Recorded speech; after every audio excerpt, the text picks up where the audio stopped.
You're not going to be a dictator, are you? I said, no, no, no, other than day one. Donald Trump has successfully moved the Overton window in a way that is as dangerous for the future of democracy in this country as anything else. This is what Vout and Project 2025 wanted. Gavin Newsom he's daring Tom Homan to come and arrest him. Should he do it? I would do it if I were Tom. I think it's great. They control the Congress, they control the White House, and they control the courts. And so, of course, they're massively overreaching. And yes, they are getting away with it right now. This is clearly a man who cannot tolerate criticism of him or what he does, which is exactly what authoritarianism is all about. The New York Times is just as fake as CNN and MSDNC. They really are the enemy of the people. What he is saying, rather bluntly, if you stand up to Donald Trump, he will punish you. Protesters in Philadelphia, state capitals in California, Minnesota, Michigan, Texas, Wisconsin, Indiana, and others showed up to oppose Trump, Musk, and Project 2025. US and President Trump has overseen America's largest military parade in decades as nationwide protests take place against his leadership. Demonstrations are happening right across the United States today to oppose the Trump administration. Two visions of America. On a day the country's deepening divide was there for all the world to see.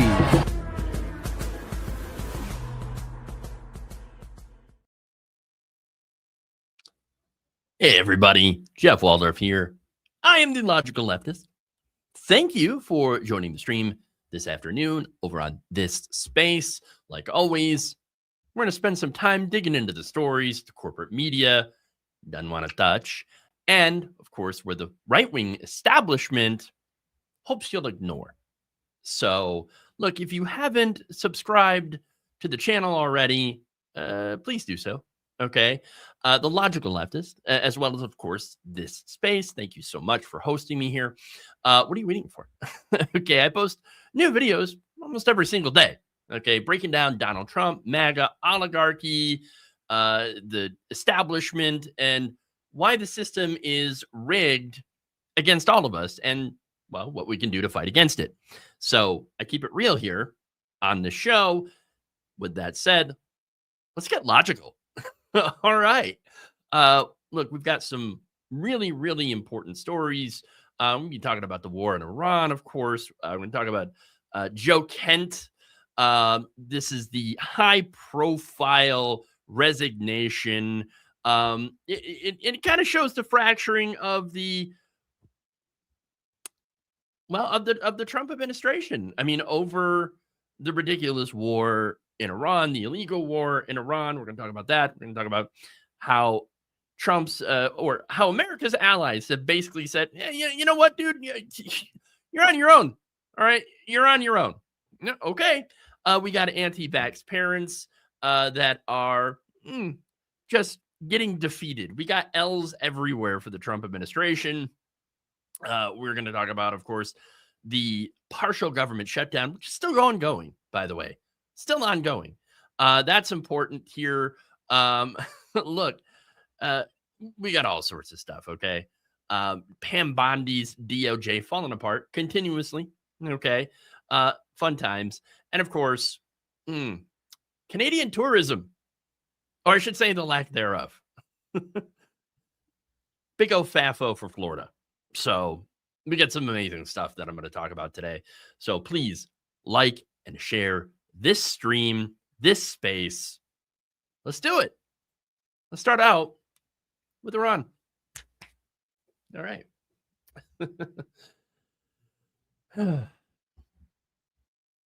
President Donald Trump started a war with Iran 3 weeks ago. And now his NATO allies have abandoned him completely, while Trump voters are paying the price literally at every single gas station. So on, you're going to love this.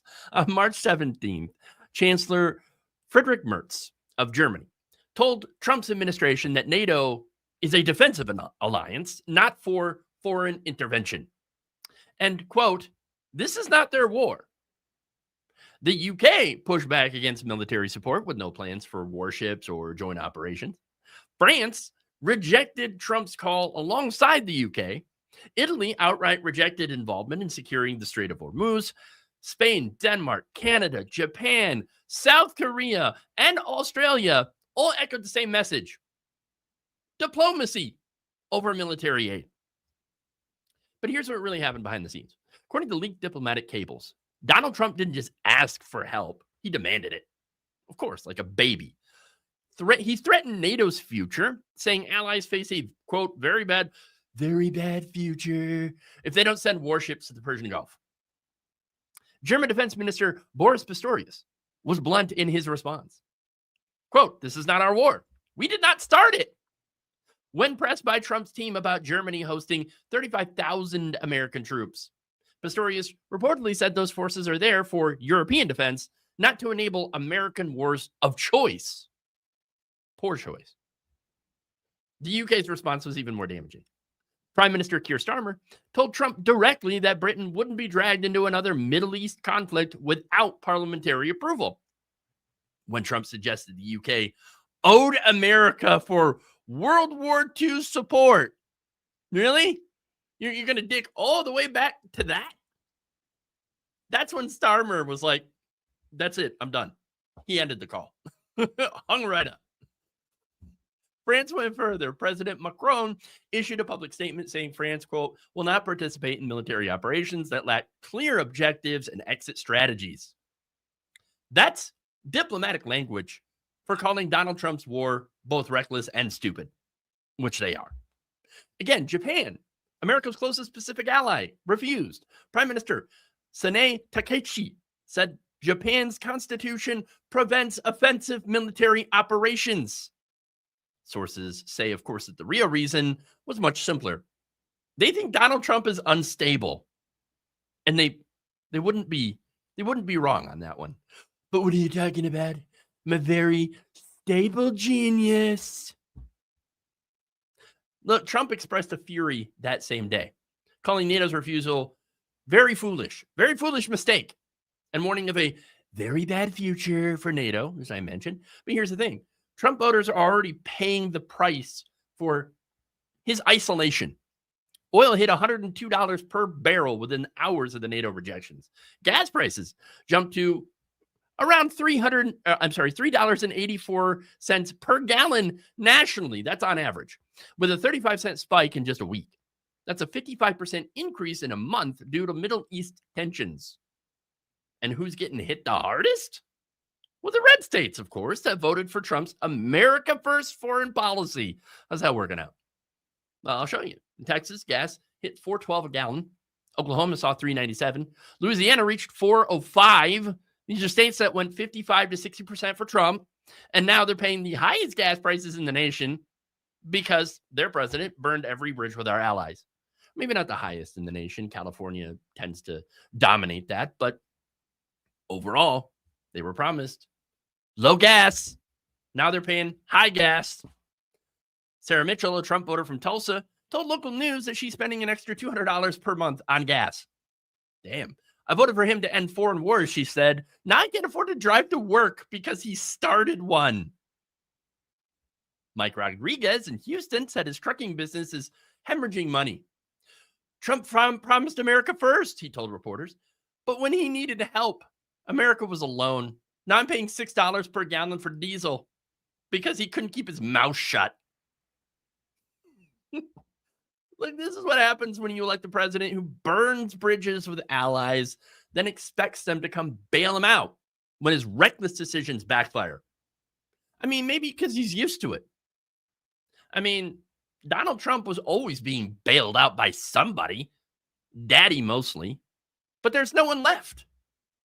Look, Trump promised to end foreign wars, by the way, and instead he started one that NATO is not interested in touching, not with a 10-foot pole. The Strait of Hormuz remains blocked. Iran is launching drone strikes on UAE oil facilities.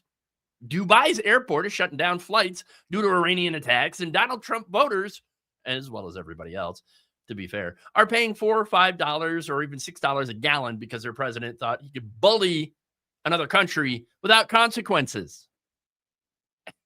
It's amazing, but it gets worse, by the way. Joe Kent, Trump's national counterterrorism director, quit on March 17th in protest, saying Iran posed no imminent threat and the war serves no benefit to the American people.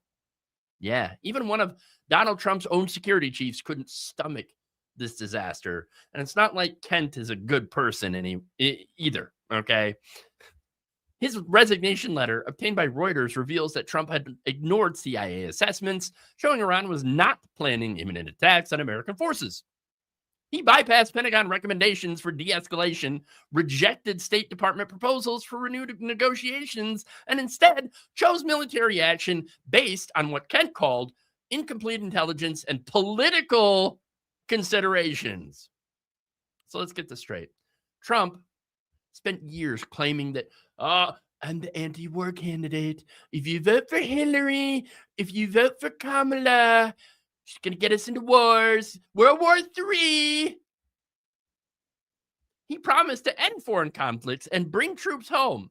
He had criticized Biden and these others for military interventions, but then as soon as he gets back into office, he immediately starts a bullshit war that his own counterterrorism chief called pointless and dangerous. Well done. How's that for a bait and switch?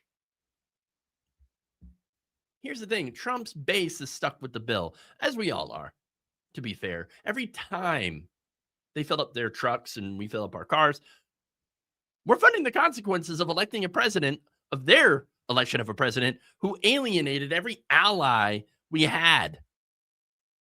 Linda Thompson, a retired teacher from Alabama, who voted for Donald Trump twice, said she's now spending $400 per month on gas for her fixed income. He promised to make America great again, she said. Instead, he made America alone again. Wow. The economic data here is devastating. Oil analysts predict prices could hit $120 per barrel if the conflict continues to escalate. That would mean $5 to $6 per gallon gas nationwide, with red states paying the most due to the longer commutes and truck-dependent economies. Rural Trump voters are getting crushed here. Farmers, they can't afford diesel for their tractors. Small business owners, they're cutting hours. Working families are choosing between gas and groceries.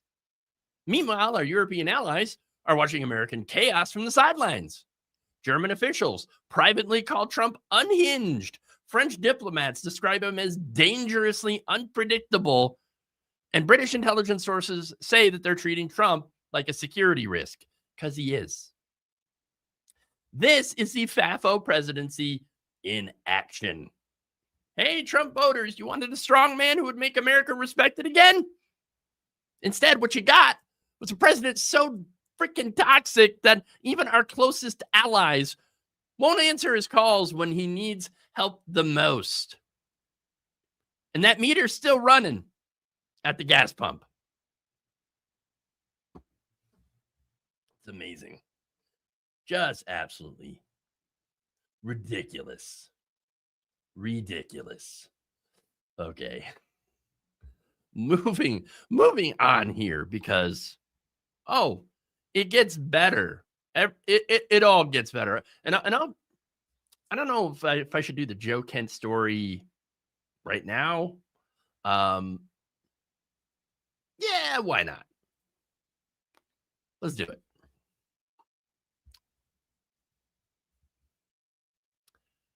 Donald Trump's own national counterterrorism director just quit in protest over the pointless Iran war, calling it both reckless and unnecessary.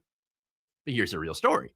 The same MAGA voters who spent years screaming about endless wars are now completely silent when their own guy starts one. Now, on March 17th, Joe Kent submitted his resignation as National Counterterrorism Director, effective immediately. His letter, obtained by Reuters, reveals that Trump had ignored CIA assessments, bypassed Pentagon recommendations, and rejected State Department proposals for de-escalation. Kent wrote that Trump's decision to launch military strikes against Iran was based on incomplete intelligence and political considerations, rather than legitimate national security threats. But here's what makes this resignation devastating. Joe Kent isn't a deep state bureaucrat or a never Trump Republican. He's a white nationalist with ties to Tucker Carlson and Nick Fuentes. He's also a former Green Beret who ran for Congress as a Trump-endorsed America First candidate and lost twice. This is exactly the kind of person that Trump and MAGA voters would trust on national security. You know, a white nationalist. Okay. And even this guy just called out Trump's Iran war as both dangerous and pointless. Now, do you remember when MAGA voters claimed to be the anti-war movement? I do. Pepperidge Farm remembers. Remember when they screamed about endless foreign interventions, military, industrial complex corruption, which, by the way, does exist. Remember when they said that Donald Trump would end all that? That he would end America's foreign wars and not start new ones? Well, where are those voices now? Sarah Mitchell, a Trump voter from Tulsa, who spent years posting America First, not America Last memes all over Facebook, told local news that she's confused by Kent's resignation. But when asked if she still supports Trump's Iran strike, she says, well, I trust the president knows what he's doing. That's not anti-war. Okay, that's pro-war when your guy does it. Oh, there's more. Mike Rodriguez, a MAGA veteran from Houston who shared dozens of posts about no more foreign wars during the 2024 campaign, said that Kent's resignation, quote, doesn't change anything for him. Trump knows more than we do, he told reporters. This is the same guy who called Biden a warmonger for maintaining troops in Syria. But now that Trump starts a new war, suddenly Mike trusts presidential judgment. Look, Kent's resignation letter revealed the chaos inside of Trump's national security team. According to that letter, Trump made the decision to strike Iran during a Mar-a-Lago dinner with his donors, not in a formal National Security Council meeting.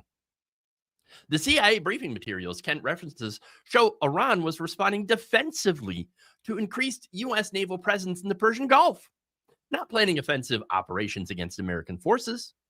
And look, I gotta be clear about this. I don't like the Iranian government. I don't like that they crush, dissent, all that stuff. Does that mean that I want to be in a war with them? Absolutely not. Absolutely not. And so this is important.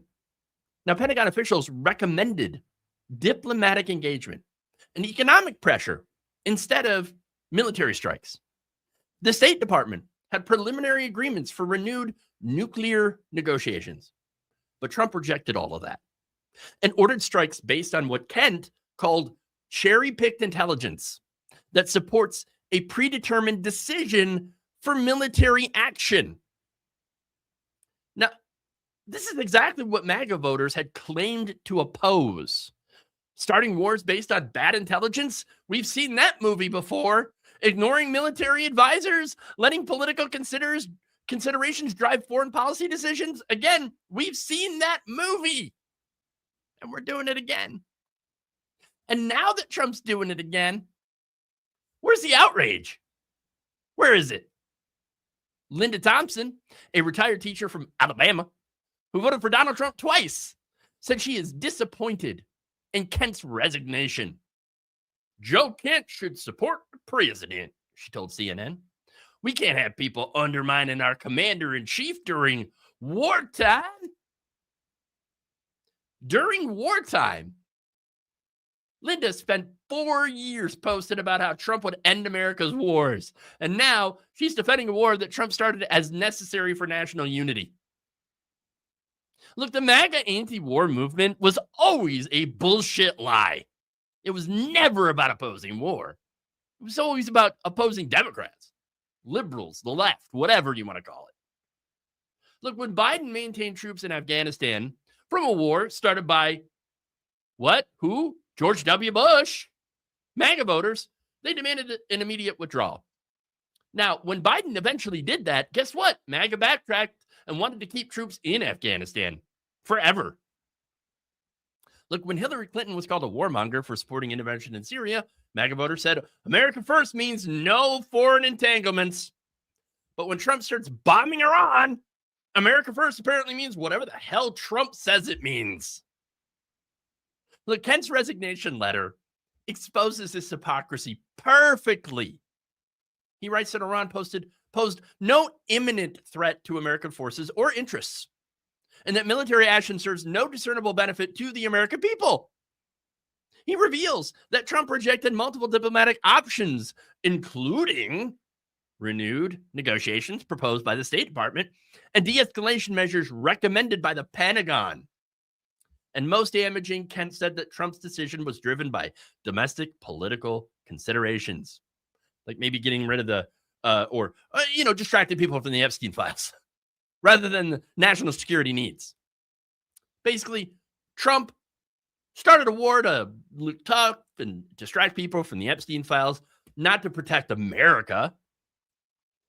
This is everything MAGA voters claimed to be against. But where are the protests? Where are the angry Facebook posts? Where are the demands for congressional oversight? Instead, we get silence. Or worse, we get support. Jennifer Walsh from Phoenix, who shared dozens of No More Wars for Israel posts during the 2024 campaign, told local news that Iran had it coming after Trump strikes. Sometimes you have to show strength, she said. Show strength. Jennifer spent 2 years posting about how showing strength through military action was exactly what the deep state wanted.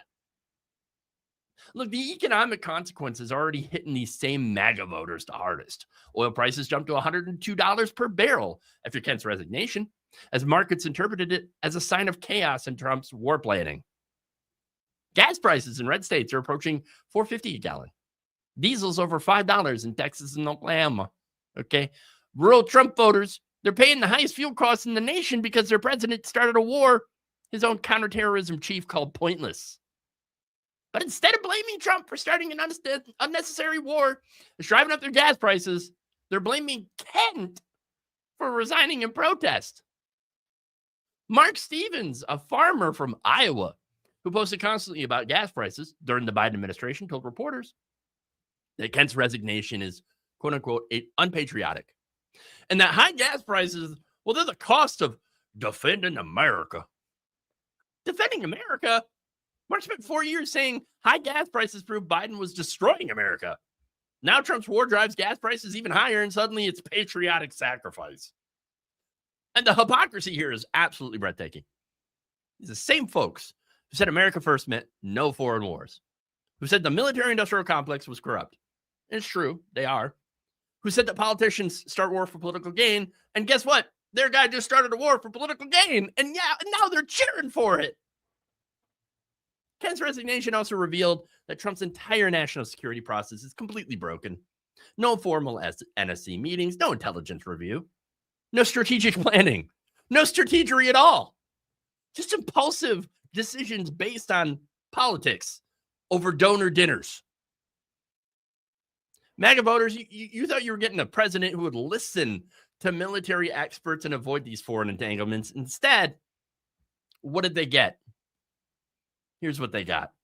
A president who ignores reality. And when Trump's own hand-picked counterterrorism chief calls him out, calls the war reckless, and resigns in protest, these same voters attack him instead of questioning Trump and the war. And this is how authoritarianism works, folks. Blind loyalty to the leader, Trump's principles, facts, or even the leader's own experts. Kent's resignation letter ends with this warning. The American people deserve leaders who make decisions based on facts and national interests, not political calculations and donor dinners. But MAGA voters, they don't want leaders who make decisions based on facts. They want leaders who make decisions that make them feel good about their political identity, even if those decisions start pointless wars that kill people and drive up their gas prices.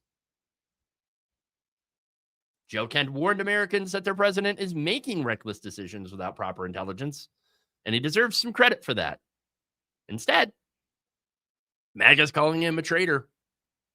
That tells you everything you need to know about this so-called MAGA anti-war movement. It was never about opposing war. And now they have it. And they're paying for it at the gas pump while their kids come home in body bags.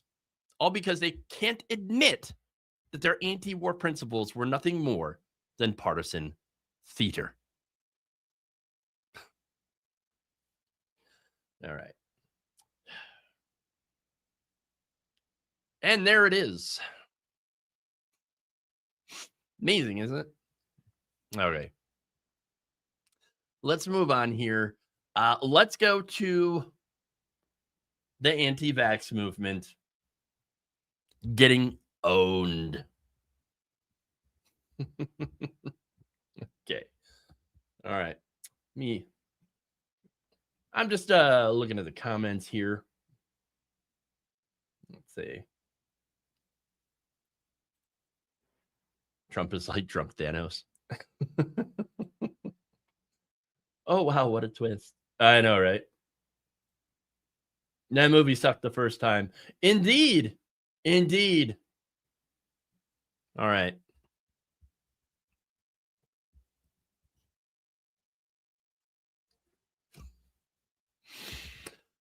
Okay. I feel like my camera's a little off.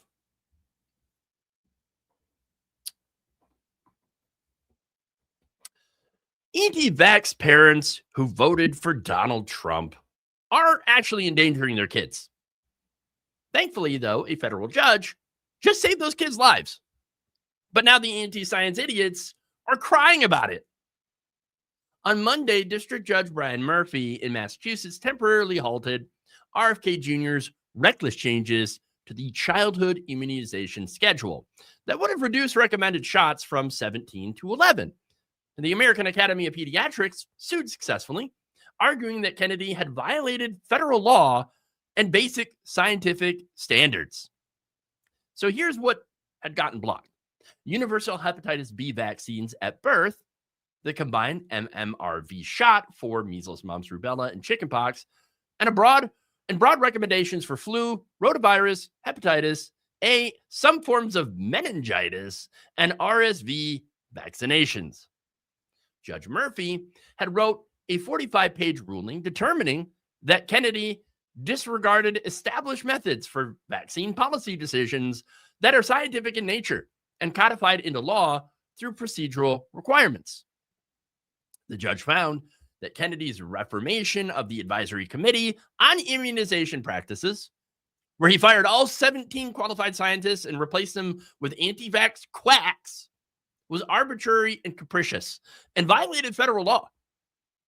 Murphy noted that the new ACIP members appeared distinctly unqualified for the task. You don't say.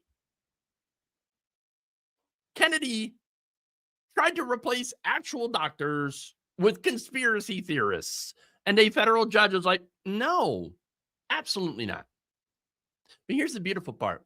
The same MAGA parents who spent years endangering their communities with their anti-vax nonsense are now watching their dangerous agenda get crushed by actual science. I love it. Jennifer Walsh from Phoenix voted for Trump specifically to get RFK Jr. in charge of health policy so that she could avoid vaccinating her daughter. She told local news, quote, I spent 3 years fighting my pediatrician about vaccines. I voted for change. But now my daughter still needs 17 shots because one judge says so. Well, good. Your daughter deserves protection from preventable diseases, even if her mom is too selfish and ignorant to provide it. Mark Stevens, another anti-vax MAGA dad from Georgia, said he celebrated when Kennedy announced the reduced schedule. Finally, someone who gets it, he told reporters in January. Now he's watching his 2-year-old son get the same vaccines that will actually keep him alive. Well, what was the point of voting if they could just block everything? The point, Mark, is that courts exist to protect children from parents who would rather risk their kids' lives than admit that they fell for Facebook conspiracy theories. This is exactly what should happen when anti-science folks try to use government power to endanger public health. Now, Kennedy, he couldn't use science to make his case. So he fired qualified scientists and replaced them with quacks. He skipped peer review. He ignored decades of vaccine safety data. He based policy on debunked studies and conspiracy theories. The court documents reveal just how dangerous Kennedy's approach was. He didn't conduct proper scientific reviews. He didn't hold required public hearings. He didn't follow federal rulemaking procedures that exist specifically to prevent unqualified people from making life or death medical decisions. Dr. Sarah Chen, one of the fired ACIP members with 20 years of pediatric infectious disease experience, told CNN that Kennedy's replacements included a chiropractor, a naturopath, and 2 folks with no medical training whatsoever. Here's her quote. You wouldn't let these people perform surgery, but they wanted to make vaccine policy for 330 million Americans?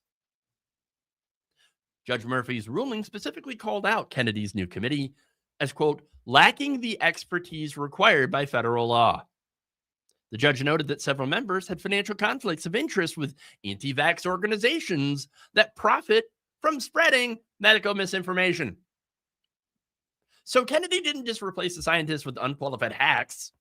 He replaced them with charlatans and snake oil salesmen who make money selling anti-vaccine lies and products to gullible parents. But the real victory here isn't just procedural. It's that science won over conspiracy theories, and kids' lives were saved from their own parents' stupidity. Lisa Martinez from Texas said her doctor told her, I warned you this would get blocked. She voted for Trump to avoid having this conversation with a qualified medical professional. Now I look like an idiot, she told local news. My kids still need all the same shots, and my doctor thinks I'm a conspiracy theorist. Lisa, you are a conspiracy theorist. And your doctor is right to think that because you literally voted to endanger your own kids based on Facebook memes and crappy YouTube videos. The American Academy of Pediatrics isn't just celebrating their court victory. They're going on the offense, and they should. Dr. Michael Rodriguez, AAP president, announced that they're suing to block all of Kennedy's anti-science health policy changes, not just on vaccines. That includes Kennedy's plans to remove fluoride from the water supply, his restrictions on childhood obesity programs, and his changes to food safety regulations. The AAP says Kennedy's entire approach violates federal law and basic scientific standards. So anti-vax MAGA parents, they're not just losing on vaccines. They're about to lose on everything Kennedy promised them. Because it turns out you can't just ignore science and medical expertise when making public health policy. Oh, not only that, but a lot of the things, the entire point of MAGA, Make America Healthy Again, right, was to make America healthy again. And yet you have all these regulatory rollbacks as well on things like forever chemicals and stuff getting in our water, pollution all over the place. Where's MAGA now? Nowhere. Because they never meant it. Now, legal experts, by the way, say that Kennedy's chances on appeal are essentially nil, zero. Professor Janet Williams at Georgetown Law told Reuters that Kennedy's procedural violations are, quote, textbook examples of arbitrary and capricious rulemaking that courts routinely overturn. Even Trump-appointed judges, by the way, won't back this nonsense. Judge Murphy was appointed by Trump in 2019 and still blocked Kennedy's dangerous changes. When your own appointees won't let you endanger kids, you know your policies suck. But here's what really stings for the anti-vax MAGA parents. They spent years being told that they were endangering their communities by refusing to vaccinate. They were kicked out of their schools, banned from playgroups, and criticized by family members because that's what they were doing. They were endangering their communities. Vaccines work. Herd immunity protects vulnerable people and anti-vax movements kill children. Then Donald Trump won. Kennedy got confirmed, and suddenly they felt vindicated. For months, they had officials backing their dangerous beliefs. And now they're back to being the dangerous anti-vax parents that they always were. Except this time, they can't even claim that the government agrees with them. Rebecca Johnson from Ohio said she homeschools her kids partly to avoid vaccine requirements. I thought Kennedy would change everything, she told local news. Now I'm still the weird mom who doesn't vaccinate, and my kids still can't play sports. Well, Rebecca, you're not weird. You're dangerous. And your kids can't play sports because you're putting other kids at risk with your selfish anti-science choices. At the end of the day, anti-vax parents thought that they were getting a health revolutionary. Instead, they got a guy who's so inept that he couldn't even implement basic policy changes without getting slapped down by the courts. And this is what happens when you vote for conspiracy theorists who promise to validate your dangerous beliefs, but don't understand how government, science, or medicine actually work. And now these parents are having to listen to their pediatricians about why their kids still need 17 shots that will actually keep them alive and healthy. Science won. Children are safer. And the anti-vax movement got exactly the smackdown that they deserved. I love it. Okay. You know, sometimes there's just some good stories, you know?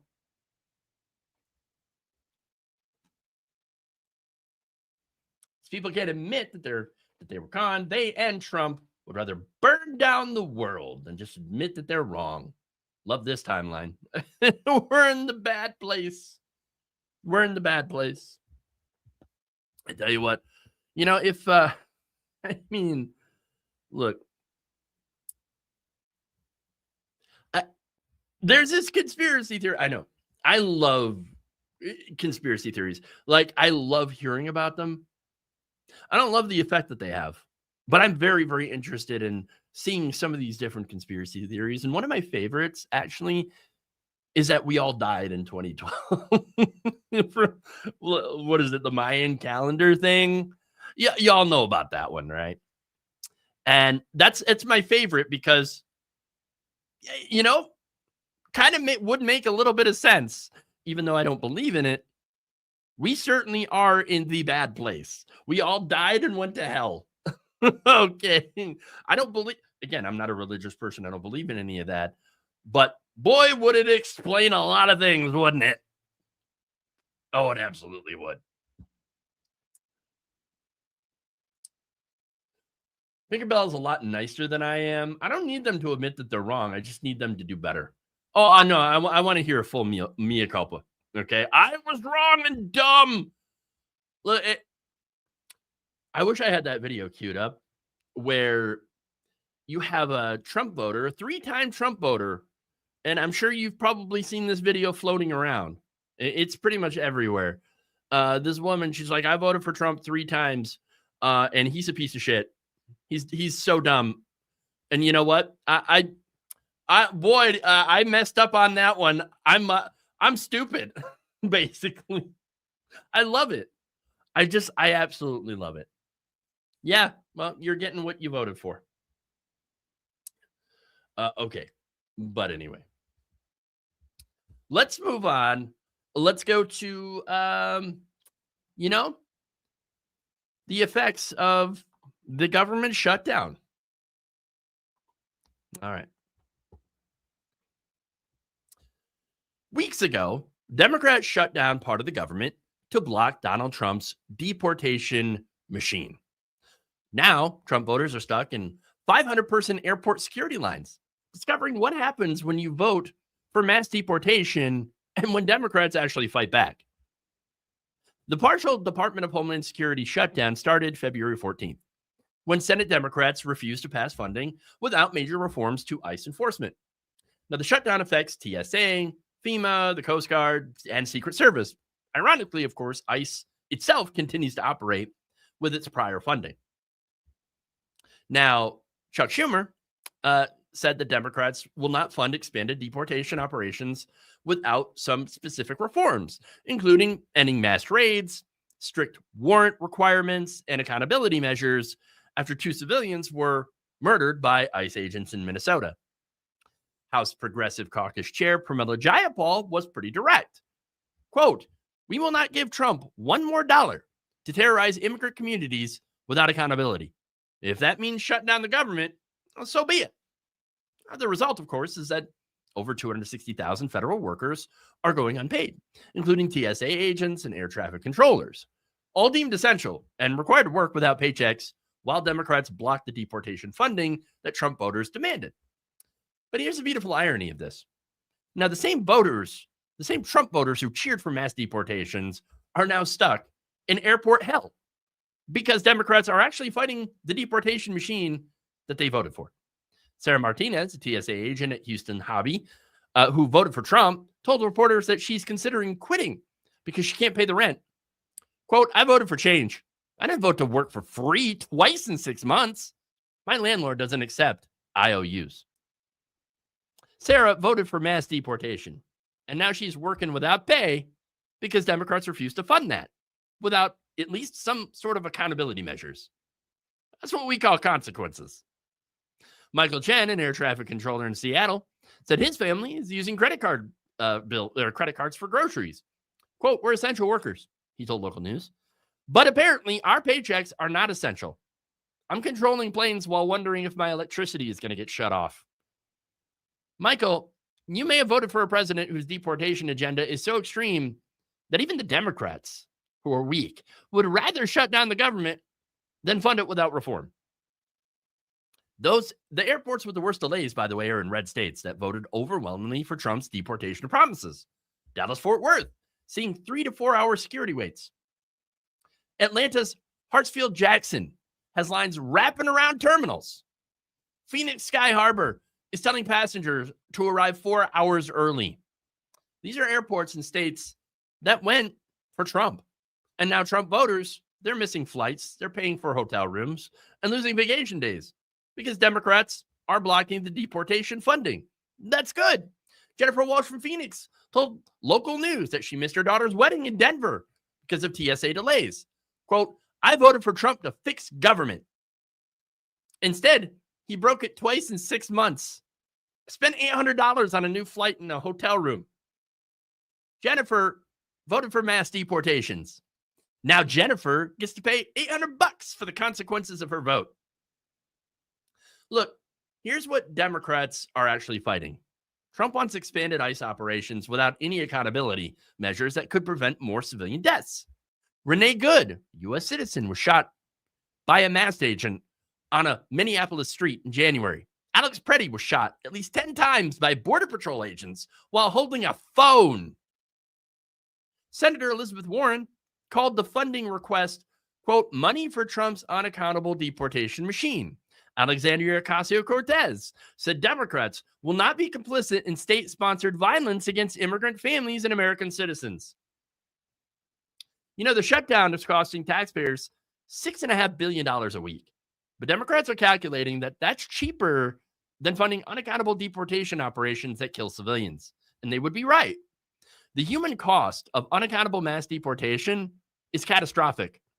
More civilian deaths, more family separations, more constitutional violations. So Democrats, they're taking the hit right now to prevent a much bigger disaster later. And Trump voters get to experience the inconvenience of their own political choices. Lisa Thompson, a TSA supervisor in Atlanta, said she's seen 15 agents quit in the past 2 weeks. Quote, "They can't afford to work for free," she told CNN. "McDonald's is hiring at $15 an hour with guaranteed paychecks. We're asking people to handle national security for IOUs." Over 300 TSA agents have quit since the beginning of the shutdown. Call-out rates have more than doubled. Workers are facing eviction notices while working without pay. But here's the key difference from previous shutdowns. The Democrats are shockingly not caving. They're not negotiating. They're saying no to expanded deportation funding without some accountability measures. And that's what resistance looks like. And not just symbolic votes or strongly worded letters. No, actual use of congressional power to block Trump's agenda when it threatens people's lives.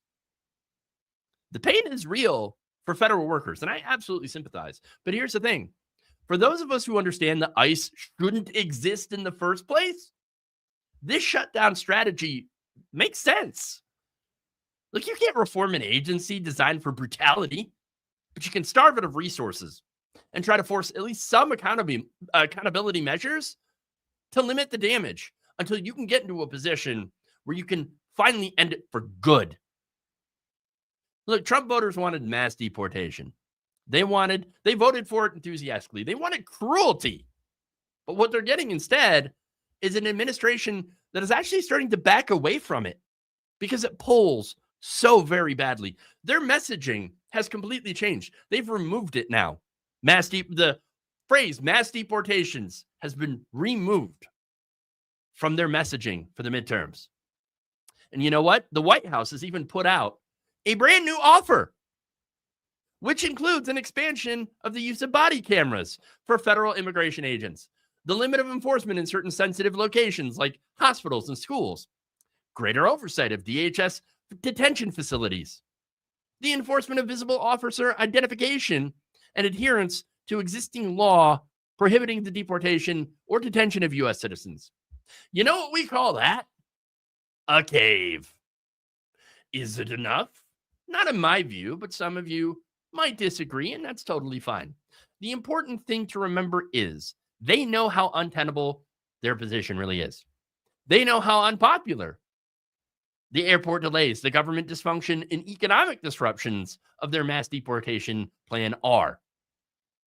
And it's because, for the first time since Trump got back into power, Democrats have been finally willing to show a little bit of backbone, to stand up and fight just a little bit. Imagine what would happen if they did more.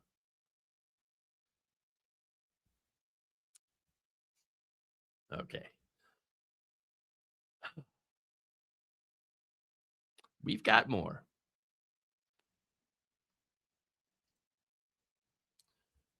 We go from that to the Bondi DOJ falling apart. Gotta love it. Okay. Let's see.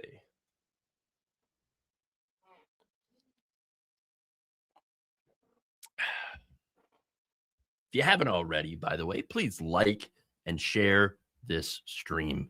Very important that you do so. It helps out everyone that is on this space. All right. Joe Thompson spent 12 years as a federal prosecutor in Minneapolis. On March 10th, he resigned.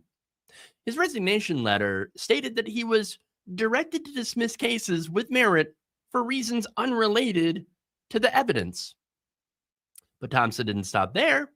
He told colleagues that he couldn't participate in the politicization of federal law enforcement and that staying would make him complicit in corruption. He was working on a fraud case involving a Trump donor when he was told to drop it. 2 days later, Melinda Williams resigned. 8 years prosecuting white-collar crime. Her reason? She was asked to ignore evidence of fraud in cases involving Trump donors. Williams was specifically told that certain defendants were, quote-unquote, off limits, regardless of the evidence. March 13th, Harry Jacobs resigned after 15 years. He cited, quote, pressure to decline prosecution of politically connected defendants and interference in ongoing investigations. Jacobs was told that prosecuting Trump associates would be career suicide. By March 15th, 11 more prosecutors had submitted their resignations from the Minneapolis office alone. 14 federal prosecutors resigned from a single U.S. attorney's office in 1 week. That's unprecedented in DOJ history. But it's not just Minneapolis. The exodus is nationwide. The South Florida office lost 6 prosecutors in February. Alaska lost 4. Louisiana lost 7. Montana lost 3. The Eastern District of Virginia lost 5. The Southern District of New York lost 8. Thomas Calhoun Lopez resigned from the South Florida office after 18 years.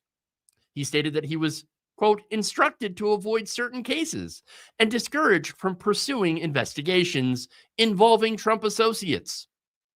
His words, quote, I became a federal prosecutor to enforce the law equally. I can't do that job when politics determines which cases get prosecuted. Calhoun Lopez was specifically told to drop a money laundering investigation involving a Mar-a-Lago business dealing. When he refused, he was reassigned to immigration cases. He resigned rather than be sidelined. Maria Santos resigned from the Louisiana office after being told to drop a fraud investigation involving a Trump donor. She was, quote, explicitly instructed to close the case despite clear evidence of criminal activity. She was told the defendant was politically sensitive and that prosecution would be problematic for the administration. Santos had been investigating a $50 million fraud scheme involving federal contracts. The defendant had donated $2 million to Trump's campaign. She was told to find other priorities and reassigned to drug cases. A prosecutor investigating financial crimes in Trump's orbit was fired without explanation after right-wing media targeted him. Ben Airy was investigating cryptocurrency fraud involving Trump associates when Fox News ran a segment calling him a quote-unquote deep state operative. He was terminated the next day. Sarah Chen graduated from Harvard Law and was offered a position at the DOJ. She declined after talking to current prosecutors about the political interference. Her words, quote, I didn't go to law school to be a political operative. I wanted to prosecute criminals, not protect them. The DOJ's criminal division has lost 47 experienced prosecutors across multiple districts since January. White-collar crime prosecutions have dropped 60% in the first quarter of 2026. Financial fraud cases are being dismissed at unprecedented rates. Internal DOJ memos show that the department has had to eliminate experience requirements in several districts. Jobs that previously required 3 to 5 years of litigation experience are now open to recent law school graduates with no courtroom experience. Law school career counselors report that students are actively avoiding DOJ recruitment events and declining interview requests. The American Bar Association issued a public statement expressing grave concern about the DOJ's hiring practices and political interference. Judge Patricia Morrison in Minneapolis has noted the decline in prosecutor quality. She told colleagues that recent DOJ attorneys are, quote, unprepared and lack basic litigation skills. Cases are being dismissed due to prosecutorial incompetence. The Federal Bar Association conducted a survey of federal judges. 78% of them report a decline in DOJ attorney quality since January. 65% say cases are being dismissed due to inadequate preparation. 82% are concerned about political interference in prosecutions. You even have a quote here from not my most favorite person. That's former Attorney General Merrick Garland, who had issued a rare public statement calling the current situation a threat to the rule of law and unprecedented political interference in federal prosecutions. When Merrick Garland, who failed to hold Donald Trump or any of his ilk accountable for what they did during the time that he was able to do that, when that guy is now criticizing this very administration for their failures to go after people who commit crimes, you know it's bad. This is the Trump administration's justice system. Experienced prosecutors who follow the evidence get fired. Inexperienced graduates who follow orders get hired. And the American people get a Department of Justice that can't effectively prosecute white-collar crime. The receipts are in the resignation letters. The victims are the American people who deserve a justice system that prosecutes criminals, regardless of the political connections. This is what happens when you turn the Department of Justice into the Department of Trump protection. The good prosecutors leave, the bad cases get dismissed, and justice becomes a joke.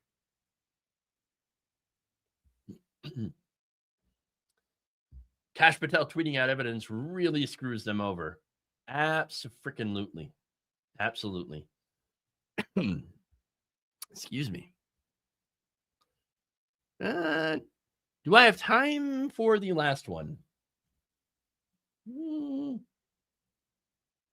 Andrea, I got 5 minutes, and I think this story might take a little bit longer. I need to know. Do you want me to do that last story? Can I get the blessing here to keep going? All right, I'm not seeing anything. I'm not seeing anything. So, I'll give it another minute. I'll give it another minute. Do it. Okay. All right. You got it.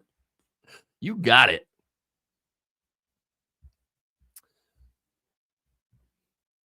Richard Clavitt owns 8 Canadian-themed hotels in Hollywood and Hallandale Beach. This is in Florida. He's from Quebec originally. And in May of 2025, he told reporters that Canadian bookings were down 50% because of Donald Trump's rhetoric toward Canada's prime minister. His exact words, quote, "These are our bread and butter customers. Now they're telling me Florida isn't safe anymore." Fast forward to today. The numbers are in, and they're devastating. Canadian visitors to Florida dropped by 90,000 people in just the third quarter of 2025. That is a 15% decline in the space of about 3 months, and it's accelerating. We're talking about a drop from 597,000 to 507,000 visitors. Canadians are Florida's largest international visitor segment. They stay longer, they spend more money, and they contribute $600 million annually to the Fort Lauderdale economy alone.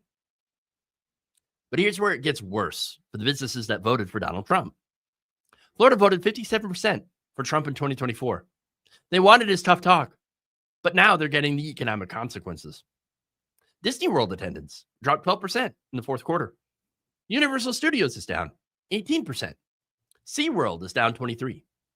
Travel agents in Quebec report a 60% drop in Disney World and Universal Studios reservations for the spring season. Hotel occupancy rates in Miami Beach are down 22%. Restaurant revenues in Key West are down 30%. Cruise ship bookings from Fort Lauderdale are down 15%. The Port of Miami reports a 20% drop in Canadian passenger traffic. The cruise industry is hemorrhaging Canadian customers. Carnival Cruise Lines reported a 25% drop in Canadian bookings from Florida ports. Royal Caribbean is down 30%. Norwegian is down 35%. And these aren't just numbers. These are families canceling their dream vacations because they don't feel welcome in Trump's America. Miguel Rodriguez worked at Disney World for 15 years. He was laid off in January due to declining attendance. He voted for Trump because he thought Trump would bring jobs back. Instead, he lost his job because tourists don't want to come to Trump's Florida. His words, quote, let me bring that quote up. "I thought he'd bring jobs back. Instead," oh, well, I already said that. Okay. Jennifer Walsh is a Fort Lauderdale realtor specializing in luxury condos. She showed reporters 35 oceanfront properties currently listed for sale. 30 of them are owned by Canadians trying to sell. she hasn't had a single Canadian buyer in 6 months. These are $1 million condos sitting empty because nobody from Canada wants to own property in Florida anymore. Walsh voted for Trump in 2024. She thought his tough talk would bring more American tourists to replace the Canadians. Instead, it drove away her best customers and crashed the luxury real estate market. Sarah Mitchell owns 3 hotels in Daytona Beach. Canadian bookings for Bike Week are down 70% from last year. Bike Week brings in $300 million to the area annually. If the Canadians don't come, she's looking at massive layoffs and potential business closures. Mitchell thought Trump was talking about illegal immigrants when he attacked foreigners. She didn't realize he was going to pick fights with their best customers, too. Her words, quote, "I thought he was talking about illegal immigrants. I didn't realize he was going to attack our best customers, too." I mean, there it is. Lisa Thompson worked housekeeping at a Miami Beach resort for 8 years. She was laid off last month when the hotel cut staff due to declining occupancy. The Canadians were always the nicest guests, she says. Now they're gone, and she's unemployed. She voted for Trump to put America first. She didn't realize that meant losing her job. Tony Marinelli owns 4 restaurants in South Beach. Canadian customers made up 30% of his revenue during peak season. They're not coming anymore. He's looking at closing 2 locations if this continues through the spring tourist season. The Florida Restaurant and Lodging Association reports that 40% of member businesses are considering layoffs if the Canadian boycott continues through the spring season. Fort Lauderdale Mayor Dean Trentalis admitted that the city is facing a quote-unquote tourism emergency and is considering emergency economic measures. And here's the kicker, right?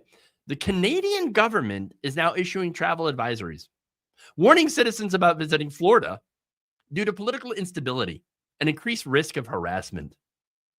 Tourism boards in Quebec and Ontario are actively promoting alternative destinations like, I don't know, Hawaii, California, and yes, Mexico. Ian Urquhart from Toronto canceled his annual Florida vacation and booked Hawaii instead. His reasoning? I'm not giving my money to a country that treats us like enemies. But wait, Hawaii is in America. Some of these people. Now, there are plenty of beautiful places that actually want Canadian tourists. Florida's tourism industry employs 1.6 million people and generates billions of dollars annually. Trump promised to make America great again. Instead, he's making Florida's economy collapse 1 Canadian tourist at a time. The receipts are in the booking numbers. The victims are hotel workers, restaurant staff, and small business owners who are about to lose their jobs because Donald Trump can't keep his mouth shut about Canada. And, by the way, the changes that Ron DeSantis has made to Florida, which are also terrible. But this is what happens when you elect bullies who pick fights with your biggest customers. The customers leave, the businesses fail, and the workers are the ones who ultimately pay the price.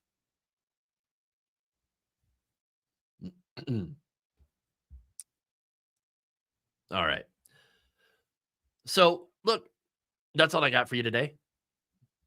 If any of this resonated with you, then please hit like and subscribe. Helps the algorithm. Continue to push this to people who actually need to hear it. Head to our Patreon or become a member on our YouTube page if you want to support the work directly. Every dollar goes back into research and production. Now, you can find me on YouTube at The Logical Leftist, on our Instagram page, The Logical Leftist, and Blue Sky at jeffwaldorf.bsky.social. Follow for daily updates and video clips that you might have missed. Thanks for being here. Thanks for joining me. Up next on this space, we've got Andrea Rovenski. The sign is up ahead, and it says, "Welcome to Fuckville. Population, us."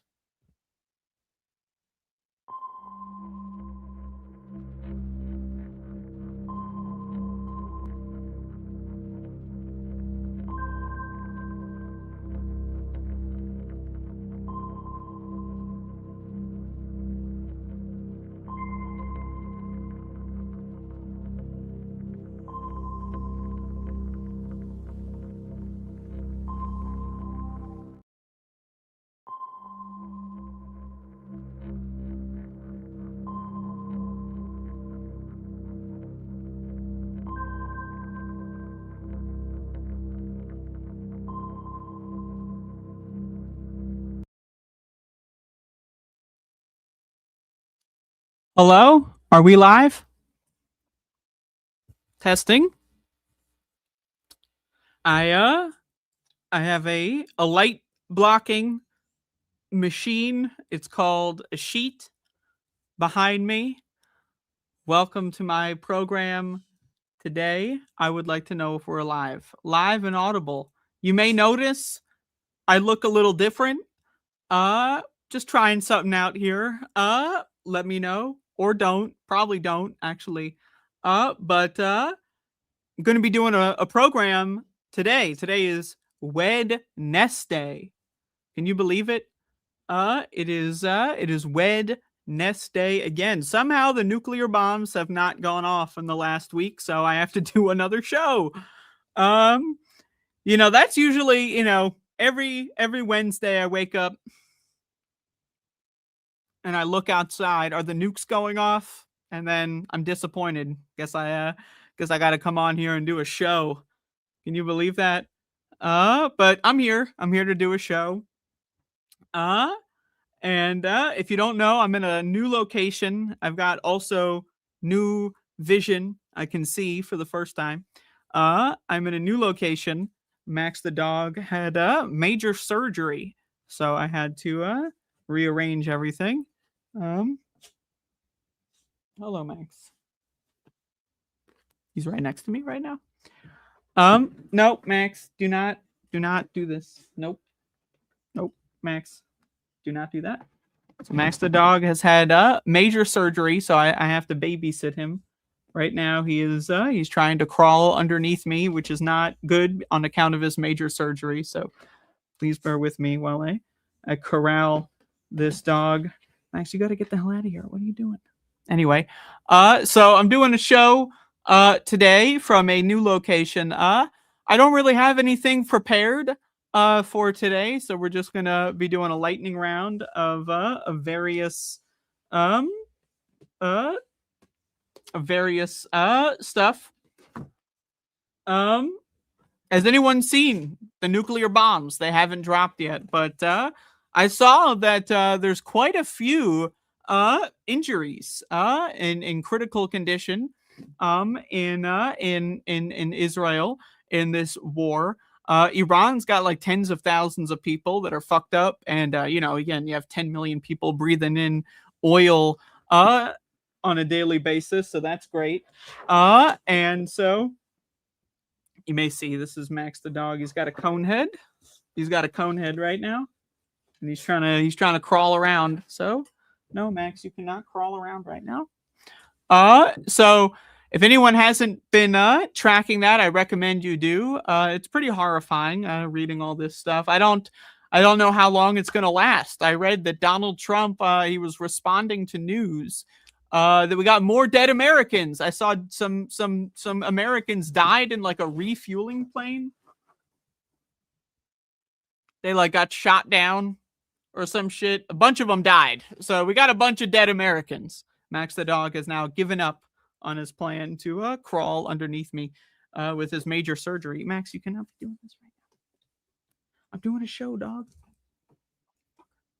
So I'm babysitting the dog, so just bear with me. He's had major surgery, and he waits until my show starts to become, he's a dog. Anyway, so it's pretty horrifying, but again, I'm seeing thousands of injured citizens in Israel. I saw Tel Aviv was struck. Has anyone been paying attention to this? Is Benjamin Netanyahu alive? Has anyone paid attention to this one? I'll admit, we're in a very strange time because we're seeing, every time I see a photo of this war, and this has been a thing with Gaza as well, is that you have to kind of do a double take. Is that a real photograph? Is this artificial bullshit? Whatever. But I've been really enjoying the Is Netanyahu Alive campaign that's been going on for the last week. I don't know what's going on. I'll be honest with you. I was skeptical at first. I thought probably he's alive, but then they keep releasing these videos. Probably not. Probably at least injured. He's probably got his arm blown off or something. So they gotta do something. But anyway, so the war is pretty horrifying. But again, we got thousands of injured Israelis and 15 or 14, whatever. The numbers, it's getting so high up that it's hard to count anymore, which is, again, that's news. But dead Americans. And again, a lot of these dead Americans are young, like 20-something, 25-year-olds that looked around. They took a cold, hard, sober, intelligent, informed look at the world and said, I'm going to join the motherfucking military. Now, how funny is that? Now, I know a lot of people have a lot of reasons to join the military. And I don't want to sit here and tell you you're a terrible person, but pretty much every reason to join the military is terrible. I'm sorry. I cannot even come up with it. And especially if people are going to fucking Iran to participate in some religious jihad bullshit against the state of Iran. I don't know, man. I don't know. I think that's pretty dumb.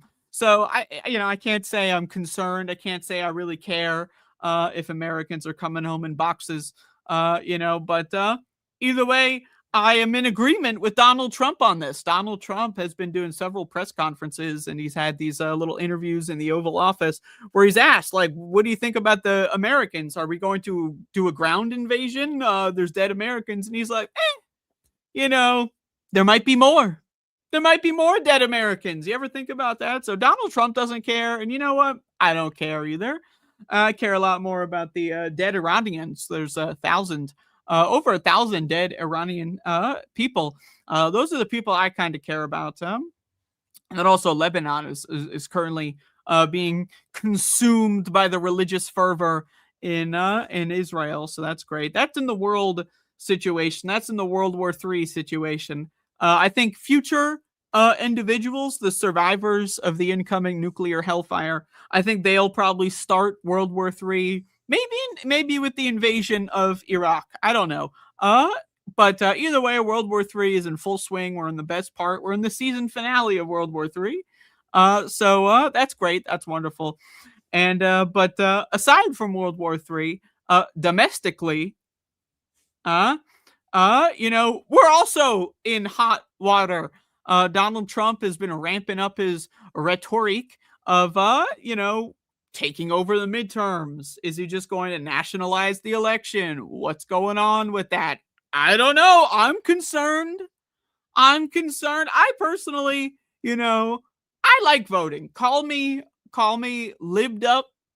I'll admit, when the election rolls around, I love voting. I love casting a ballot. I love scribbling that bullshit on there. I love making a vote. So we'll see. But I think a lot of Americans also like voting. I know a lot of them don't like voting, and even more of them just don't vote at all. They, even if they like it or not. But, either way, I don't know. Is he going to cancel them outright, or is he just going to rig the elections like he did last time? That's very concerning. I'm concerned about pretty much everything going on. It's a pretty concerning time. I saw that there was a recent outbreak of bacterial meningitis. That's when bacteria basically eats your brain away. So that's pretty cool. That's starting in, I saw in England. And they're, again, we live in an international global flight network. So if it starts in England, London is one of the busiest airports in the world or whatever. So, it's probably all over the fucking place. So that's great. That's wonderful. I was reading, in the news. I read the news. I don't know if you read the news, but I tend to read the news every once in a while. Once in a while, I read the news. Every now and then, I decide, what's in the news today? And then I take a look inside. I saw that Canada is now offering same-day suicide. Has anyone seen this? So Canada, in part of their efforts to pay for their healthcare system, they are now offering same-day suicide. So if you're feeling depressed, you can go to the doctor and say, I want to die. And then the doctor's like, oh, you want to sign this form? And then you can sign it and then die. Same day. Same day suicide is now offered in Canada. And also as part of their medical assistance in dying program, And also, you don't even need to sign the consent form to get same-day suicide. I read a report where someone's husband signed the consent form. So isn't that great? Someone else can sign your consent form for suicide. I thought suicide was a personal thing, but now you can get your husband to sign your consent form so that you can have suicide. And I hope that maybe you agree. If you don't, that's unfortunate. I don't know if that's suicide at that point. But anyway, so Canada looking pretty great. I read recently that Canada is now offering same-day suicide if you have long COVID. So why bother researching a cure for long COVID? Why bother researching a way to fix all that problem when you can just kill people? Or rather, you can assist them. Sorry, my apologies. You can assist them in dying, medically even. So that's great. Canada's going really well. In the United States, healthcare is going great. The premiums are starting to skyrocket. Of course, a lot of these, what was it? The Build Back Better, or no, the big beautiful Build Back Better. I don't know. You ever think about how Joe Biden and Donald Trump named their shit the same fucking thing? I don't know. That fucks with my brain. Maybe it doesn't to you. But Donald Trump's Build Back Better bill, a lot of that's going to kick in next year. But people know that, and so do healthcare companies. So again, healthcare in the United States is getting a lot more expensive. I also have been reading in the news that transgender healthcare for adults is under assault. So that's great. If you're a transgender and you need care and you're an adult, you're fucked. If you want that. And so that's wonderful. And I also saw that ICE, while we're talking about domestic news, ICE is now targeting anyone for appearing transgender. If you enter the country and you look transgender, they can detain you. Detain you. If you're from like fucking Spain, they'll detain you. Yeah, a foreign country just throws you in prison if you're because you're trying to go visit your in-laws or whatever. You're trying to go to fucking Disney World. I saw Jeffrey or Jeff. I don't know if I should call him Jeffrey. I don't know if we're on that level, but Jeff was talking about how in Florida everyone's businesses are going under because of tourism. Maybe it's because they're locking up people from fucking Spain. I saw that ICE locked up some like fucking 60-something-year-old British fucking grandma who's trying to fly over from Britland to the United States, visit their family. They got locked up for weeks. Some like 60-something-year-old grandma. Oh, white grandma. Just, throwing that out there. Right. So, but now ICE is going to target people for looking transgender, whatever that means. I don't know. Do I look transgender? Maybe not. I don't know. I got to brush up on my appearance, because if you look transgender, you're going to get targeted by ICE if you try to enter the country, whatever that means. So that's great. The world's falling apart. America's falling apart, at least, and America is lashing out at the rest of the world, which is just great. It's just a great time to be alive. But once again, I don't think America is going anywhere. I think, we have a pedophile rape cabal. That's what they are, in control of the White House, the pedophile rape cabal that has taken over the federal government, and they have access to nuclear weapons. Last year, 2025, Donald Trump fired a lot of nuclear security specialists. And then the nukes, were a lot of nuclear secrets were exposed, or at least at risk for like 2 to 3 weeks before they hired a bunch of those guys back. This was part of the fucking Doge bullshit that Elon Musk was doing, right? So where did those nukes go? Were any of them transported? The nuclear security staff were fired for several weeks. If I'm a bad actor or a good actor, but if I'm an actor nonetheless, as in not someone who sits in my bedroom and talks to a camera, but if I'm an actor, and I know that all the nuclear staff are basically on vacation for a few weeks. And I know one of them, I could break into their house, torture them. I don't know. I watch a lot of movies and then go in there and get a couple nukes. Does Peter Thiel have a nuke now? I don't know. It's just something to think about. So we got a pedophile rape cabal with nukes. And we don't know how many of them went from government to private in those few weeks or just at any time. You know, who knows the level of staff that they have now, and who knows, you know, you could probably just strong arm a bunch of guys just to get a nuke out in a secret location. Am I a conspiracy person? Sure. All right. But that's stuff to think about. You know what else I think about? How everyone's social security number is posted on the darknet because Elon Musk got those little fucking like 19-year-old greaseball teenagers to hack into the social security network. Yeah, they just dumped all of everyone's social security numbers on the fucking darknet. So that's something I think about. You know, kind of feels like we're in the house of cards here, and it's already fallen apart, but no one's noticed. You know, gas prices are going through the roof. I know that's something people notice. I don't really drive, so I don't really notice that, but I know that they're going up, up, up. Isn't that great? Because Donald Trump apparently was not really concerned about the Hormuz Strait closing from, you know, their fucking attack, whatever you want to call it, on Iran. They didn't know that they would close the Hormuz Strait, which provides about like 18 to 23% of the world's oil traffic. Just apparently Donald Trump didn't know that that would be such a big problem.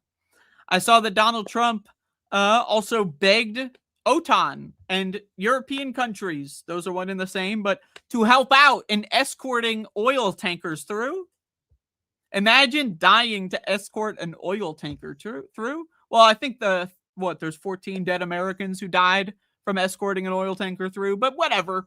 Just imagine that for a moment, dying, flying a plane, woo, on Tom Cruise, woo, right? And then like you're fucking, I gotta protect the oil tanker, pow, pow, pow, pow, and then Iran just goes, pew, and then you blow up and die, and they send body parts like a fingernail or like a tooth back in a box, so that your dad can put the tooth around their neck in a necklace or whatever, and go to the pub or bar or whatever, and just talk about how, you know, oh my God, you know, all this kind of shit. This is, you know, imagine that, because that happened already. I mean, you know, but, you know, Donald Trump's begging European countries to go in there for that. I think that's hilarious. I also read that Iran is now asking for the Chinese currency to be used in oil transactions. They're using their leverage to de-dollarize not just themselves and the world. So that's cool. Also, in energy crisis news, and this is only starting, by the way, the you know, the energy crisis is only just beginning. You know, it's going to get really bad. Even if, let's just imagine, right? Donald Trump is like, we win, woo, and just pulls out of Iran. Now, would Israel pull out of Iran? I don't know. But let's just imagine Donald Trump pulls America out of Iran. The damage that we've done is already going to destabilize the energy economy for the whole world for like at least a year and a half, just to rebuild all this infrastructure and all that kind of horse shit. But like, it's only going to get worse. You know, Israel's trying to build like a fucking super state. They're trying to build like an empire. They want to take over the whole goddamn place. They want to take over Egypt. They're currently taking over goddamn Lebanon. And they want to take over Syria, and they just want to keep going. They probably just want to take over everything, the whole goddamn place. Maybe they're going to go into Europe. I don't know. Who knows? So we're in dire straits here, and the American experiment has failed. And I often like to blame the people. I don't like to blame Donald Trump. I really don't, because Donald Trump is like an AI-generated president. Think about this for a moment. Right? It's 1980. A TV actor in old black and white movies is running for president. He launched his campaign declaring that he was pro-segregation, and he just gets elected president. At that point, I mean, that's an AI generated character. Ronald Reagan, that's an AI generated character. Donald Trump is like a joke. It's a joke, right? So I blame the people. Americans are just really stupid. They're just really stupid, and they deserve it. We deserve it. I don't deserve it, though. Just saying, I don't deserve it. Okay, I'm great. Okay, I'm great. I'm an innocent victim. The rest of you motherfuckers, it's all your fault. But again, just the population at large, we're a very servile people. We love to serve our masters. You know, the elites, the billionaires, the bankers, and all that. We love to suck them off on a daily basis. And that's how you just do that for 40 years and you get Donald Trump.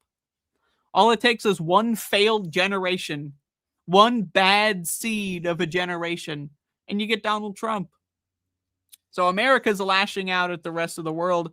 Cuba is about to fall into pieces because American ships, the ones that aren't going to the Middle East to kill a bunch of people over there, are blocking all economic throughput from Cuba. They're starving people there, and Cubans are like, we're fucked. Their whole government's collapsing. Thank you, Donald Trump. Thank you, America, for giving us Donald Trump, and thank you, Israel, for giving us Netanyahu, and thank you, America and Europe, for giving us Israel. You know, one hell of an invention. Israel. Can we talk about this for a moment? It's an ethno-state, but it's not an ethnicity. It's a religion, but it's also an ethnicity, but it's also an ethno-state. They made it up in the 1940s. A religious cult of extremist genocidal freaks made a bunch of deals with Nazis so that they could survive the Holocaust, and that the Nazis would persecute more left-wing Jewish people, more egalitarian Jewish people. And then they're like, oh, let's use this to create a fucking fake country. And then they've just been doing terror attacks all over the place for almost 100 fucking years, right? And think about that. It's not really uniquely European, the invention of Israel. You know, that's uniquely European. It feels like a colonizing force that does ethnic cleansing and genocide, enjoys apartheid, having a lower caste of humans that do servant stuff and live in a service economy. Doesn't that sound it's such a European project? And, you know, just tolerated that for like 80 years. You know? So, hey, this whole thing started way before our generation. But maybe we could have turned the ship around. I don't know. Is there at any point in Israel's history where it could have been a good country? Probably not. Probably not. Am I allowed to say that? Probably not. You know, it probably would have always been a bad seed from the get-go. But, like, I don't know. Maybe we could have turned it around. But, again, we have a religious holy war going on. And it's horrifying, and people just let it happen. They just let it happen. You know? And then you still have people going to church. Just anyone going to church. There's a religious Judeo-Christian holy war. Think about this. There's a Protestant, Christian, and Jewish alliance to unite the religions. You know, because the Protestant Christians think that the Jewish war will bring about like a Pegasus with Jesus on the Pegasus with a fucking scepter, right? He's got the fucking spear of destiny or whatever the fuck. He's gonna fly in the sky on a fucking winged horse, right? And so they're doing this religious holy war, and people are still going to church.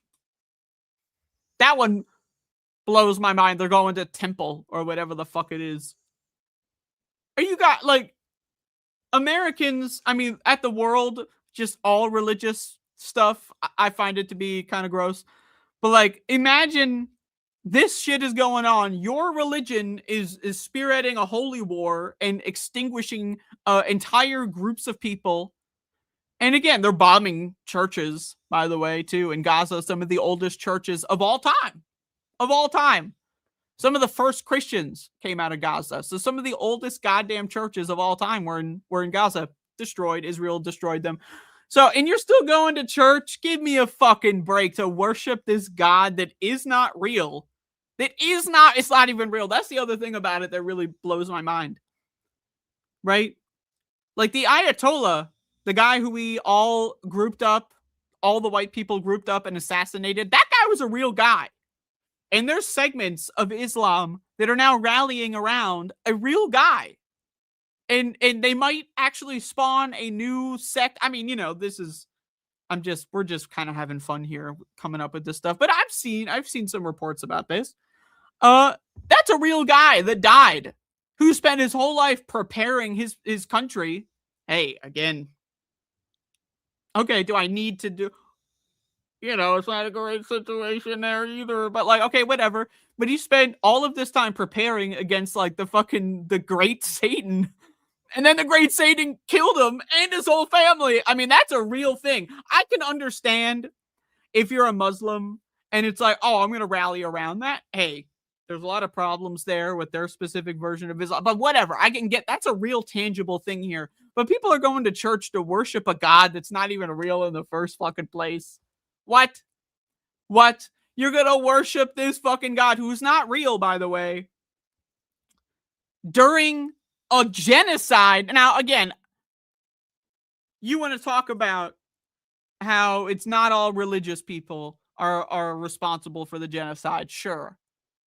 Almost every Israeli citizen is, because they have mandatory service. So if you join the IDF, you're automatically an agent of genocide.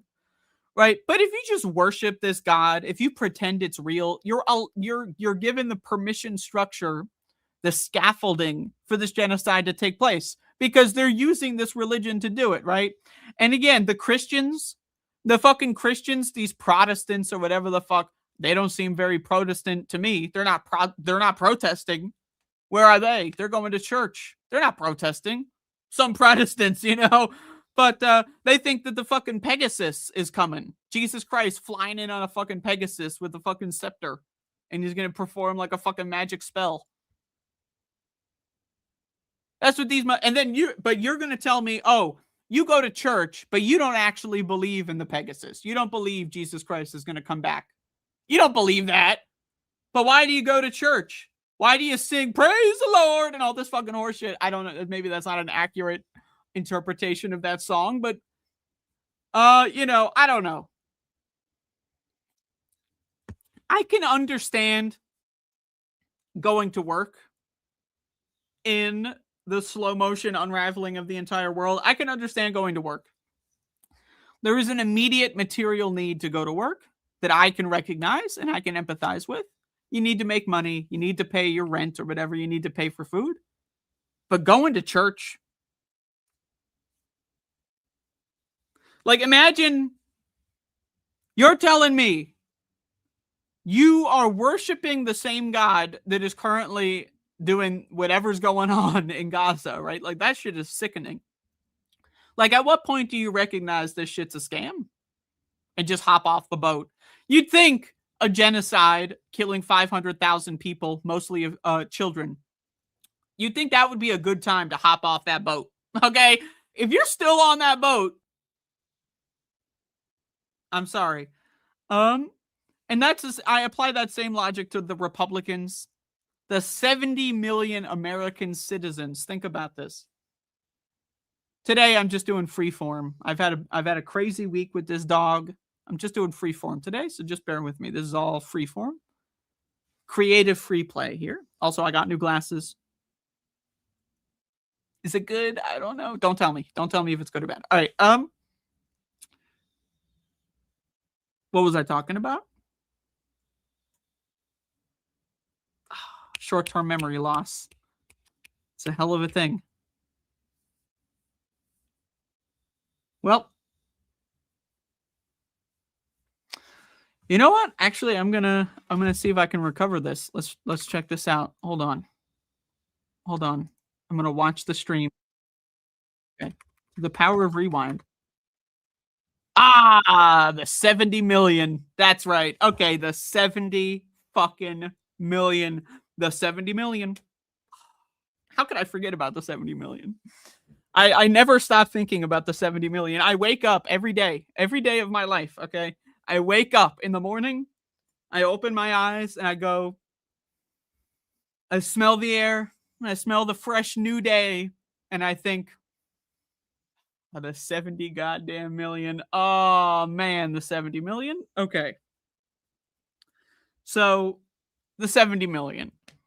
What do we do with these guys? That Donald Trump is a known quantity. This guy is on tape bragging about raping people. On tape for years. Like literally in his first campaign, he was bragging about rape. The first campaign!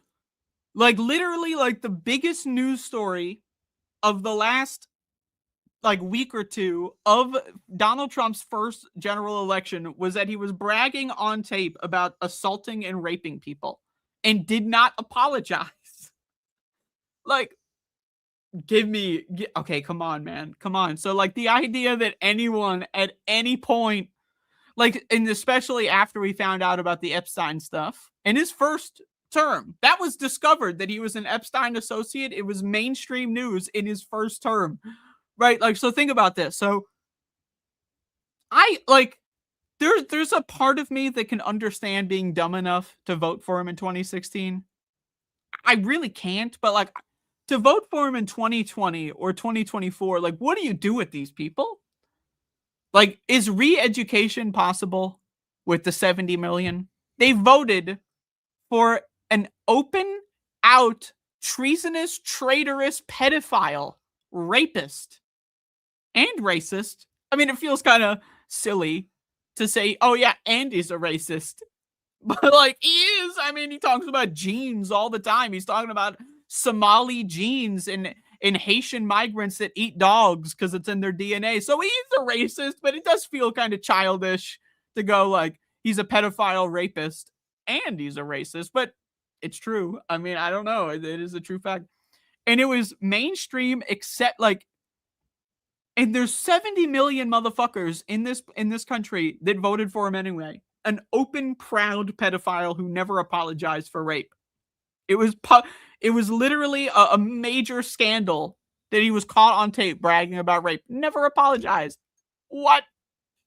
Right? So what do you do with that? Oh, but I thought the economy, dude. Like, this is why I blame Americans. Right? Because I also think Donald Trump stole the election in 2024. He built it up in 2020 to steal the election in 2020. The infrastructure was not there yet for him to steal it, but he stole it in 2024. All right. So that's what I believe. Whatever. But like, either way, 70 million people voted for him. I don't think he just made up 70 million votes. I don't think that. I think they tweaked around the edges to disqualify Harris votes. But think about this. Kamala Harris, right? I don't shit on her that much, even though I should. It's just that she's so insignificant to me at this point. But like, talk about a generational fumble. Okay? Think about this. Like, I cannot imagine a bigger loser of all time. Like, and I know we're pretty late in the game here to talk about this, but she's going to try to run again. As soon as the midterms are done, she's going to do this again. She's going to try to put us through this again. Like, let's just take a moment here to discuss one of the biggest losers of all time. Like, I thought Hillary was a big loser, but you know what? Hillary had so much baggage, right? She pissed off the left. She pissed off her own party. She pissed off her own team with the centrists. She could never unite the center of the Democratic Party. So she pissed off the left. She pissed off the right. She pissed off the center. Right? She never had a chance. In retrospect, maybe you could say she had a chance. But like, let's be honest. She was never going to ever amount to anything. She was always going to be a scorned individual, even if she did squeak into the White House. She would have never won in 2020. Let's just be honest. But Kamala Harris, right? Almost no one knows anything about her, right? Like, the idea that she got in there as vice president without, like, no one knows anything about her. Like, what, like, you just find like a couple of her speeches where she says crazy shit. She doesn't have that much baggage, right? She gets in there during a genocide where the president, like, think about, like, again, a generational loser. The president is asleep at the wheel. Joe Biden is asleep at the wheel. He's fucking flying off the goddamn highway, going down the fucking cliff. Kamala Harris is the vice president. You think, oh, maybe I'll step up and steer the ship? Or at least come out and say, I don't know what's going on. I disagree with the genocide. Such an easy, no-brainer, such a simple task. Just say, I do not endorse genocide.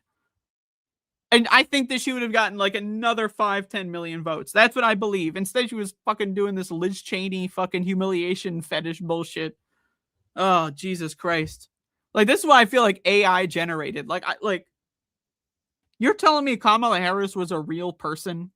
Such a fucking loser. Such a generational loser. But, so again, in a lot of ways, we deserve what's happening. But, you know, the rest of the world doesn't deserve it. The people in Iran, they don't deserve this shit.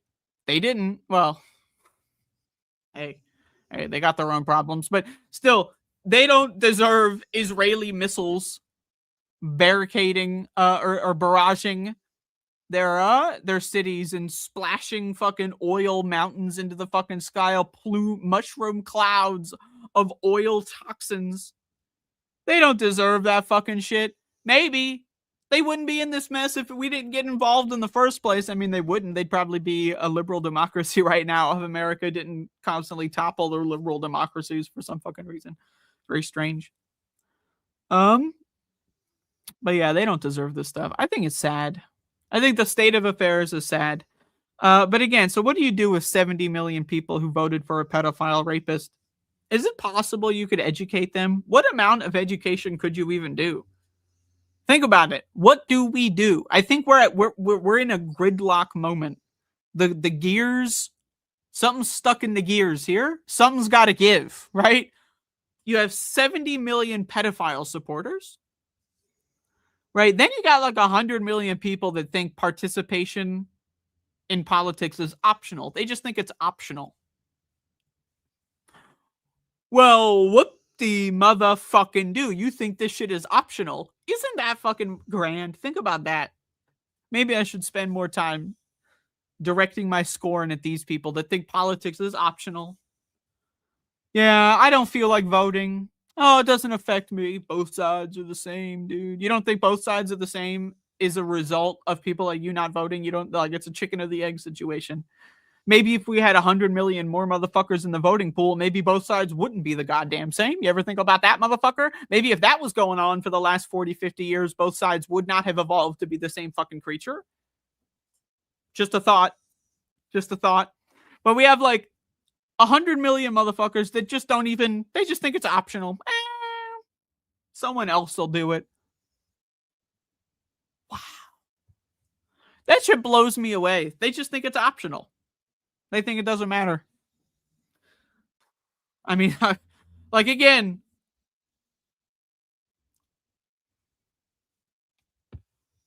it's like, I can understand you just want to get away from the world. You don't want to read about the horrors, right? I understand that impulse. But I think it's childish.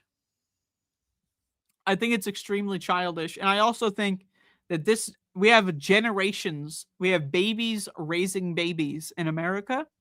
The United States of America, that's what this country is called, are generations of babies raising babies. You could probably trace it back to the boomers at the least, right? At the least, you could trace it back to the boomers. You know, a lot of people would hesitate to call the World War II generation babies. But let's be honest. These people, like, they went to war and they had PTSD and they pretended it was like, oh, it's called shell shock. They had to come up with like 9 million different euphemisms just to talk about PTSD and mental health after going to war and seeing body parts blowing up in the fucking sky. Like, you don't, Like, so, I mean, those are babies. If I, like, those are fucking, like, those are toddlers, motherfucker. Oh, it's called shell shock. They can't talk about it. Oh, what? So again, so babies raising babies, raising babies, raising babies, raising babies. All right. And that's how we get to this 100 million motherfuckers. They just think politics is optional. They think it's, oh, whatever. Maybe I'll get around to it one of these days. Oh, maybe. Or maybe not, because the SAVE Act is going to pass any minute now. I saw Donald Trump said at some event that a Republican has cancer. He leaked that some Republican has cancer and is going to die soon. Did anyone see this? Oh, man. He's like, oh, I probably should. You know what that thing he does where he goes like, you know, like when he's at the thing, he goes like, he turns to the nearest guy. I probably shouldn't say this. Right. And he says, we have someone who has cancer. He's going to be dead by June. And it's going to affect the Republican ability to pass legislation. So imagine that universe where the only thing that keeps the American Republic from fully collapsing is like some Republican dying of cancer. Wouldn't that be a cosmic ending? I think they would cheat either way. I think they're going to destroy it no matter what. But the SAVE Act is going to pass any minute now. And we're all doomed. We're all doomed. I don't really talk about anything else on this show other than we're all doomed. I mean, the show here that you're watching is called Welcome to Fuckville. What else do you expect? Welcome to Fuckville, everyone. The GDP is up. Jobs report is looking great. The climate is clearing up. And everyone is super healthy. No, of course not. What are you talking about? You know what you're getting in here. So I'm a pessimist. You understand that. But I think it's going to be really bad. I mean, you know, once oil prices are totally annihilated and this war it's going to target, the longer the war goes on, it's going to target more oil infrastructure. Countries are going to have to switch to non-oil based energy, but they're not because oil companies somehow control the world. Right? So, okay. So we're frozen. Again, something's got to give here, right? This is like you've been playing Jenga. Imagine this. You're playing Jenga. And you've just been playing the same tower for like 10 years, 20 years. It hasn't fallen yet. It looked like it should. How the fuck is that still up? Right? Every time you walk by the Jenga tower, every time you walk, you know, you're like, I don't want to jostle it. It might fall over. That's what we've been doing for like 10 years, 20 years, at the very least, since the whole Iraq bullshit, right? At the minimum, right? And somehow it hasn't collapsed yet. I think it will collapse soon. Because if energy prices stay this fucked up, the food supply is getting fucked. The bombs are accelerating climate change. Climate change is destroying, the ability for fields to generate good crops. You know, again, we're getting a lot of droughts in a lot of regions in Europe and stuff like that. Extreme weather destroying a lot of fields. Again, you have the war with Ukraine and Russia, right? So food generation is looking pretty grim. In the United States, food production is grim. Poisons are being added to the food all the time. Over 100 new chemicals that have never been studied have been added to the GRAS list, generally recognized as safe. They've been added to the GRAS list since RFK Jr. came in. Over 100 brand new chemicals. No one's ever seen them. No one's ever heard of them. We don't know what they do. Have been added to frozen food. Have been added to oils. If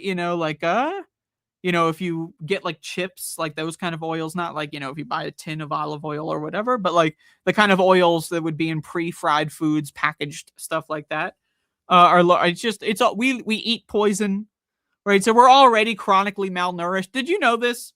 Think about this. 95% of Americans do not eat vegetables. When I first discovered this statistic, it was 88%. So it's gone up since I first started talking about this. If anyone has watched my programs for many years, you know I can never shut up about this. So 95% of Americans do not eat the minimum daily requirement of vegetables. They don't eat enough fiber. What is fiber? Fiber is vegetables, okay? 95% of Americans don't eat enough vegetables. That's not 9.5%, okay? That's a 95. If they eat vegetables, it's not nearly enough, right? Like eating like one thing of broccoli is not nearly enough. It's not even close, right? So 95% are basically malnourished, a low level of malnourishment.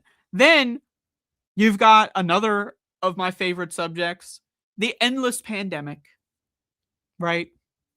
Everyone's sick all the time. You ever go outside and it's just everyone's constantly on the verge of puking?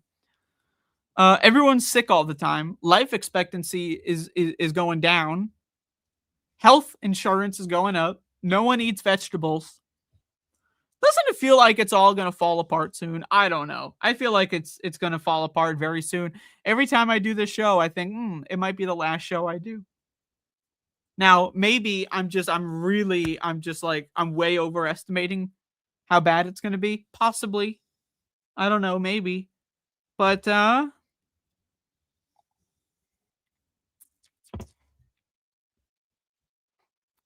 I'd rather be wrong than caught off guard.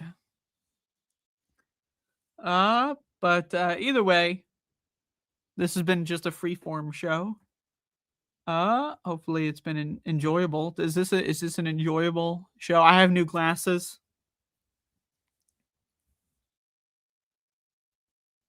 Is this good? Is it? Don't tell me. Don't tell me, actually. Don't tell me. Don't tell me if it's good or bad. I don't want to know. But I have new glasses. It's kind of weird. I haven't gotten new glasses in 7 years. So this is my first new pair in 7 years. So it's kind of very strange. I'm having a hard time adapting. But don't tell me. Don't tell me if it's good or bad. I don't know. But yeah, my head hurts. Ugh. Oh, God. Anyway. It's all falling apart. I've got a cone dog. Max the dog had major surgery. He tore a ligament. And now he's got like a steel plate in his bones. So he's a cyber dog. That's why I am in this location with this weird backdrop. I don't have my little signs. But either way, hopefully this is okay. I don't know if this is going to be the new permanent situation. I'm not sure. But it might be. I might have to figure it out. But either way, this space, I do my show on this space. What is this space? I don't do my show anywhere else. This is the only place you can get it, is on this space. Why? Well, why not? It's an exclusive. I am exclusively on thisspace.television. And so are some other people, but they also have their own programs. Not me. I'm only here on this space. Not television. But we are live on Monday. I do segments on Monday. So if anyone enjoys this, you may enjoy my Monday segments that I have been doing. Maybe we'll get other people to do Monday, but you tell them. Who do you think would be good for Monday? You let me know. We also have Tuesday. We're live on Tuesday. Has anyone else ever been live on Tuesday? Because we are. We're live on Tuesday. And today is Wednesday. And the thing about Wednesday is I'm here on Wednesday. And so that's really all I need to say. Then we're also live on Thursday. Thisspace.television. Subscribe. Tell everyone you know. Tell your grandma. Your grandma's going to die soon. Let's be honest. She's getting up there. Right? She's getting up there. She's climbing the stairway to heaven. Right? She's almost there. Right? So don't you want to help her out so that she doesn't die before she hears about this spaced out television? So tell your grandma, especially, it's Grandma's Day. Here on this space.tv, it's Grandma's Day. So tell your grandma before she dies. And if your grandma's already dead, I'm sorry. My grandmas are dead too. So they died without ever knowing about this space.television, and I cry about it every day. But maybe it's for the best. But either way, tell your grandma about this space.television. I got 5 more minutes here of filibustering. I'm out of material.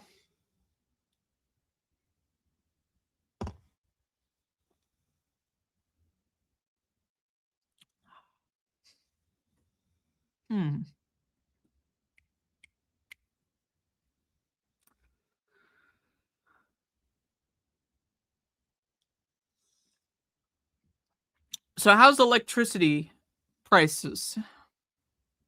I have noticed that electricity prices are going up because of these data centers that are being built.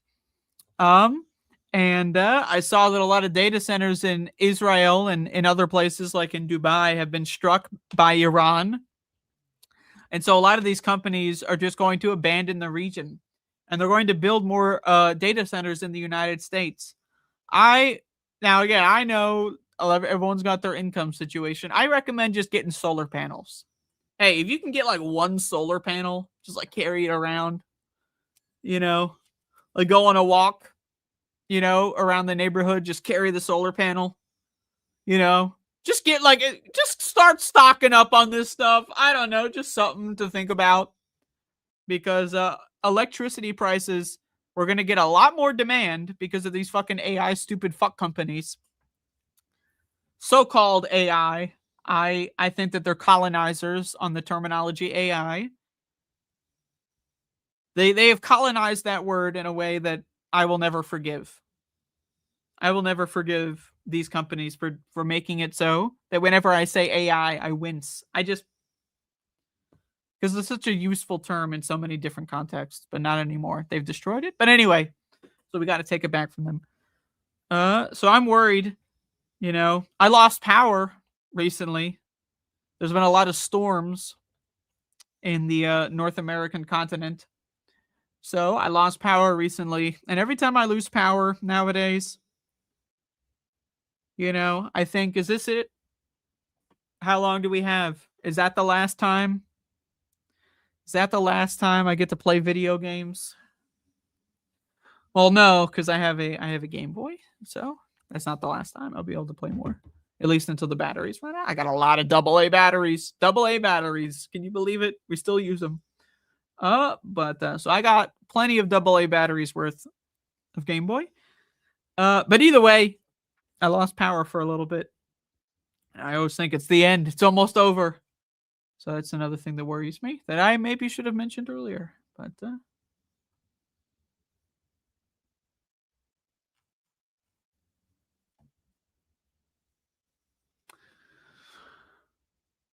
up next is another show. This show is over. I'm afraid this show is over. I have to speak really slowly so that I can fill up more time. But up next is another show. And it's just starting. It's not there yet. We got another 90 seconds or so approximately. But this next show will be starting imminently. The show is called Left of the Box. And there are boxes involved.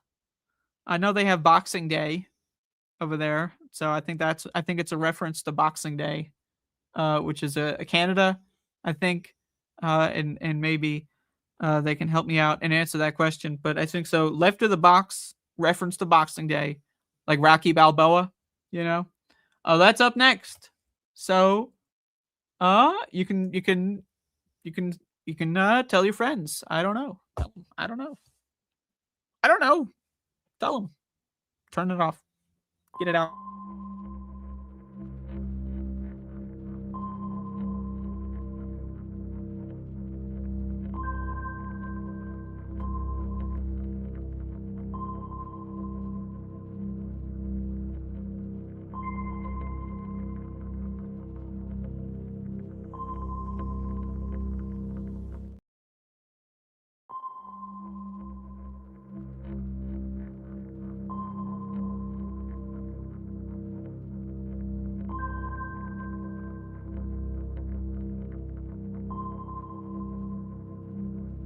Do do do, theme song. Do do do, I'm broke so this is my theme song. Do do do, just imagine this is an awesome theme song. Do do, theme song. Left of the box. This space. Ooh. Hello, welcome to This Space with Left of the Box. Bonjour, bienvenue. I'm Sandee. Am I live right now? Are you seeing me? Do you hear me? Please let me know in subspace as soon as possible that we are actually communicating here. I will not go on until I have confirmation in subspace that we are actually seeing each other. You know, that you see me, you hear me, I can see you in subspace. All of that I need to know. So I got an audio is fine.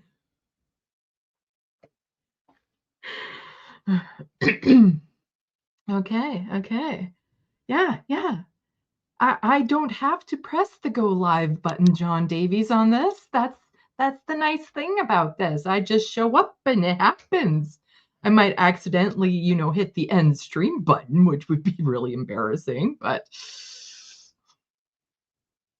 I had a day yesterday. Really, well, most people I would imagine did. Unless they were born like today, then everyone had a day yesterday. So I've been sick. In my defense, I've been sick. Had a cold. And I was able to do this last week, this space. And for those of you who are tuning in that week, probably saw that, I was pretty sick still. But, just recovering. But, I think there's still some lingering cold brain fog going on. Even though, I'm feeling better. I still have coughing fits, especially, at night. But I made it out to the gym on Monday. I made it out to the gym this morning, which is good. It feels good to get back into the routine I almost had before I got sick. But because I was sick, I missed a week of doing my regular live streams. So there was so much news I needed to get caught up on. So last Sunday, when I was doing my regular news live stream, I'm like, there's way too much. Too much, I say, in this one live stream to make it just one live stream, because with everything happening with Iran and Canada's involvement with it, and some federal politics and provincial politics and trans related stories and all this sort of, there was just a lot to go over. So I thought to myself, you know what I'm going to do? I'm going to break it up. I'm going to make it into 2 live streams. I've done that before in the past and it has worked and it was fine. And I did it in the past anyway. And, I was thinking, do I do it on the Monday or the Tuesday? And I was thinking, I have plans on Monday, so I can't do it on Monday. Turns out the plans I thought I had didn't actually have. So that threw me off, and I wish I had done it on Monday. So I decided, okay, Tuesday will be part 2 of my news live stream for the week, so I can get caught up on everything. And, Doug Ford, Premier of Ontario here, up to a lot of really bad shenanigans that needs to be exposed. Absolutely needs to be exposed. And I'm still a bit drained, though. I need some downtime after I do my streaming. And I need to dedicate more downtime to when I'm done my streaming to just unwind. Doing that by watching the series Supernatural, which will take up a good 2-3 months, considering how long that series is. I watched the first 2 or 3 seasons when it initially came out, and then I lost track of it. Not that I wasn't interested in watching it, I just lost track of it, and I didn't want to pick up in the middle and all that sort of stuff. So now that it's over, I'm going to watch the whole thing. Seeing episodes from the first season that I do not recall at all anyway. I wanted to do 2 shorter news live streams. So of course, Sunday was my regular, short live stream at about 4 hours, of course.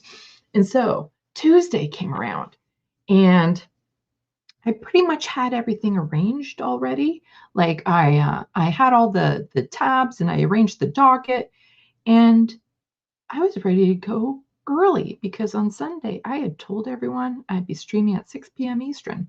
But you know what? Tuesday came around, everything was lined up. I wanted to be done earlier so I could relax. So I thought to myself, what I'm going to do? I'm going to start streaming at 5. And then I looked at the clock and I saw that it was like 4:30. I'm like, oh shit, I need to do the makeup and stuff. So I was rushing through that, rush. And then okay, it's 5 o'clock. Good. Send it out on my social medias, letting people know that it's starting at 5 p.m. Eastern. It's starting in minutes, I say. In just a few minutes, I'm going live. Yep. Completely, absolutely. And so I'm sitting there and I'm looking at my YouTube studio, and it's like, only 4 people are watching. And I brushed it off. I just brushed it off. It's a Tuesday when I don't normally do a live stream, and it's a busy evening. And it's also at a time that I normally start at 6. I'm starting at 5. The algorithms don't necessarily notify people, all that sort of stuff, just brushing it off. And busy evening with the midterms that were happening. We can touch on that after I'm done venting. And then I can vent about that a bit. But yeah, no, I'm thinking, it's probably going to be a lower turnout today. So I thought, you know what? 4 people watching, they're the best people. We'll just start. We'll start. There were comments in the sandbox, so it's like, yeah, sure, okay, we'll just start. And so I started my live stream, and I started talking and chatting and doing lots of commentary. But I was getting concerned. I was getting a little concerned that people weren't being very interactive with me, and I was like, I guess the people who are watching, they just kind of maybe have me on in the background, and they're not doing much. And again, just brushed it away. I even said, could you give me a thumbs up? Let me know everything is good. And for some reason, the lack of thumbs didn't set off anything in my brain. I'm calling it like an autistic brain fart that I was having. A completely autistic brain fart, because it's like, nobody's really replying to me. So I don't know. It's just a low engagement day, I guess. And all of that sort of stuff. Ooh, there's a private chat. I'm going to check. Yeah. Okay. So I'm like, okay, yeah, just low engagement. People aren't really tuned in, probably concerned with the primaries, whatever was happening. No, midterms. That's it, the midterms. And so I'm like, okay. Just, I brushed it off. Even when I was saying out loud things that were like, it would really be nice if I could get some feedback from anyone. But then there were a couple comments in the sandbox. I'm like, oh, okay, so people are engaging. I'll respond to these comments that are in the sandbox because, I guess some people are paying attention. But yeah, just brushed it off. Low engagement day. And I'm doing my commentary. It's fantastic commentary. And I'm chatting away, going through all the Doug Ford stories and stuff. And then I start my second docket. So I had 3 dockets planned. One was just Doug Ford stories. The second one was a Doug Ford story about how he wants to get rid of FOI requests, freedom of information, to hide what I'm sure is just arrestable corruption that he is engaged with. And so that's a very important story. So I had an entire docket devoted to that. And I get to about the 3rd tab in that docket, and I'm looking over the sandbox, and Looney Tunes said something. Now, he wasn't the first one to say something, because Soul Life was in there, and Soul Life is like 5 p.m. leftist time, and it just went. Then Looney Tunes said something, I'm looking at that, and I'm looking, and I stopped what I was doing, and I'm like,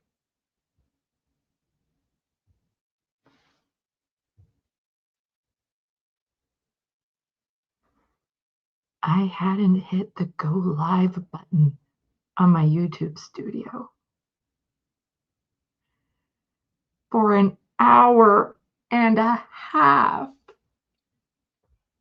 I was talking to myself.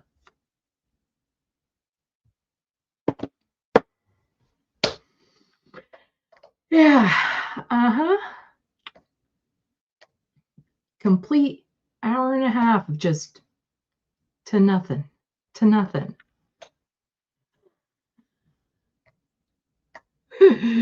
Ha, ha, ha.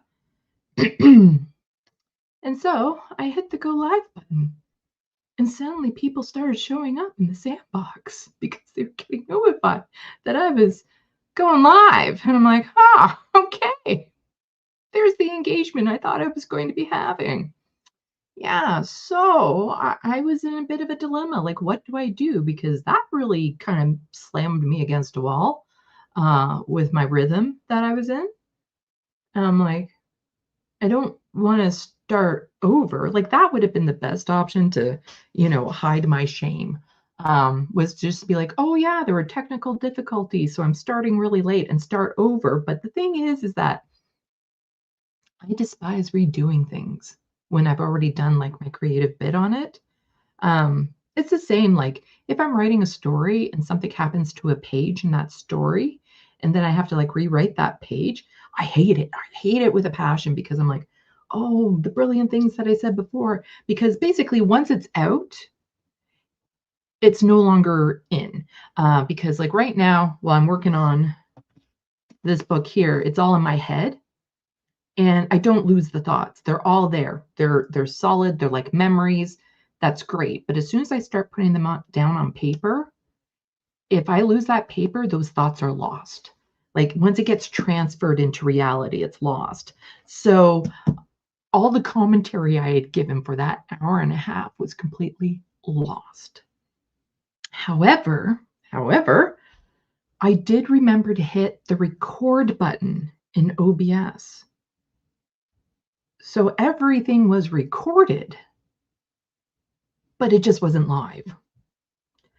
So today, instead of working on my TYT essay, what I decided to do was clip that hour and a half, scrunch it down just a little bit, take out some of the most embarrassing comments. And I'm currently uploading it right now to my YouTube page as a video. So you will see the brilliant commentary I had for the first hour, and like it's like an hour and 15 minutes.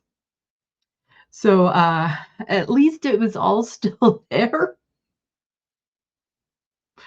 But wow, that was embarrassing, because as I'm going over the video to edit out parts and stuff like that, I'm like, I was saying it out loud all the time, like, be nice if somebody left a comment in the sandbox. Let me know that everything is okay. And I think there were several things going on.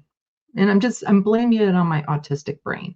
For one thing, I hadn't had that happen before, where I ask for feedback in the sandbox and like no one replies. So it didn't quite compute in my brain what was going on for some reason, because it's weird. It's weird how that works. But since that had never happened before, it was like a stumbling block for my brain. Like I didn't know how to deal with it. And the other thing that was happening was it was validating my self-doubt that I feel. Because the thing is that I come across probably a lot more confident than I am. And I do have this fear that like nobody's watching, nobody cares about my content, all of that sort of stuff. I have that fear. And I was able to also, again, dismiss a lot of it given busy Tuesday evening for streaming and whatnot. And so to me, this was just validating a part of my negativity that I'm just not that interesting. And so it just kept on getting brushed off and brushed off. And it wasn't cluing in because I had messed up my routine starting my live stream. And as somebody who's ADHD autistic, routines are very important because I was rushing because, you know, I left it to about a half hour before I started doing my makeup, where normally it's an hour. Does not take me an hour, not by a long shot, but it gives me time to, you know, ease into things, process, all that sort of stuff. But since I crammed it all and then I was scrambling to get it out on social media, I forgot a couple steps. And those couple steps were to hit the go live button, but then also check on my YouTube page playing that it is actually live. And I didn't do those 2 steps. Now, you see, when I was talking to myself, I could see the YouTube studio out of the corner of my eye, and I could see me moving around and stuff like that, because what it does is it shows a preview of what would be streaming. And so out of the corner of my eye, everything looked normal because the part that said preview is covered up by my other page. Yeah.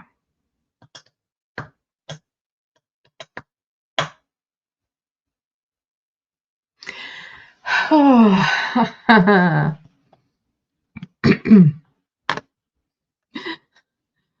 What? You edited it? Damn, you should have left it as is. I edited it just a couple where like spots where there are sometimes gaps when I'm like, okay, what's next? Anything in this article? Like just nothing major. One really embarrassing comment that I'm like, when I read out Soul Life's like, oh, 5 p.m. leftist time, and I still didn't clue in.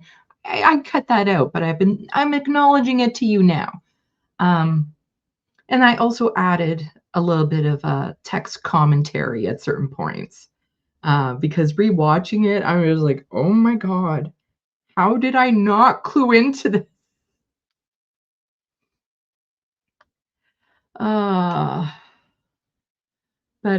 Because the thing is that while some people are waiting to get into or waiting for the live stream to start, they'll go into the sandbox and say hello and hi and all that sort of stuff. And so I'm like, okay, yeah, there's people engaging.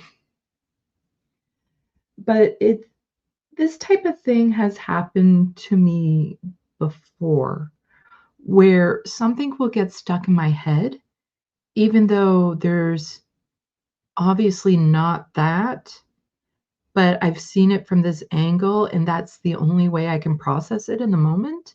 And that's gotten me in trouble before because, like, here's this paper I have or something, and I'm focused on these certain lines, and I hand it in, but then I totally forget everything else that's on the page or something that maybe wasn't appropriate for that class. Or, you know, I'm having a conversation with somebody and I'm fixated on a certain point. And then finally they're like, what the fuck is your problem? Like all these other things are countering it. And I'm like, what? Huh? Oh, okay. Yeah, obvious now. And so things that are like completely and utterly obvious can sometimes just go over my head because I'm fixated on a certain aspect of it. And so I'm having a hard time stepping back from it. I don't know if that's an issue for other people so much, but that's happened to me a bunch of times. It's just, yeah, it was a bit of a, okay. And then, you know, it was a bit, it hit like this weird chord in me of this remembering of trying to communicate with people and not being heard. You know, trying to communicate with friends, but nobody is, you know, giving me the time of day and all that sort of stuff. And it was kind of like hitting that part of me as well, which was, again, just validating a lot of these self-doubts that I have. So all of this was just getting brushed off until finally I clued in, and then it's like, okay, so now I have to do like a hard reset. So I didn't go back and start from the beginning. I just started from the docket I was on about Doug Ford and the FOI. and took it from there. Because at that point, it would have been impossible for me to start over. Not to mention, again, I wanted to be done a little bit earlier in the evening, as opposed to like 10 or 11 p.m. So it was quite the thing, but it's currently being uploaded to my YouTube page now. I had to like re-render it and things of that sort. And when I realized my mistake and I was talking to actual people, I had done like this little weird intro, like, okay, so this is the story behind what you're seeing right now. So I had to move that to the beginning and all that sort of stuff. And so the video is about an hour and 12 minutes once it got all squished down. So yeah, it will be up probably in a few hours because it took a while to render and now it's taking a while to upload to YouTube. YouTube is being particularly slow right now. So I'm running into that. But I'm just like, I'm rewatching it and be like, oh my God, it was so fucking obvious. I was asking for people to respond and they weren't. But I was just processing it as nobody was paying attention to me versus, you know what, maybe there's something wrong with the stream.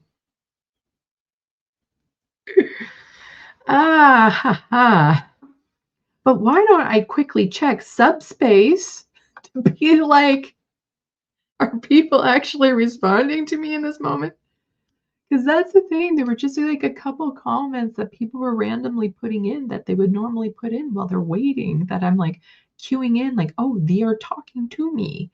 And one person in particular, I think it was John Litham, calling him out.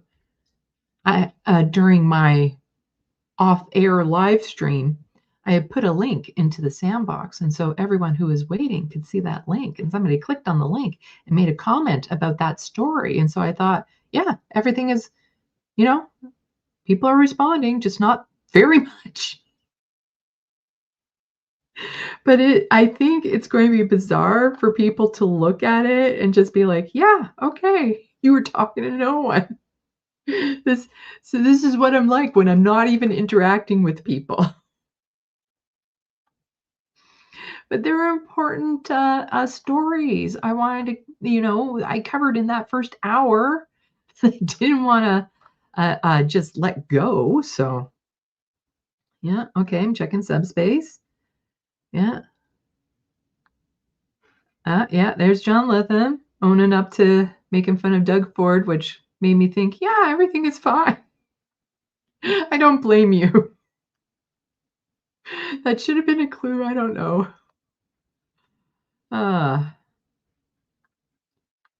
And the reality is, by the time I put that link in, it was like 5-10 minutes after that.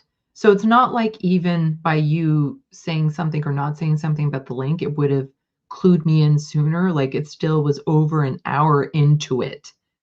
And it literally took Looney Tunes saying like, hey, where's the live stream, for me to be like, what the fuck?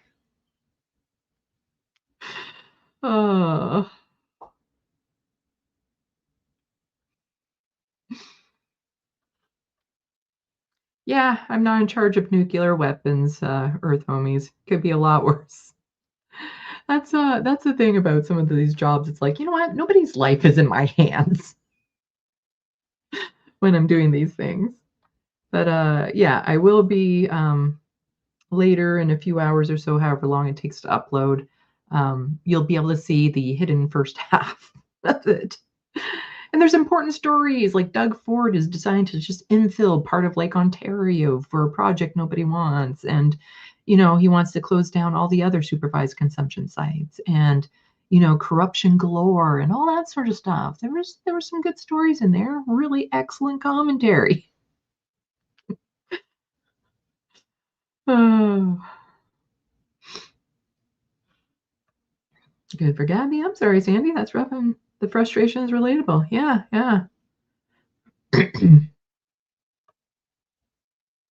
Earth homies, today I put quarters in the clothes dryer and forgot to press the start button. 35 minutes later, I found wet clothing and had to put in $2 more. I've done that sort of thing before too. put the coffee in the coffee maker and walk away, and then 20 minutes go back, and then it's like, why don't I have my coffee yet? Oh yeah, I actually have to turn it on, don't I? Yeah, I've done that sort of thing too. Johnny Too Late, and this is why everyone should subscribe and watch Sandee's show. You never know what shenanigans might happen in the sandbox. Yeah. Oh, so I'm still a little sick, still a little coffee and nose drainy and all that sort of stuff. But yeah, it was just let's see. Jet, I'm glad Sandee is part of this space. I've been so busy I haven't been able to catch many lives lately. Well, you would have only caught part of it last night. Yeah, so it was embarrassing, to say the least. Because if I had stopped and done the thought out, like, oh, I could start from the beginning, but I really didn't have the energy to start from the beginning. So, it is what it is. You see me for who I am. Yeah. You don't see all of me on here, but you do. What you do see of me is authentically me. I do try to hide things like my self-doubt. It doesn't always work out, apparently. So that was just a weird experience, having like just the processing of that, the way that it triggers memories of like other autistic incidences from back when I was a child and didn't know I was autistic, and how people would just be like, how could you be so stupid to not notice blank? Or like, this is so obvious, or all of that sort of stuff. And it really just, it reminded me of a lot of that. And one would think, as an adult, I would get over this sort of stuff. But nope, still a thing. Johnny Too Late saying, that sounds like fun, unreleased show. I'll have to check it out when I'm done modding for this space today. Yeah. You're going to see me do a lot of what I normally do, but talking to shadows. Responding to the shadows I see on the wall versus actual people. Oh, yeah. But yeah, that was my night yesterday, which, from the sounds of it, went a lot better than a lot of other people's nights, because I was able to go to the gym this morning instead of working on my TYT essay. When I got home, I had to work on getting that video together to upload and stuff. So I haven't been able to catch up on a lot of the news earlier, but in the past couple hours or so after it's been uploading, I saw that those midterms went pretty damn shitty for us leftists. And frustration abounds. Mike Figueredo released a video where he's a little mad. He's a little mad that us leftists can't seem to strategize properly. You see, the right is very good at it, but the thing is that us here on the left, it's a coalition, and a lot of very strong-minded individuals. And for the most part, all of us are going in the same direction. But we do lack cohesion. We lack a singular vision or goal, which is fine, because it's fine to have different goals and visions. The problem lies in when we start sacrificing one vision in hopes of achieving another, just for that other to also fall apart, as opposed to sacrificing one to support the other. And I've seen it before. I've seen it, in the elections here in Ontario. The way that I wanted people to vote was ABC, anyone but conservative. So what I wanted to see is the NDP and the Liberals actually work together and be like, okay, in this riding, who is more likely to win if one of us steps down, the NDP or the Liberals? And whoever is most likely to win, the other party steps down and endorses. Because we all do share a common goal of not having Doug Ford as premier. And it would have been nice, but you see, here's the problem is a little thing called egos and party mentality and wanting to win at all costs, wanting to do these things. And so that happened in almost no ridings. In a handful that it did, one was an NDP candidate, and she decided to step down and endorse the Liberal, to which then the NDP banned her.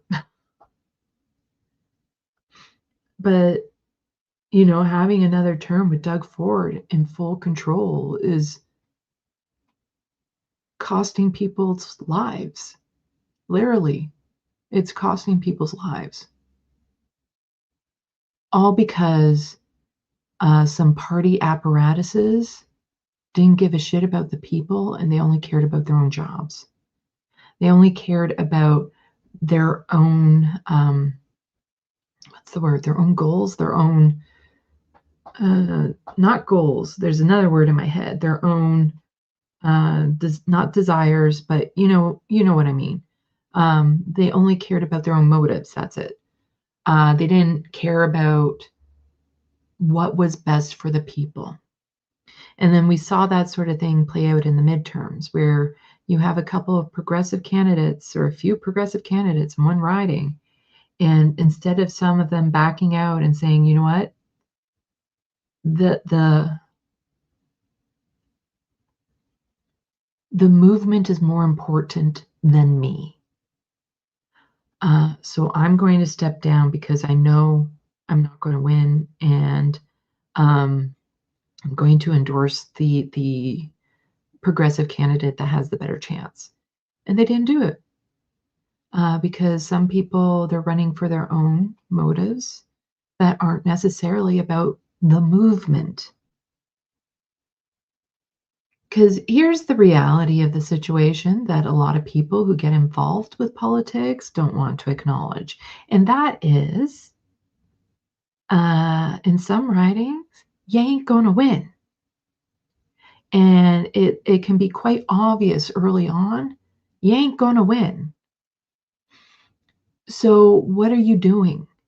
Because even if I were to run for office right now in whatever riding, I know the chances of me winning is slim to none. So what are my motives for running? And when I initially tried, my motive for running was getting a larger platform to spread the progressive message.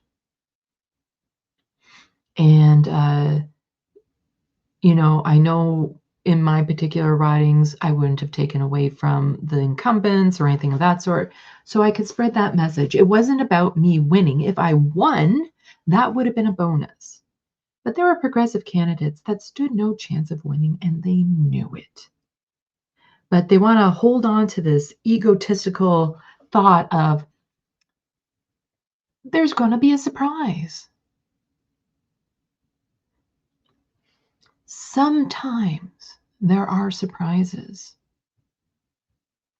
but those surprises don't come from when you're only polling at about 5% before the election to winning it. The surprises come within the margin of error. It wasn't a surprise Mandami won. It was a relief, but it wasn't a surprise if you were paying attention to anything. With Donald Trump and Kamala, it wasn't a surprise that he could pull it out because he had done it before. And if you were talking to people and plugged into what was happening in society, you knew that was a likely possibility. If there had been a third-party candidate who decided to stick it out, okay, that third-party candidate would have to know you're not going to win. And you're only going to split votes one way or another. And some people have a hard time understanding you ain't that great. You know, there's nothing that spectacular about you, no matter how much you want to believe it, that could do something where you're only polling at 5% right before the election to pull it off. That's just not going to happen. And so a month out, like the thing again with Mandami, when he first entered the race, like a year beforehand, he was polling very low, but he worked his ass off for that year. And so when it came to a month before the election, everyone knew there was a very good chance of him winning. So for the candidates a month before the election who are polling at under 10%, as much as I hate polls, talk to the people around you, and not just the people who are in your bubble, but the other people. Talk to the other candidates. Try to get the vibe for feeling what's going on. Go to social media and start investigating and seeing what people are saying. And if you stand no chance of winning at a month out, you got to change your strategy. You got to change what your motives are. It can't be about you.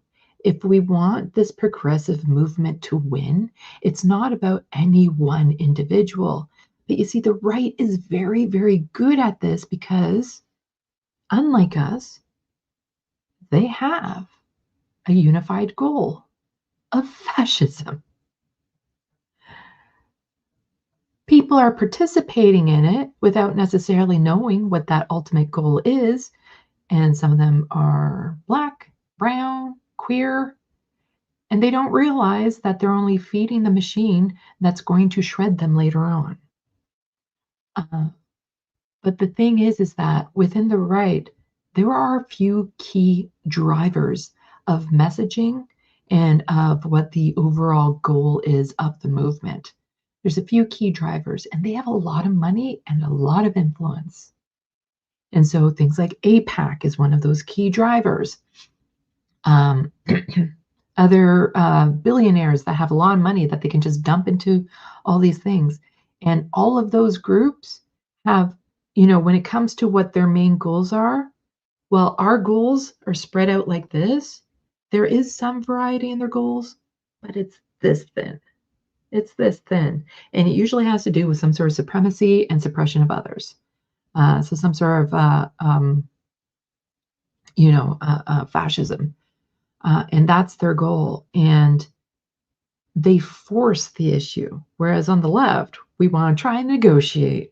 We want to get along. There's no leftist dictator coming in to being like, okay, all of you need to shut the fuck up and do what I say. No one is doing that.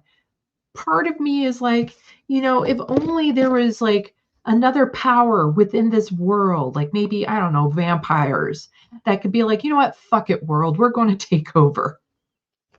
Because you ain't doing it right. Yeah, it's sorry, I'm just seeing somebody wanting to talk about Canadian stuff. I haven't read all of it, Earth Homies, but I'm just glancing at it. Canadian courts are better than American courts. Said it. I'll say it again. Canadian courts are better. They tend to fall in line with the Charter of Rights and Freedom far more than, the way that Americans want to bend the rules and interpret things that serve the ruling they want to have. Whereas in Canada, they're far more often ruling in line with what the Charter of Rights and Freedoms is, and ruling in the spirit of it, not trying to manipulate it. And less corruption. We don't elect our judges, our Superior Court judges. There is a process. It's a nonpartisan process. So the Prime Minister doesn't pick an individual. They get handed, 6 or 8 people that they can then choose from. And those 6 or 8 people have gone through a nonpartisan process in order to get in front of the Prime Minister's eyes. But yeah. And yes, John Davis, the left is not angry enough.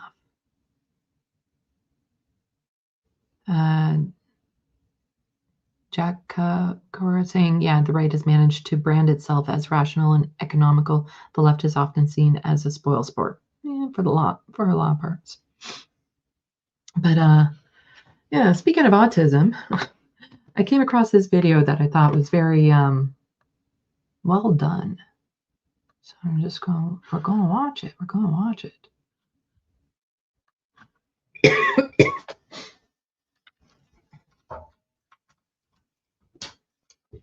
You see, I put together some videos today in case my rambling about my embarrassment of yesterday, because why not just share it with everyone? And talking about the midterms wasn't enough. I still have a couple of videos to watch, which is good because it'll give me a break to cough my brains out. What's left of them anyway. So I'm not familiar with this account, but I came across this video and it's really well done and he's very good looking. So Tim here is saying why are autistic people manipulative for practicing social skills?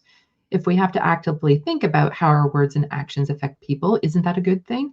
Instead, we're shamed for it, called strange, told something's off in our face and eyes, and our words and ideas constantly taken out of their literal context and twisted to mean something when we never intended. It's tiring. And I relate to this so much, because this is why I can't get into cliques. And I was talking a bit about this in the public half of my live stream yesterday, how it's difficult for me because, and this is also when I was trying to get into politics as somebody who presents female, was people were very suspicious of my motives because I wasn't doing it right. They were saying that for women to get involved in politics, they have to be asked 4 times before they'll even consider it. And meanwhile, here I am just like, hey, I'm doing this. Nobody asked me to. I felt it important and I'm doing this. And immediately, a lot of the women were suspicious of me. That there had to be some ulterior motive for me wanting to get involved in politics other than wanting to do the good thing, the right thing. And so I've run into this type of thing a lot. And I really like how he chops it apart. Chops it apart. Yeah. An autistic person has to practice this for how long? And I'm not talking about the chopping. I'm talking about the performance, me to you, using the words the right way, making my face move and my voice do the right things. They tell you if you have to figure it out, you have to learn, oh, if I make this facial expression, then people will respond this way. And if I use this tone of voice, then people will respond that way. Then you're a bad person. Manipulative, different, something's wrong. Yeah, I've definitely run into that. And then I've also run into the issue that I have a lot of conversations in my head, often about, like this, with this book. And so when I'm thinking of plots and stories and conversations that they're having, I will quite often have the facial expressions I will imagine them having, because I'm like, I'm embodying it. Is that the right word? Like I am possessing it. And so sometimes I can just be sitting there and then there's like these weird facial expressions that will go on because I'm either having dialogue that's going on in the book, or I'm imagining dialogue because I have to practice some dialogue in my head of like, okay, if I'm in this situation, this is what I'm going to say and that sort of thing. And so you'll see weird faces that are just coming out of the blue. And so people think I'm strange. I guess they're not terribly wrong. But also there is a lot of people who will be like, you're not responding the right way to certain things. And so they interpret things in it that I didn't put into it. How I say hello to people in the morning at a workplace was very controversial at times, even though I thought it was absolutely like, why? Why do you have to say hello and acknowledge everyone when you first walk into an office? I don't get it. I don't get it. And so if I didn't do it the right way, people were like, you snuffed me, not snuffed, you miffed me, not miffed. There's another word for it where you slighted me. You slighted me because of how you said hello. run into that where it's like, I was just saying hi. I don't get it. And people getting so upset over things that I've said when it's like, you're obviously interpreting this in a way I didn't intend. Something's off Just, with that yeah. kid. They told so many incredible people that just because we had to practice, we're not to be trusted. Strange, weird. But we literally say the words social skills in the name, implying practice, something that we need to practice. And yet something we're shamed for practicing. And we've been practicing that mask ever since we were born. Why do we keep doing this despite all the shame? Maybe we still have hope. Maybe we're still hoping to understand and connect with others, even when they don't really understand us. Yep. Now let's see. I have some other things to go over, but it's all part of like one narrative in a way. And I don't have enough time in the 15 minutes to go over all of that. So, oh, here's a one-off story that I can maybe chit-chat about.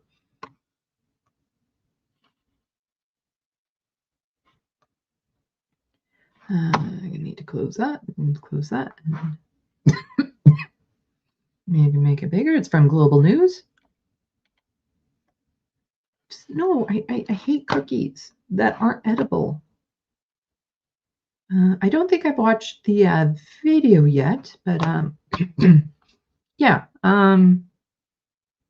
We'll probably come back around to talking about the autism, but this is an article that I also just, felt, would you stop with the cookies? Was a good thing to talk about. And it's more young men contacting Ontario gambling helpline, new study finds. Because, yeah, sports gambling was legalized in Canada because, all the shitty things that happen in the States and have really negative outcomes. Canada's like, you know what? We should give that a go. Hey, look at how they're privatizing their healthcare down in the States. You know what? Let's give that a go. Because it's really shitty for everyone there. Why not give it a go here? Viewers watching the Toronto Blue Jays World Series playoff run were bombarded with sports betting ads. Every other ad, it seemed, was an ad for sports betting. With every tap, a new legend is born.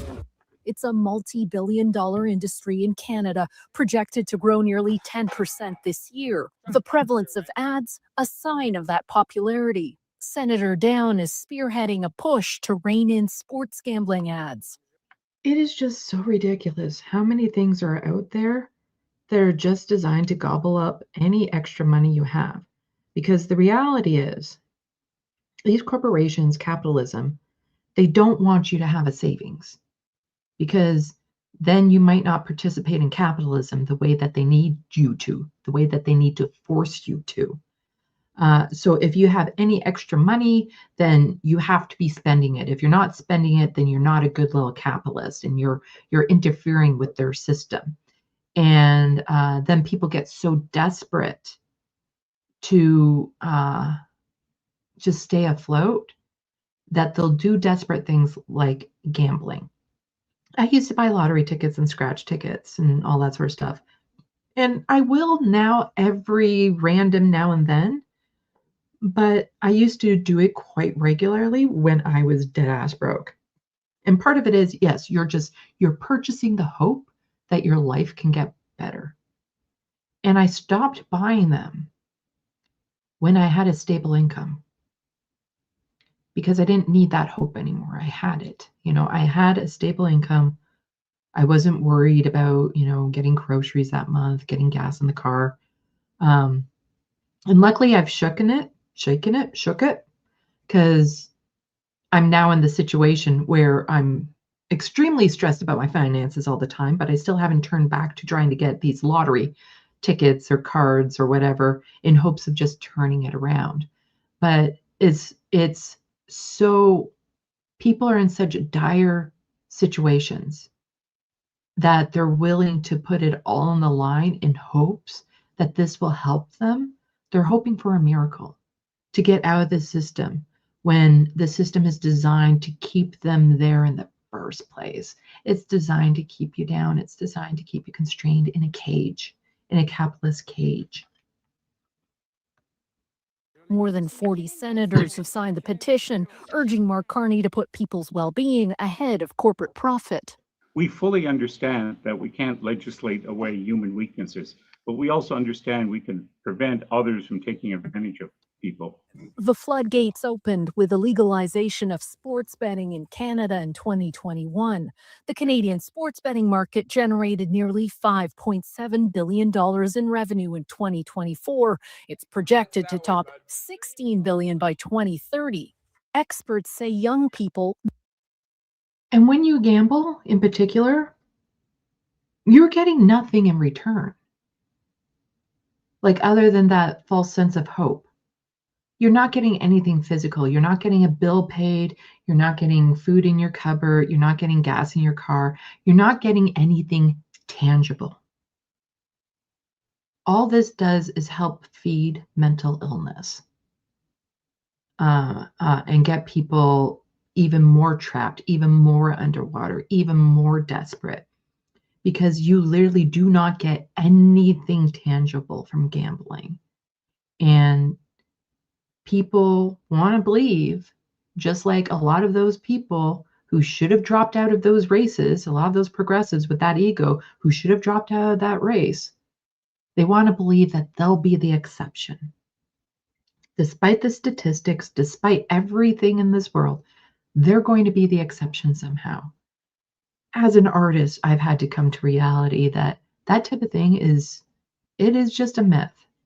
You know, the likelihood of my book going viral, the likelihood of my YouTube channel going viral, the likelihood of my artwork, you know, starting to explode in sales. It is like winning the lottery. And the chances of it is very, and so it's important to ground yourself and find reasons to be doing it that aren't necessarily about income. Because, you know, I do my art, I do my writing, I do my YouTube channel for things that I find fulfilling for myself. If it can make enough money for me to scrape by, then that would absolutely be great. But these are things that I would do if I won $50 million.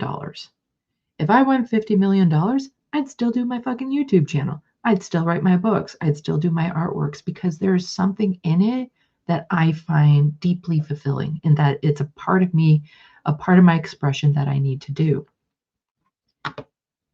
You get nothing from gambling.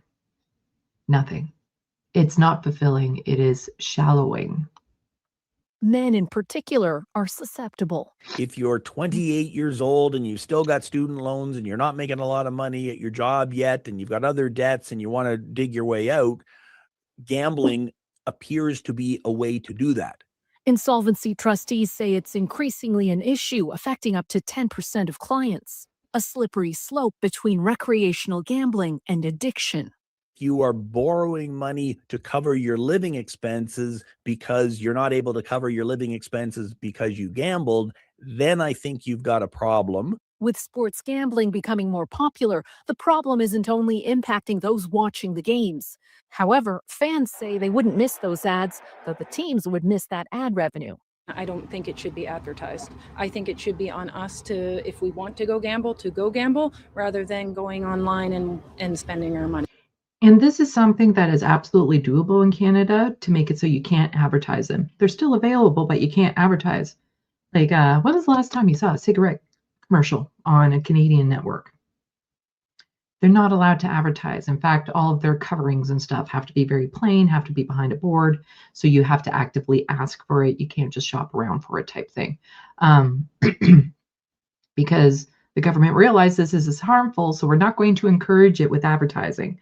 And so this is absolutely doable to at least clamp down on the advertising. And I think that would save a lot of people. Legislation to ban sports gambling ads is set to be introduced in the Senate, with a goal of pushing it through the House of Commons. But the federal government could take matters into its own hands. Rather than waiting for Parliament to decide if they're going to pass the bill or not, the government can do what they did with cigarette ads and simply ban them outright. Just read my mind. I hadn't watched the full thing, but I know my shit. And Viola Global News, Toronto. Okay, let's remove that. Let's put me there. Oh. Okay, so only have a few more minutes left. And I don't have a video that is like 30 seconds long for me to talk 4 minutes about. That's usually, I think that was probably a good ratio of what I do, you know? Maybe not quite to that extent, because this video was like 2 minutes and 2 minutes and 20 seconds, and I didn't end up speaking like 20 minutes on it or anything, but still, you know what I mean. You know what I mean. I can go off on rants about, you know, a video that's only 30 seconds long, that's like 30 minutes long. Some ratios are interesting. But let's check Subspace. You see, this is how I like to fill my time, and this is why I was getting very lonely in my live stream. Snubbed is also one of the words that I was looking for. We have Earth Homies with this, and Boreanth and Serfs with snubbed, and I think those are both the correct term. During my unalive stream yesterday, I did that where I'm like, what's that word that I'm looking for? God damn it, what is it? And that time, and that time only, I'm like, I got it. No need. You don't need to help me in the sandbox. I figured it out all on my own. And so I asked, and that, again, it's almost like a game, I feel like, with the people in the sandbox at this point, because there are people who never really interact in the sandbox until I do, what's the word that I'm looking for? And then all of a sudden I'm getting like all these things because people are like playing this game. And it's like, it's not meant to be a game, but I could see how it is, where people are like, I know the word she's thinking. And people want to be the right one. They want to get the right word.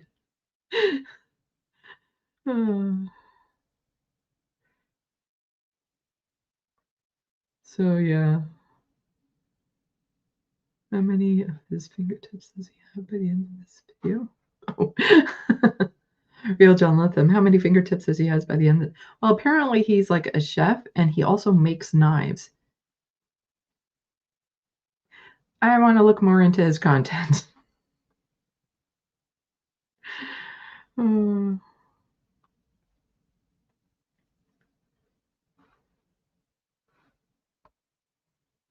Earth homies, I'm not a social type either, but my heart is in the right place. Yeah. Like, the thing that would always kind of upset me when people are accusing me of saying things or misinterpreting what I'm saying is that they sense there was some sort of malice coming from me, that my intentions was to harm someone. And it's like, that's never my intention. Like, unless you're a right-winger that I'm talking about on here or something like that, yeah, sure, fine. I'll fucking harm you with some of my language. I don't care. But like, just in general public with people I know, I'm never just trying to do anything to cause problems. And especially when I was a kid, I'd get in trouble, and my stepfather decided to use physical discipline with that and punish me for something when I wasn't trying to be bad. You know, there was no ill intent involved with whatever I did. I just made a mistake. And so that's something that always kind of bothers me, with people just assuming that I mean something bad by what I'm saying. And it's like, generally speaking, I'm a good person. You know, I'm not trying to harm anyone. And even with the right wingers and stuff, I can't say that I'm trying to harm them. I'm just trying to wake people up to the horrible individuals that they are. You know, I'm not taking anything out of context. I'm not untruthing with anything. It's all real stuff. But yeah.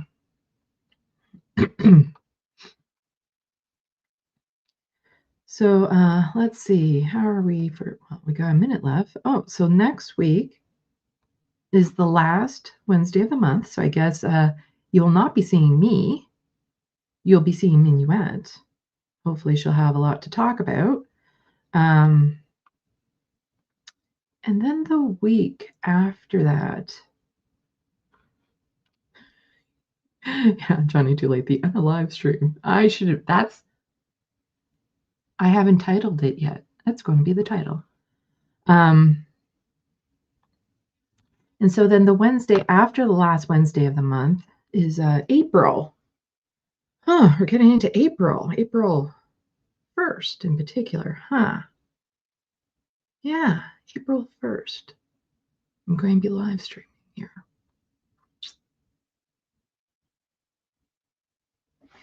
Foreshadowing.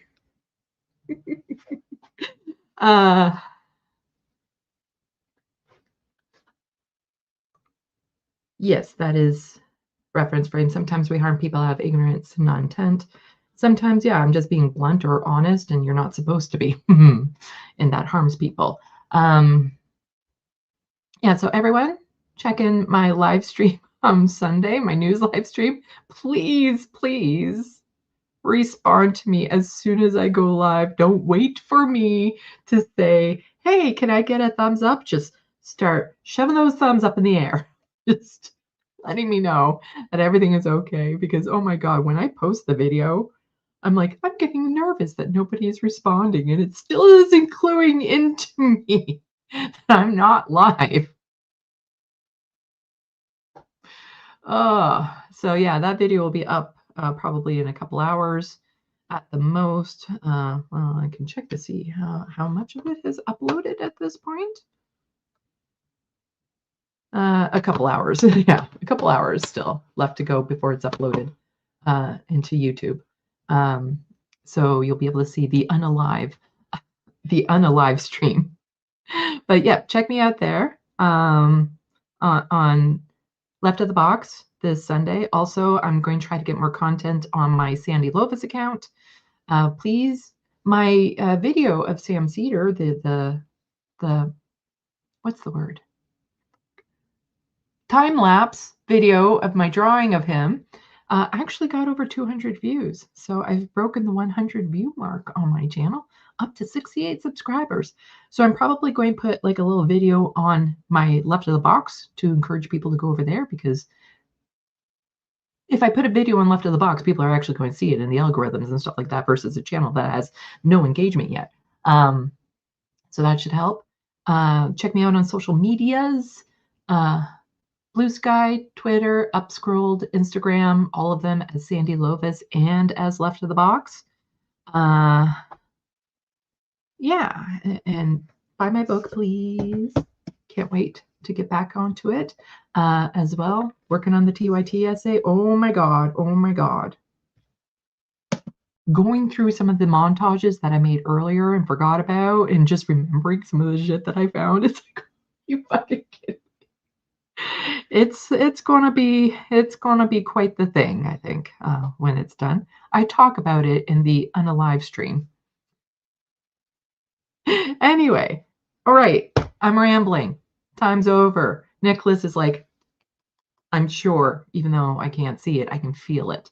So, with all of that, salut, à la prochaine.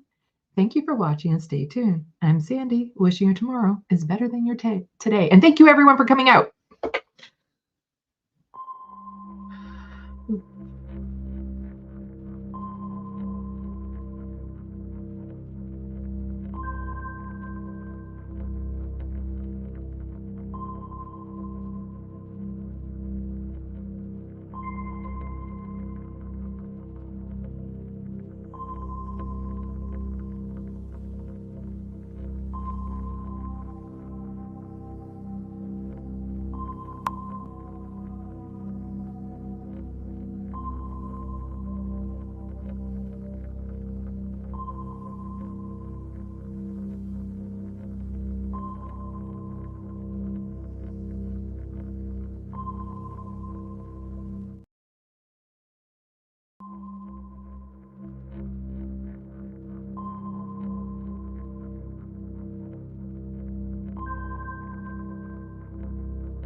Cancel culture speaks about canceling it.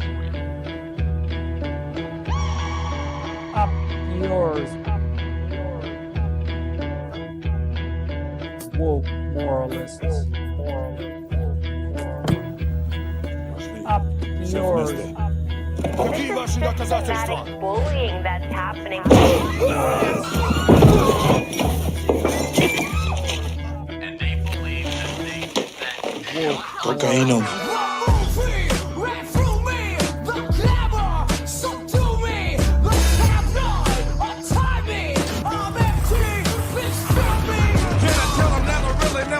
Gun, but it's the wax that the Terminator X spun. Now they got me in a cell cause my records they sell. Cause a brother like me said, well, it's one like this, immaculate conception. Not transform like this, perform like this, which yells you a new weapon. I don't contemplate, I meditate, then off your head. This that puts against the bed. This that I got realness, I just push, cause it's in my DNA. I got millions, I got riches building in my DNA. I got dark, I got evil that rot inside my DNA. I got off, I got trouble, some heart inside my DNA. They seem animalistic is what I mean. No, they're worse than animals. the woke mob, they ruin everything. They stop Ben Shapiro from going to events and speaking. They stop Ann Coulter from doing it. I will never surrender even a single inch of ground to a pitchfork mob. You never cave to the mob. We will never bow to the mob. Ever. No matter what. Do you see the final introduction of cancel culture in terrorist groups like We'll see who cancels who. They want you to comply. Hey. Oh, hello. How's it going, everybody? Good to see you. Good to see you both as well. I'm so sorry. I'm changing the titles on Twitch because as soon as I tried to go live, it let me know that our title is too naughty. So we should be live on Twitch now. Hello to everybody on Twitch as well. What did you put in the naughty title? I put bussies, nussies, and no, I'm just kidding. No, it was just F billionaires, but it was like it was bleeped out, and they said no, so I had to change that. Let me just make sure it's live. I'll double check. We should be good. Bussies and nussies. Do you guys hear me? There we go. Yes, we can hear you. Am I we're live on delayed? Because all of a sudden I was able to change my title. title. I have successfully changed my title to Bussies and Nussies on Twitch. Okay. Which one do you prefer? Just you don't have to answer that. Well, I mean, it depends on the time of day, really.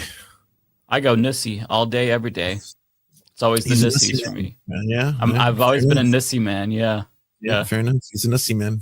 So I'm very fortunate to have the president that we do because his nussy game is oof.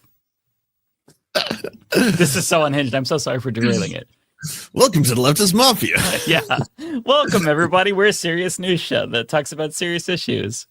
Bussies and Nussies. You're at the right. I mean, but this is technically like for all of us, like our more, panel talk show type fun variety type thing. Like this is not true. We cover serious topics, but this is not a serious show.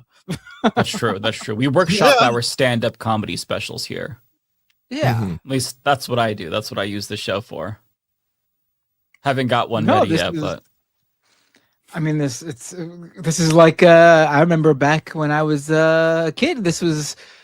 This time on a Thursday meant the primetime NBC comedy lineup with Seinfeld and Friends. I didn't watch Friends though. I forgot what else. Family Matters? No, that's the ABC. That was an NBC. What else was on that? Frasier. I didn't watch Frasier either. Really, yeah, just Seinfeld. Yeah. I'm good at. Can I be Family Matters in that lineup?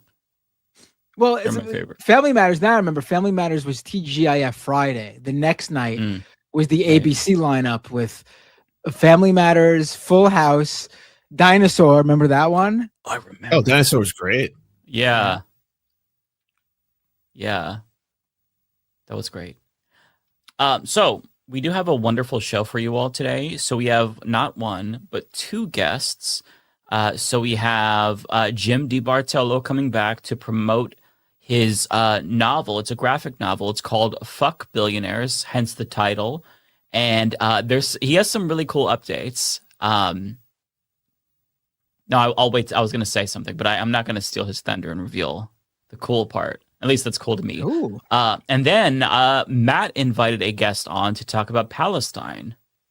No, not Palestine. Balochistan. Oh, okay. So the Free Palestine title isn't necessarily going to be applicable. Oh, So that's why that was there. Okay, so that's it's why that was there. Pakistan and Balochistan. Oh, am I either crazy, way. or did you say he was going to talk about Palestine in our DMs? Oh, you said No. Pakistan. Yeah, you definitely. Oh. Oh, shoot. Well, now that title that I put up is going to be already irrelevant. Let me change it really quick. Well, Although it's Free always- Palestine, of course. I don't think it's irrelevant. That's always the case, and It just rolled off the tongue. Fuck billionaires, Free Palestine. So it was a nice temporary title. Yeah, I don't think it's wrong. It'll be fuck billionaires. Oh, it's not. / It's not. Pakistan. It's not like. It's not like you were like. Fuck billionaires and why the Knesset is right. That would have been a bad title. You know, just for some background information, when I come up with a title, at least for my channel, I don't name anybody else's, but I have like about 1 minute and 50 seconds to get everything ready for the stream because I'm rushing to finish my video for tomorrow or one that's going up today. Usually it's almost always like the next day. And so, yeah, it's a little bit rushed. So if you get the sense that I don't put as much effort into this show as like my other videos, it's because I just don't. So I've also I'm sorry. never got that feeling. I think We had we all today's rushed show to is- get here. Today is called "Fuck Billionaires" and "We Heart Mossad." Yes. I'm on the wrong show. I judge poorly. No, obviously, that's never the case. Being very, very, very, very, very for Palestine. Yes, of course. We're ride or die for Palestine. On that note, this Monday, I'm going to be on Anthony Sargon's stream. He's doing a very long stream. He's a Lebanese streamer that we had on. He's going to be raising money for displaced people in Lebanon. There's been 800,000 so far. Like at the beginning of the week, it was around 400. Now it's 800,000. So he's going to be doing a fundraiser for that. I'll be on at around 6 p.m. PST. That's going to be like 3 a.m. In Beirut. And I know Lance is going to be on too, right? I'm on Sunday. Nice. So yeah, look out for that. Very nice. That's going to be a lot of fun and really good cause. It sounds like it. Yeah, definitely tune in, folks. Yes. I indeed. won't. I won't be on, but no one invited. No, I'm joking. It's all good. Everyone tune in to watch Mike and Loud. Well, in terms of like the week, not much has changed. We're still at war with Iran, obviously. Reports are that we're getting our cheeks clapped, depending on the report. Trump still doesn't know what he's doing, won't necessarily give a reason why we're at war. I mean, I and don't. nothing's really changed. I don't think that's a great. Way to describe it, because for some people that's a positive thing, right? Getting your cheeks clapped. Yeah, I guess that's That's fair. more clapping. That's fair. And the cheek. Yeah. I thought, As the only non-American on the panel, I wanted to do some stuff for the two of you. So I did some homework and I looked up how much money y'all have spent so far on the war and what you could do with it. It's $11.3 billion. That can buy approximately 45,000 homes, which would house about 100,000 to 150,000 Americans. So you could have housed 150,000 Americans. You could have paid for every school. Nah, we don't want to do it. We don't want to do that. yeah, I much No, prefer my money go towards killing people as opposed to housing them. So what's the next thing on the That's fair. possibility Well, list? Hear me out. There's Okay. other things. You could pay for every school lunch program in the entire country for a year, aka feed Ugh. every single hungry child in the country at every Feeding public the school in hungry, America. those kids need to pull themselves up by their bootstraps, Lance. Next. Okay, all right. Get a job, kids. How about this one? All American medical debt in total is $220 billion. That seems like a lot, but it's actually consolidated in debt reclamations. So the forgiving of that debt is a 100-to-1 buyback ratio if you want to forgive the debt of the entirety of America. So you could also pursue that.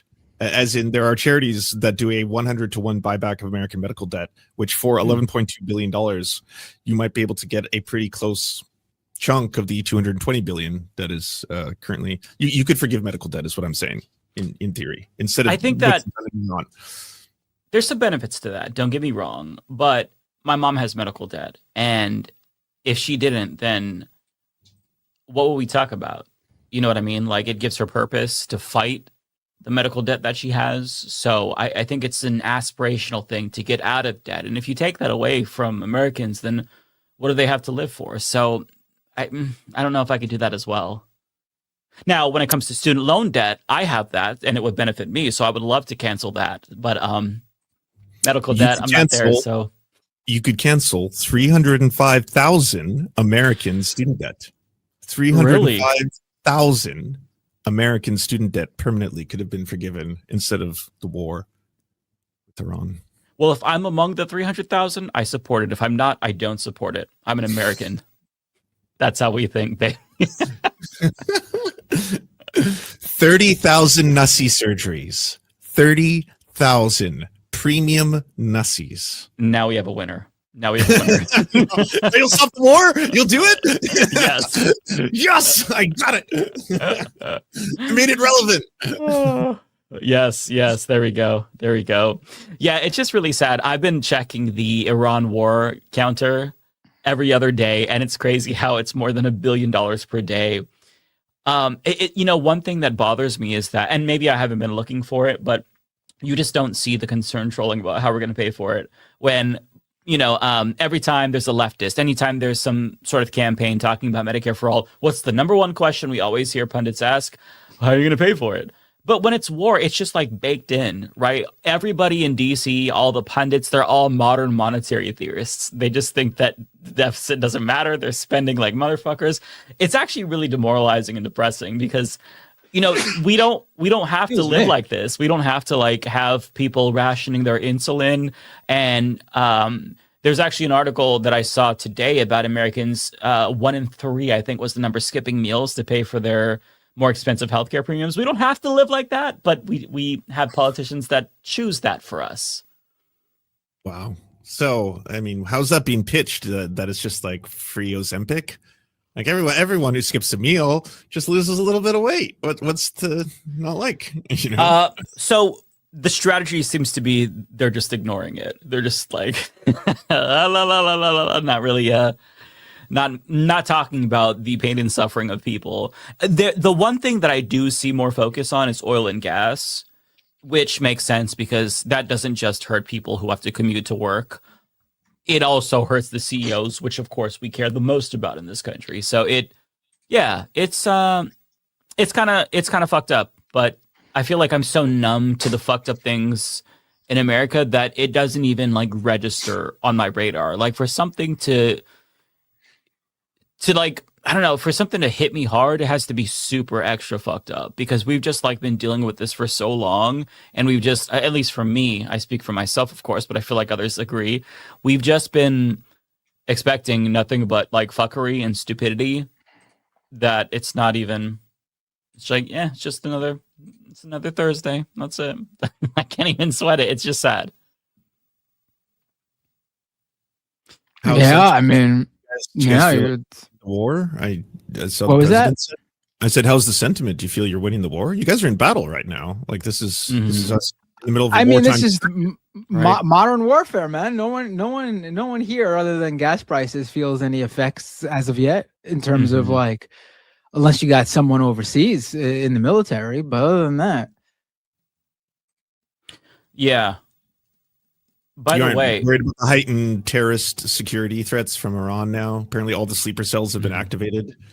When I saw that, and I'm so glad that everybody else said the same thing because I thought I was just too cynical. When I saw the article about like the intelligence assessment about fucking an Iran sleeper cell potentially targeting California, I'm like, oh, that's going to be a false flag. It's going to be the U.S. government. I'm worried about the U.S. government and not the Iranian government because I feel like they're the ones who are imposing the direct harm on us, and it wouldn't be out of the question or beneath Trump to do some sort of like fake bombing, some false flag, not to like put conspiracies into the ether, but like it wouldn't be below Trump to do that, to say, oh, we're at war, so now we have to shut down elections in November.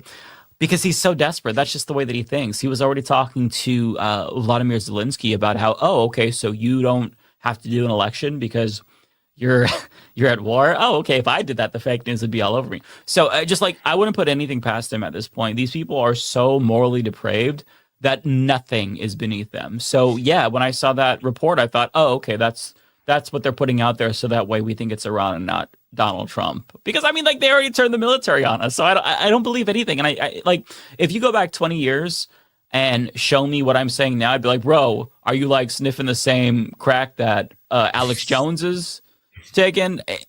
But this is, I don't know, it's just like with the Epstein files, everything is bad, and anything's on the table. I don't know what I'm saying. It's just ridiculous. But we do have our first guest here, so I'm gonna go ahead and bring him in. Oh, I also have some elements to bring in, some B-roll, if you will. Ooh. But everybody, welcome back to the show, Mr. Jim DiBartolo. Jim, welcome back. Hey, my friends, thanks for having me back on. Happy to have you back on. We can hear you just fine. Yeah, so happy to have you back. Yeah, crystal clear. Thank you. Great. Yeah, I appreciate you guys. So to call back to what you guys were saying a few minutes ago, so fuck billionaires, fuck Trump, fuck ICE, free Palestine, protect trans kids. Yeah. Hard Assad. Yes. What's that? No. Not that one. No, I agree. Not that one. Yeah, not that one. It's Bizarro Binder today. He's saying the opposite of what he believes, all right? That is what's going on. Yeah. Yeah. But so, thank you for having me on. Go ahead. Yes, absolutely. So it's been, I don't know the last time you came on. I think it was 2025, late 2024. I don't remember exactly. But when you came on last time, to refresh everybody's memory, you were doing a Kickstarter for your graphic novel, Fuck Billionaires. And since then, if you haven't been following, he achieved that goal and surpassed it. So it's getting made. And now fast forward to today, and we are close to release. And if you did not get in on the initial Kickstarter, Jim, I'm led to believe there are more copies they can order. Can you talk about this? Yes. So thank you for the intro. Thank you for the rundown. You're correct. It was, I believe it was January when I started the Kickstarter. It was right around Dump getting re-inaugurated. And you guys were awesome enough to have me on the launch day. So thank you. Yeah, Fuck Billionaires is a 304-page full-color graphic novel. It was going to be 280 pages. There was a glare there. It was going to be 280 pages, but as I was working on it, I was like adding stuff and like expanding scenes and this and that. So it's 304 pages, full color. It's hardcover because it did so well in the Kickstarter. I was like, we need to reward the fans here, reward the supporters. Oh yeah. As you can see, it has a Mike's quote from Mike on there. This is by far the coolest thing I've ever seen. Which it's a hell of a quote. It's an amazing quote, if I do say so myself. I would have put that on my book too. No, I love it. Love it. And so where do I start? So yeah, basically for people who don't know, the book, the Kickstarter ran last year, the beginning of the year. I had hoped to get it mailed to everybody by August. But I started to have, during the spring and summer, my hands started going numb and my neck was giving me more and more problems. I've had spinal issues before. I'd already had 3 spinal surgeries before, but I ended up, and those were on my lower back, but then this was my neck. So I had cervical spine surgery in the late summer, early fall. And so I had to kind of like not work as much as I wanted to over the summer as it was getting worse because my hand, I couldn't feel it. And then there a little bit of recovery after the surgery, but I'm done. It's at the printer. And like Mike alluded to, it's basically, I'm in line to have it printed. And while it's kind of in line to be printed behind other books, I'm still taking pre-orders for anybody who is interested. It is, again, it's real quick, I got some stuff from the printer. This is going to be like the size of the book. This is kind of like a blank dummy. So it's 304 pages, hardcover that's oversized. Like a normal comic is, about this size. So it's going to be, significantly bigger, like a coffee table kind of size book. It looks like it's the size of when you get like a giant comic book series and then they republish it all in one. Because I have a handful of those, right? Like if you have the whole arc, and so then you get the big, nice versions, right? Yeah. So that was what I was shooting for, and yeah, Lance. So you sound like you're a fellow nerd like me. I dabble. So yeah, what's that? I said I dabble. I enjoy comic book too. I dive head first, though. So this is they have the trim, so it'll be a little bit smaller. But this is the printer sent me. So this is what the cover will look like. But it's not going to be a slip. It's not going to be like over. It'll be like on the book. So and they sent some print proofs to show what it'll what the colors will look like. That's nice. It looks so good. Like, really well. And yeah, so I'm very jazzed. And again, for maybe those who don't know, it's a book that borrows facts and statistics from our world and tells a fictional story that begins, billionaires should not exist, get ready, appearing graffitied across multiple skyscrapers around the world. There are no witnesses to the tagging and no group comes forward to claim responsibility. Many in the media discuss it, but overall, it's no alarm bells are set off. And then a billionaire dies in a seemingly impossible manner. And this skyscraper, the graffitied message is. Does he die poor? Is that the impossible manner? Does he die poor? Is that the impossible manner? No, a billionaire dies in an impossible manner. And the message on his skyscraper is found: one down, who's next? Billionaires should not exist. And the story follows a cast of fictional characters, like an FBI agent, common folks like you and I, couples, people in the media, some podcasters and YouTubers you may know make some appearances, and like other like TV hosts that it's all fictional except for some cameos that I alluded to there. And yeah, so I'm just while it did exceed the Kickstarter goal, which enabled me to kind of give a bonus to those supporters by making it a hardcover and adding extra pages to it,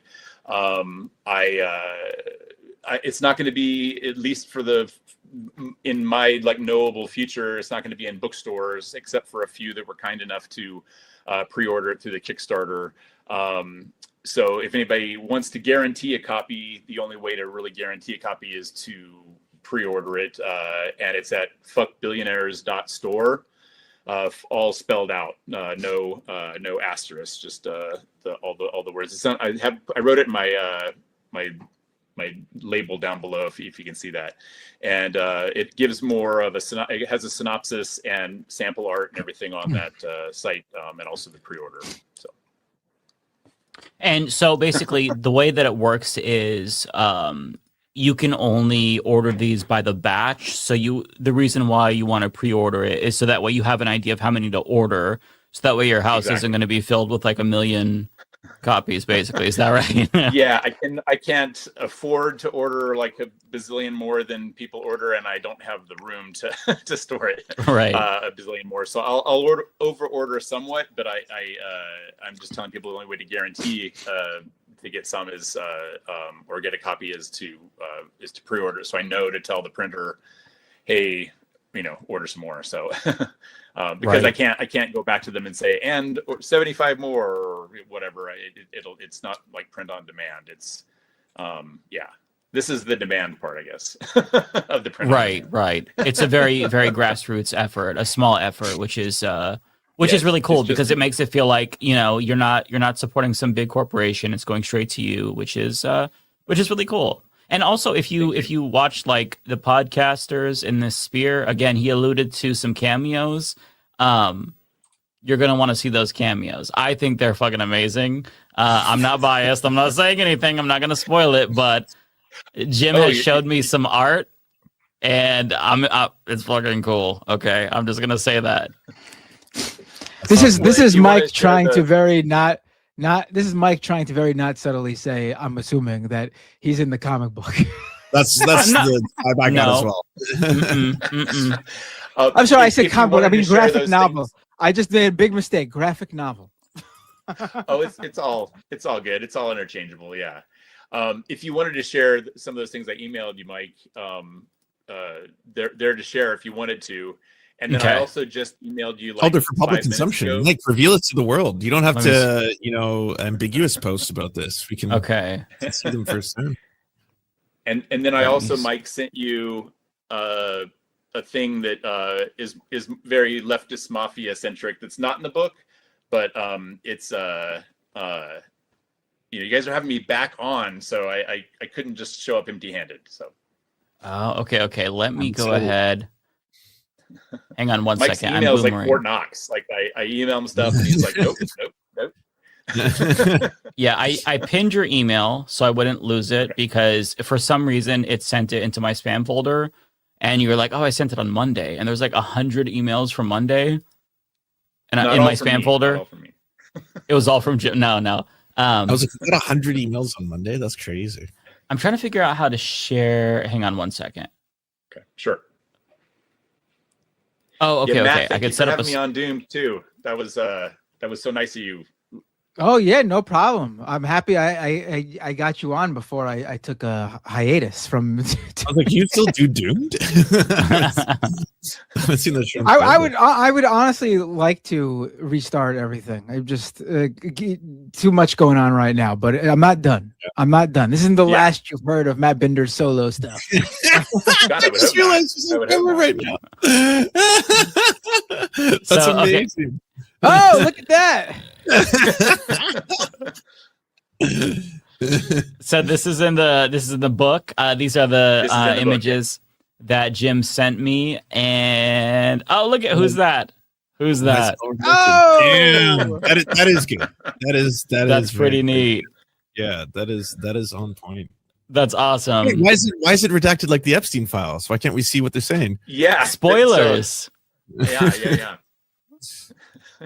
It all is just Trump's name in those that they're saying over and over again. Yeah, it's just Trump a million times over. And the question is, are we going to be villains or heroes? Oh, I get that's you got your ink pretty good. Like that is well done. Yeah. So, look at that one with the tattoos. Damn, that's so cool. Yeah. The level of detail is incredible. It's amazing. It's so cool. Guilty, but Lance, I did Matt and Mike because they had me on their shows and stuff. And you fucked up, Lance. You fucked up. Yeah. But I did send Mike something else that is leftist mafia centric that you are a part of. Did I miss? Okay, let me. I emailed like 15 minutes ago. So yeah. Oh, okay. I see that. Oh shit, this is amazing. Okay, give me 1 second. Sure. I'm trying not to dox. But I'm holding off for the drum roll here or whatnot. Okay, I'm trying not to dox your email here. Here we go. Okay. Oh, it's okay. Okay. Oh, I think there's sound effects we could use too, right? We do. Yeah, we do have sound effects. Yeah, let me. Do you have a board? We do. Where's the sound? Oh, okay. You know what? Next time you get in trouble, call a crackhead. Don't know if that was what we're looking for here, but that's amazing. We do have a drum roll. Oh shit. Okay. You ready? Okay. Sure. What is this? The bongo drum roll. Drum roll. All right. Boom. Oh my god! Whoa! That's so cool. Pretty good. Why do all of us look so much cooler than we actually are? I know. Nah, you guys are all. You made us all like a full point hotter than each one of us is. We all went up 1 full point. It's great. Look at David Doel. My God. I love it. This is so awesome. Thank you. Wow, that's incredible. That is absolutely amazing. Thank you. And So I'm so please screenshotting don't this right feel. now. Oh, awesome. And I emailed it to Mike. So, and I'll, if you guys send me your emails or whatever, I'll happily send you a high res. Or Mike, you can share the Dropbox link I sent you guys. Yeah, I can send that to them. What's that? I'll definitely send this the high res version to them. I almost said high res because we all have Riz in this photo. It's amazing. I'll send them the high res version. This picture makes me scared of you. I feel like we gotta pay tribute or something. This you really come across as the Don in this. Mike, with his I do love that even this version of Lance is still all smiley. Like even as a criminal warlord. The rest of us look completely serious, and even Lance at his most serious is looking at everyone with a big smile on his face. I feel like Lance and I are alike in that it's hard to find a photo of either Lance or me that where we're not smiling at least a little bit. So yeah. That is true. But I'm usually caught in the scene. Feel free to use this or share it or don't. No pressure, no obligation. But I just wanted to pay tribute to you guys. I love you guys and love the show. And I will 100% be sharing this. Yeah. So my only ask is if you do share it or show it or whatever, if you could just kind of give me a shout out and maybe mention my credit. book Absolutely. Of course. This is incredible. No obligation to use this, but just recall that the two people in the graphic novel are the two people who had me on their show.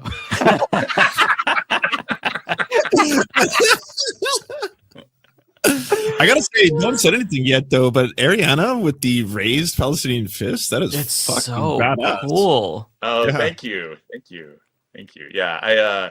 Yeah, thank you. It was a lot of fun, and again, I love all you guys. So it was my little tribute to my little way of paying tribute to you guys. So well, thank you for doing that. It looks so cool. Thank you for the nice words. Yeah. Can I say something about the book just real quick? Absolutely. Absolutely. So so last time you guys had me on again, so it's been a year, and what's funny is I had beta readers, and I wrote this script a few years ago, and I edited it here and there, but there's stuff that I had beta readers that read the script in early art before the Kickstarter launched over a year ago, and with some of the news stories that have happened since Trump came back into office, people have that have read it have called or texted or emailed and been like, what the fuck, how did you guess this shit? I'm not saying it's all I predicted everything, but there's some stuff that with the Epstein stuff coming out, and with Elon at the with his little "my heart goes out to you" stuff. Anyway, I don't think I made it happen. I don't think but it's funny that some of the stuff that's happened, and there's other certain things that some billionaires have done that I have in the book that I was I don't think I made this happen, but what the hell? I don't know, Jim. Okay, we talked about this last week on the Patreon call, but so the first time you came on, or actually when I first learned about your book, it was a week after the CEO of United Healthcare got Luigi'd allegedly, and first you drew the book, that happened, and then you drew other things that happened, and so there is a non-zero chance that you might have Death Note powers. Yeah, this sounds like a horror movie where you draw something and it happens, right? Or a happy movie where, well, I guess it depends on what, right? It depends. I haven't seen Death Note, but it's what it says, right? It's Death Note. Horror movies. Yeah. Go ahead. I'm sorry. Okay. Well, yeah, it is weird because I had been working on it for a while, and then I announced that the Kickstarter was going to be coming, and what the premise was on my Instagram and Blue Sky and Threads and stuff, and I just kind of said, "This is the plot. This is what's happening. This is what I'm working on, and I'll be announcing the Kickstarter." And the next day, that CEO was shot, and I was like, "So yeah, I mean, maybe okay." You're convincing me, Mike. And I also literally when that happened, I was so sad And I was thinking, man, it would be interesting if there was a novel about this or a movie about this, some kind of media, because you see the reaction of people. I feel like there'd be a demand for that. And then Jim, like, apparently was like, "Oh, I hear your thoughts. Here's this book coming out. Fuck billionaires." So it's funny because everything you drew kind of came to fruition. So you might be a savant, Jim. Well, thank you. I don't want to like spoil any like of the ending or whatever, but I'll just say that there's some catharsis in the book if you're looking for some nice, some comeuppance. We can there use might that be these some days. in the book. Yes, yeah, we can use that to fuel us. Yeah.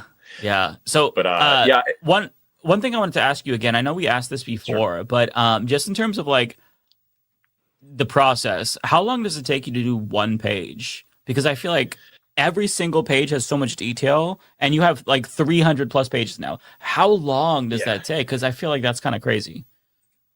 So yeah, it's some pages I can do like a day, and some take a few days to just do a page, and then I color it as well. I had a guy who there's a step in the coloring process called flatting that they I send the line art to them, and they kind of outline where all the shapes and stuff are separated and send it back to me.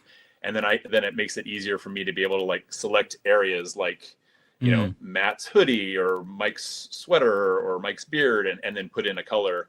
But then I go around and I choose all those colors, and then I like put in shadow and highlights and that kind of stuff.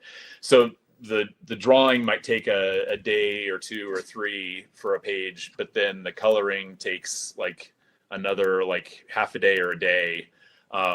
So yeah, it was a lot of hours. I mean, there's literally there's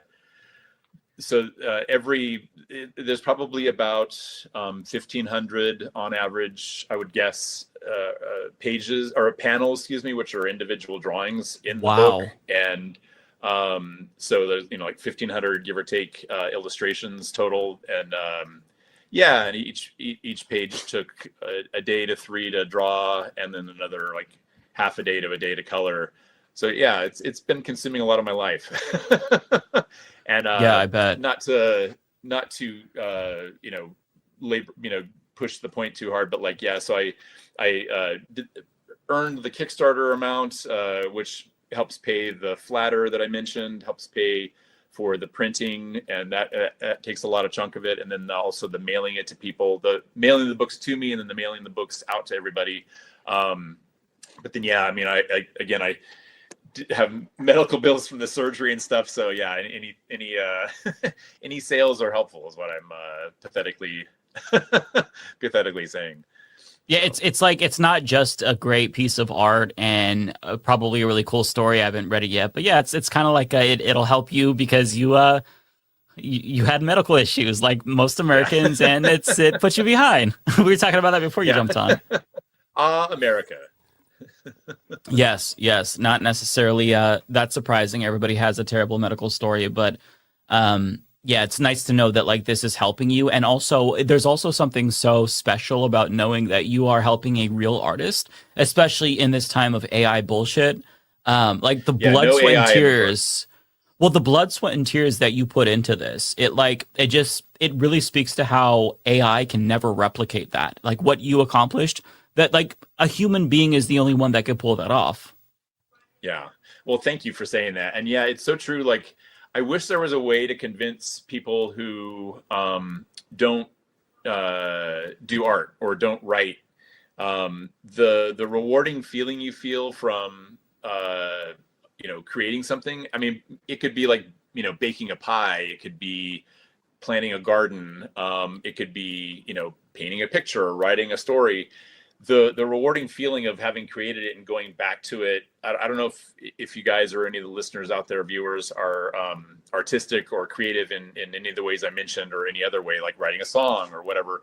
But the feeling of having done it, like when I do a piece of art that I like on my drafting table, I want to go back. I still get that sort of like giddy little endorphin of wanting to go back and look at it, later that day or the next day or whatever. And I was talking to our daughter who's 16, and her she has a high school teacher who's pushing AI. He's like, use AI for images for different reports, but don't write with it. And she was like, and my daughter wants to be an artist and a writer when she grows up. My wife's an author, so she is taking after us, and she's my daughter's really talented, but she was like felt kind of impassioned to like plea with him, like, well, why are you saying, and I should say that the teacher is a aspiring author, and she's like, well, why are you saying it's okay to cheat with the art with the AI but not with the writing? Right. And is it because you can write but you can't draw, and you want to be a writer but you don't want to be an artist, so you're devaluing one, and like the other one is you can't that one's fine and one's not, just because you can do one and not the other. Yeah. And he was Hypocrisy. basically when she was conveying the story, he was kind of like, that's a good point. He got debate broed by your daughter. That's amazing. You're raising her well. Yeah. I love that. Yeah. That's incredible. The kids are all right. Yeah. So no AI was even considered to be used in the book. So yeah. Of course. Well, Jim, thank you so much for coming on again to talk about Fuck Billionaires. I cannot wait to read it. I'm ecstatic. One last time, tell us how we can get this, when we need to get our orders in, and when we'll get the copies, all the last stuff you wanted to say about it. Thank you so much. So yeah, the book is at the printer right now. I think I have like about a week or 10 days to let them know the final number. So if anybody that is interested, that www.fuckbillionaires.store, spell it all out, fuckbillionaires.store. There is the story synopsis a little bit. There's about a dozen pages or so of art, and the pre-order link. Again, all of the sales are very appreciated. I'm spending the next, I've been spending the past few weeks, and we'll spend the next few weeks fulfilling some of the Kickstarter tiers. I've been doing like some drawings of various folks for as some of the reward. Oh, that's tiers amazing. For some of the people who did the Kickstarters. Wow. And and then yeah, so I'm excited to do some of that physical art, and also wait for the printed books. The books are supposed to take a few weeks to print, and then I don't know, like a couple weeks to ship or something. And I'm hoping to be able to kind of like hit the ground running and get them out to people shipping this spring. That is the goal. And my neck is good, my hand is good, I can feel everything. Good. So I don't foresee any more issues. Home stretch now. Yes. So if people order within the next like week, it's going to be they're probably going to be in the first wave of orders. Yes. Okay. Yes. Okay. Cool. Yeah, because there may not. I don't know if there are books left over, then they'll be available through my website. When the other ones are all shipped out. But I see. Anyhow, so yeah, it's kind of like the only way to guarantee a copy is to pre-order it. And I'm not trying to be a jerk or whatever. So I just don't have the funds to over-order by much or to store a ton. So. Well, and listen, if you guys don't want to be susceptible to FOMO, then don't miss out, because I'm going to be talking a lot about this when it comes out. So you're going to really want one. I am now going to buy a copy because I saw that this one features Matt Binder, and I'm buying the book just for that. So I love it. I'm ordering it. Thank you. Wait, you're not buying it to see me in it as well as a character, Lance? It depends what kind of a character you are in the book. I know what Binder will be. Why would you not expect me to be an amazing character, Lance? Let this be a lesson. Let this be a lesson for every artist, every comic book writer, every filmmaker, that putting me in whatever you're creating equals money. People will buy whatever you're creating if I'm in it. All right. Hey, Ariana. I'm waiting for the call, Martin Scorsese. I'm waiting for. I got to show Ariana. Waiting for the call, Marvel. Oh yeah, show Ariana. Now Before that you're Jim here, leaves, share the picture. look at what Hi, Jim Ariana. made, Ariana. Oh my God, I saw it. I love it. It's so cute. That's amazing, right? I love my fist. The It's attention so to detail is cool. Great. Yeah. Well, thank I you. look badass. Good shit. Well, you guys are badass. I just thank wish you, that Jim. Matt was behind me, so it looked like I was punching up towards him. That is punching up. I'm kidding. I kid.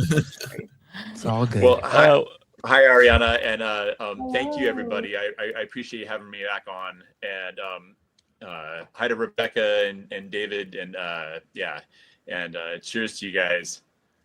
Thank you so much, Jim. Really appreciate it. Good luck on the book. I hope everybody reads it, and I can't wait to read it myself. Thank you so much for coming on. Fuckbillionaires.store. Go check it out. Fuckbillionaires.store. Go get it. Cheers, guys. Thanks again. Thanks to you. Not a paid advertisement, by the way. We just really are excited. So we also have another guest coming on. Matt, did you want to introduce this guest? Yeah, sure. Coming on now to join us to talk about Pakistan and Balochistan is a longtime listener of my shows and a longtime listener of many shows, but this is his area of expertise. Eagle Left. Say hello, everyone, to Eagle Left. Hey, how's it going? Good. So it's Ramzan time, so I was just eating this suhoor before you start the fast. That's why I started at 8. I said at 9 instead of 8:30. No, that's fine. No, it's perfect timing. We had a guest earlier, so this works out perfectly.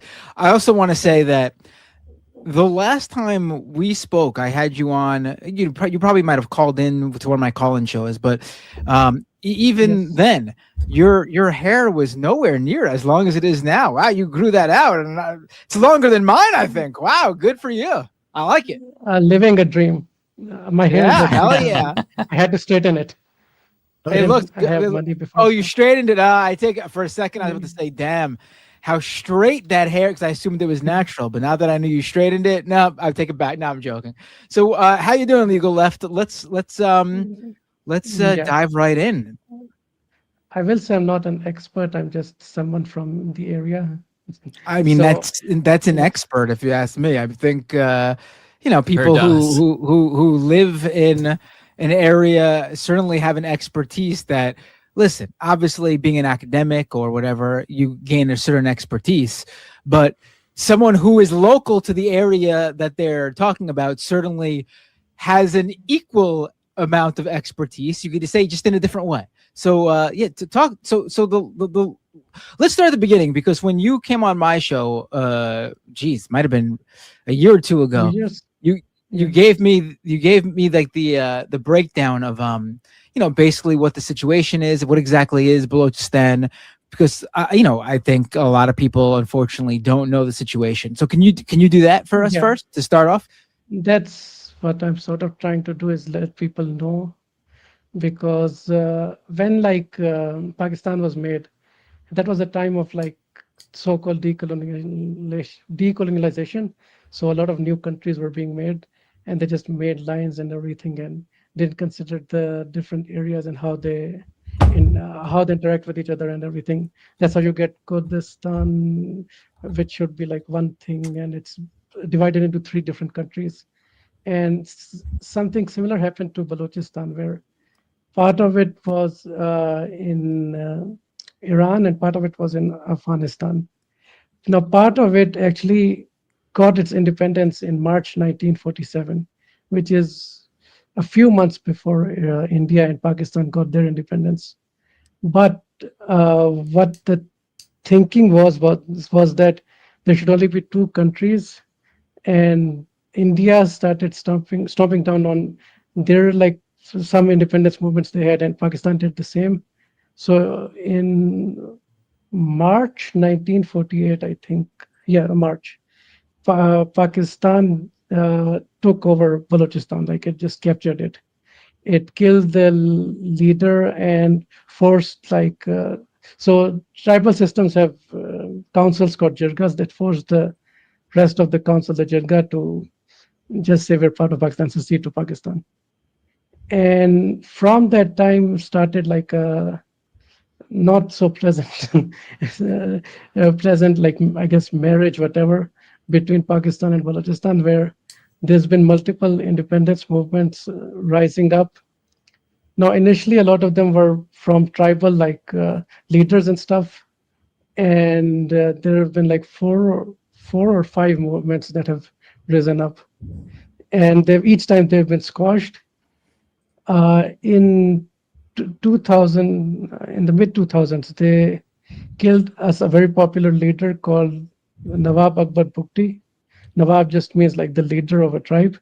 And after that, it's become more, I guess, in a way, cross-tribal.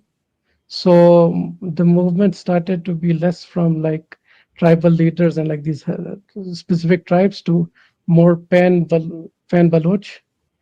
And this is the like latest movement where they're stomping down on civil rights leaders and humanitarians and reporters and everything. And because of that, a liberal, like a what do you call a militant group from the Baloch, the BLA, and some other ones have started like a more violent, trying to get a revolution, trying to get freedom from Pakistan.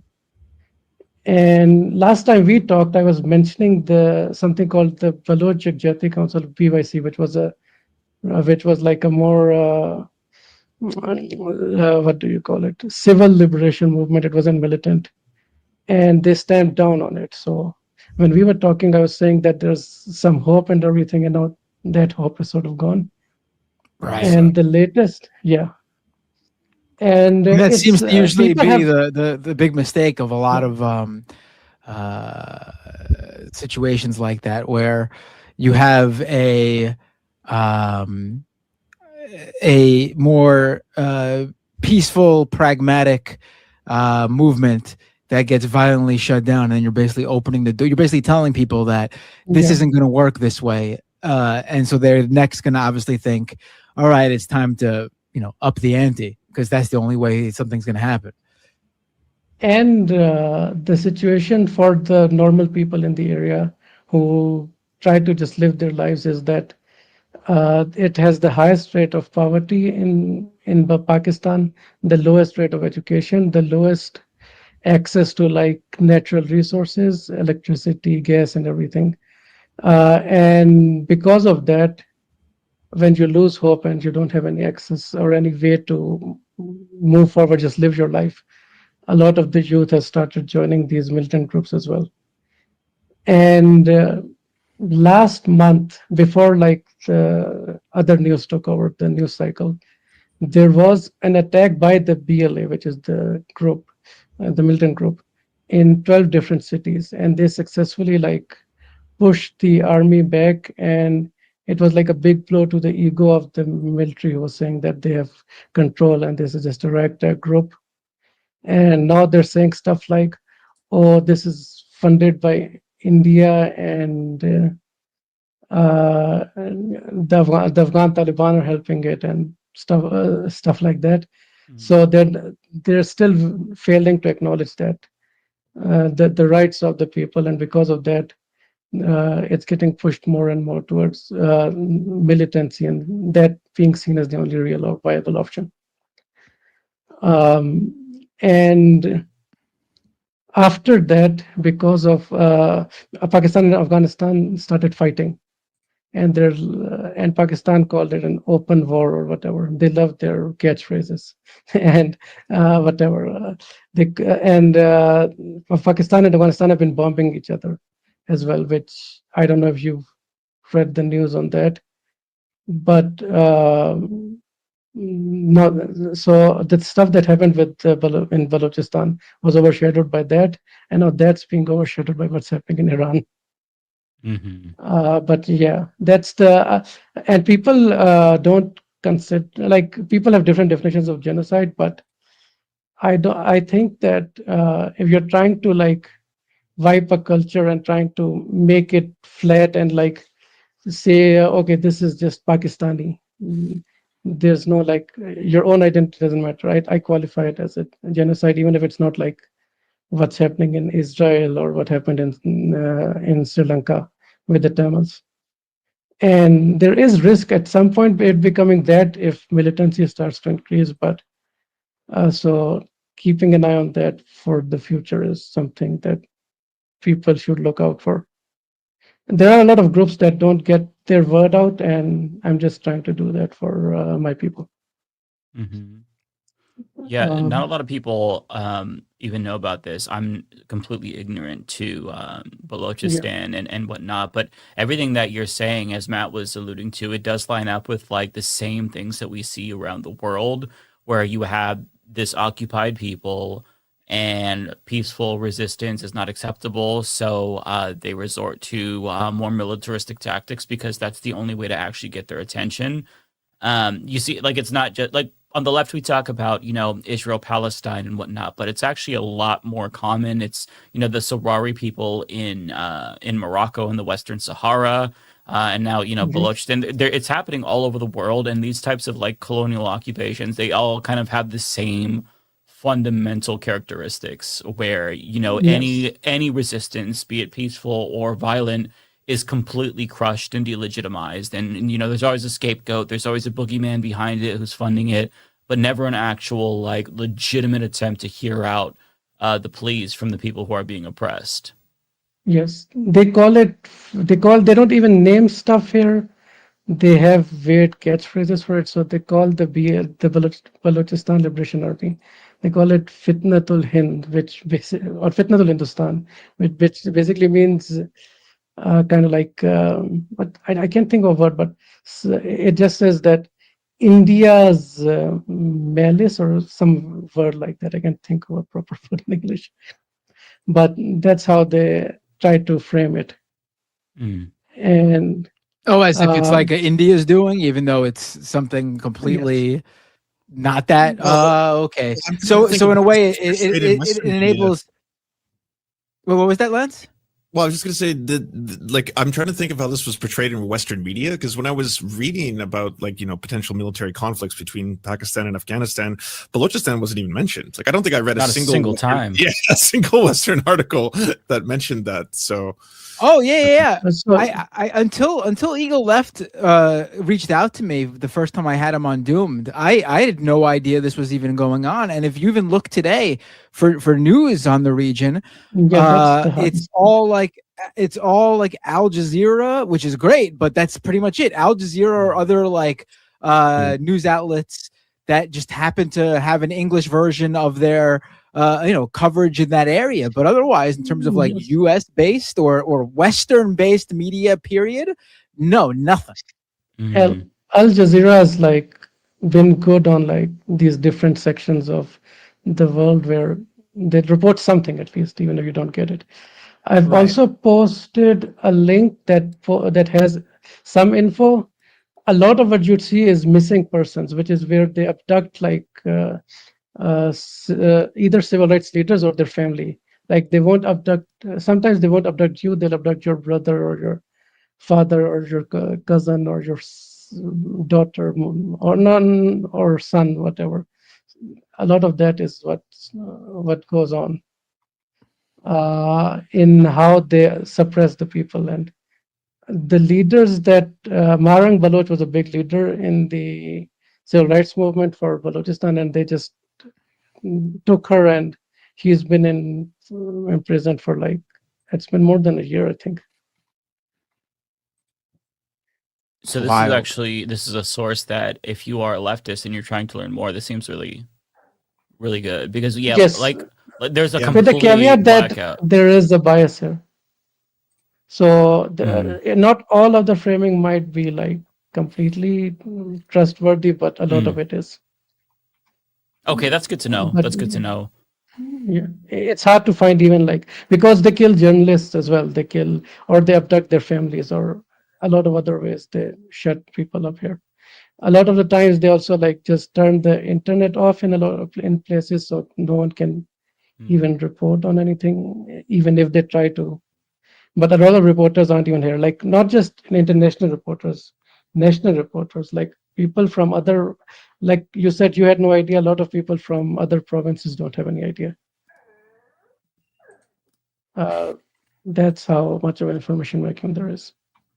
Is there any like prominent international journalists who have any recognition whatsoever? Because I don't know, and I haven't been looking for, but I've never seen a single journalist who's from Balochistan who ever even like mentioned it, because it's hard to figure out like why it's so silent. Balochistan in U.S. news is usually when it's talking about how it's close to like the Chinese border. That's like the only time that seems that Western media cares.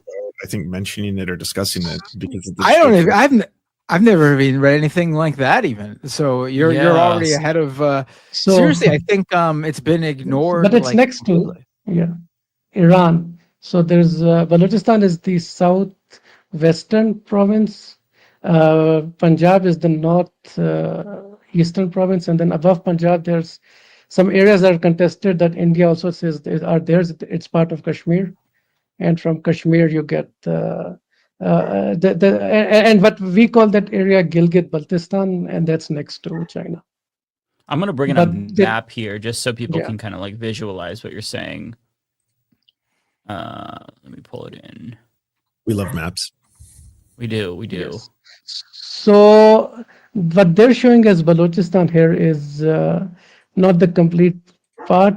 The southern part of Afghanistan, a small part of it, is also Balochistan, but it's in Afghanistan. And then there's a province, Sistan and Balochistan in Iran, which is also the Baloch people. So it's as one single entity, it's much bigger, but it's broken into 3 countries. Much like how Kurdistan is. It's very similar to Kurdistan in that way. Oh, okay, I see. Between 3 countries. Yeah. And there are times when Iran is also like sort of oppressive towards their Baloch people. And there are times when the Taliban are not as accommodating, and then there are times where they are accommodating. Like right now, they would be more accommodating because they're fighting Pakistan. And so it's basically they're used as a pawn by the 3 countries that are kind of like overlapping. Wow. With that map up, it made me think this question. How is Balochistan being affected by the current U.S. war with Iran based on, its location? Mm-hmm. I'm so sorry. I'm just gonna jump in here. I'm so sorry.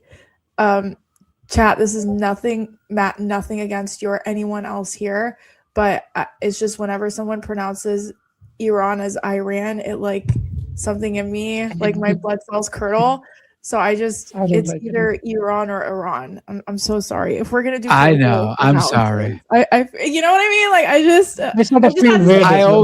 I'm so sorry. Not to be a grammar police. I'm sorry. It's either okay. Iran, but grammar police. It's just proper names. Visions of George Bush come into my head. All right, you got a bomb. Eagle left hand. Eagle left hand. Tell me about how Balochistan's affected by the current war in Iran. To be fair, Ariana, a lot of Americans also say Italians as well. So it's just there's a problem with countries that start with an I in general. They're not bombing Italy right now, so that's fair. That's a fair point, I will say. But yeah, it's not just Iran; it's Pakistan and India and some other Asian countries as well, where they're rationing petrol now. They're like reduce the amount of petrol that some government agencies get, because there's a lot of that as well. A lot of people in military posts and in government posts get like free petrol as part of their jobs, and now they've reduced that. That's another aspect of like exploitation entirely. But I think India has done that as well, where they're rationing, and universities have either closed or gone online for a bit. Schools have closed or gone online for a bit. So they're rationing, and there is a porous border between Iran and Balochistan. and stuff does come through, but I don't believe that petrol is coming through that way. But petrol does come through. There is like Irani petrol is cheaper, and we get it because of the sanctions. You can't officially they're not supposed to do it, but sometimes they let the border become more porous, and that's how that's like a thing where you get cheaper petrol because of that. But now I don't think that's happening as well. So they're like rationing. Even though I think they said that Pakistan would be allowed, but I'm not sure what's happening with that. I'm curious and I'm not about- sure. Yeah, sorry. Oh no, I'm Go sorry. ahead. Go ahead and finish. No. I forgot what I was saying anyways. Oh, Go ahead. I'm sorry. No, so I No, was that's just good. curious about. Good job, Mike. Good job. I'm just bad with that. No. So one thing that I was really curious about is if you had any gauge of like the public sentiment in Balochistan towards one stated goal of the U.S. government, because one thing that I've seen, not from Trump per se, but just from the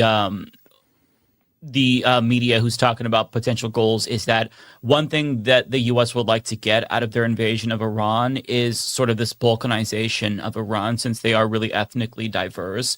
And do you see any support for the Western government and what they're doing? Because in the event that were to happen, then that could be as like a domino that falls. You know, if Iran falls, then perhaps Pakistan and Afghanistan, to where it leads to independence. Like, do you see any support? Or do people in Balochistan view the West as just like another imperial power that, you know, they can't really use to their advantage in this situation? Like, it's kind of a convoluted question, but can you like speak to the public sentiment? Because that's one thing I've been curious about, whether or not this could be like, an opportunity to, you know, try to capitalize on the things that are happening right now, if anyone's thinking that, or what they're thinking in general about the West and their view on Iran.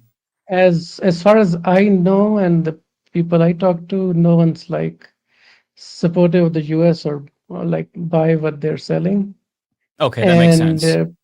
Yeah, people have, and I haven't heard anything from like the BLA saying anything as well, or any news about that. So like the more militant groups, I don't think have said anything about it either. So I don't believe anyone's like enthusiastic about what the US is doing in Iran, because they're seeing what, especially a big motivator, I guess, is that we are already opposed to Israel and what Israel does, so that makes it easy enough true. for. Yeah, and I don't know of any people in the diaspora or the locals who are like kind of like the Pahlavists in Iran, who are like sort of supportive of Israel and America for no reason, and are happy that their own people get bombed. And actually, I think when US was firing Iran, one of the they targeted something, and the shrapnel from that killed someone in the port of Gwadar, which is the southern. It's near the sea in Balochistan, and a fisherman died. So even Oh wow. the fact that we've had is negative in that sense, and of course the petrol and the cost of food and everything increasing because of that. So no, I don't think anyone's. Okay. There have been times in the past where like people have thought about it, but this is so like blatant and stupid that no one's no one's buying that. They haven't even tried to make anyone buy it, so why would people buy it? Right. No, that makes sense. I asked because, like, you know, oftentimes you hear about the U.S. government trying to work with non-state actors. You see the Kurds. There are reports about like the Kurds are being supported by U.S. ground invasion. I'm not necessarily sure if that's like if that's something that is true, but it's like, well, does anyone want to make a deal with the devil? Like, is there solidarity? And it's nice to know that it seems like there's a lot of solidarity among the people. As far as I've heard, the Kurds were never like looking to do that either. There were reports of Israel trying to do false flags that are like, okay, the Kurds did it, and trying to get Iran. Yeah, and I've heard that even Iran's bombing like everywhere. Oman is one place they keep denying that. Oh, we attacked Oman. So there might be like, and there was I think Pakistani intelligence told Saudi about Israel trying to false flag an attack in Saudi Arabia as well, other than the targets that Iran does. So there's a lot of like that stuff happening, but they haven't talked to people like they usually do when they're doing these invasions. The militants from oppressed groups or something like that. They haven't done any of that, I believe. Okay. Because it's not planned properly, right? And they just did it on a whim, I think. I don't think, they took their time in Iraq, before invading, how long did they take to manufacture consent, I guess? Yeah. At least it was like a year. I was young, but it was at least like a year. I remember hearing nonstop, talk of nuclear weapons and stuff. And they really sold it. They tried to sell it at least. Do you not feel like Trump's current strategy is almost smarter in that if you don't state what your aims or goals are, then you always win? Because now he's like every other day, he's like, yeah, we won. And I was like, everything is worse by every metric than it's ever been. What are you talking about? No. It's just his strategy is just straight up like it's better to ask for forgiveness than permission. That's the Trump strategy, right? So, and Iran's been clearly thinking about it for a long while because they know what they're doing and how they're doing, and they can't hurt the US, so they're squeezing the world with, I guess, oil, what's the fertilizer, aluminium, and I think sulfur as well. I learned through this concept that the majority of it is produced there. So now I'm like, oh, that's interesting. And it's so funny that Ariana was talking about the Strait of Hormuz right before, like now any boat that tries to go through there, just like, yeah, no, you don't get to use the Strait of Hormuz anymore.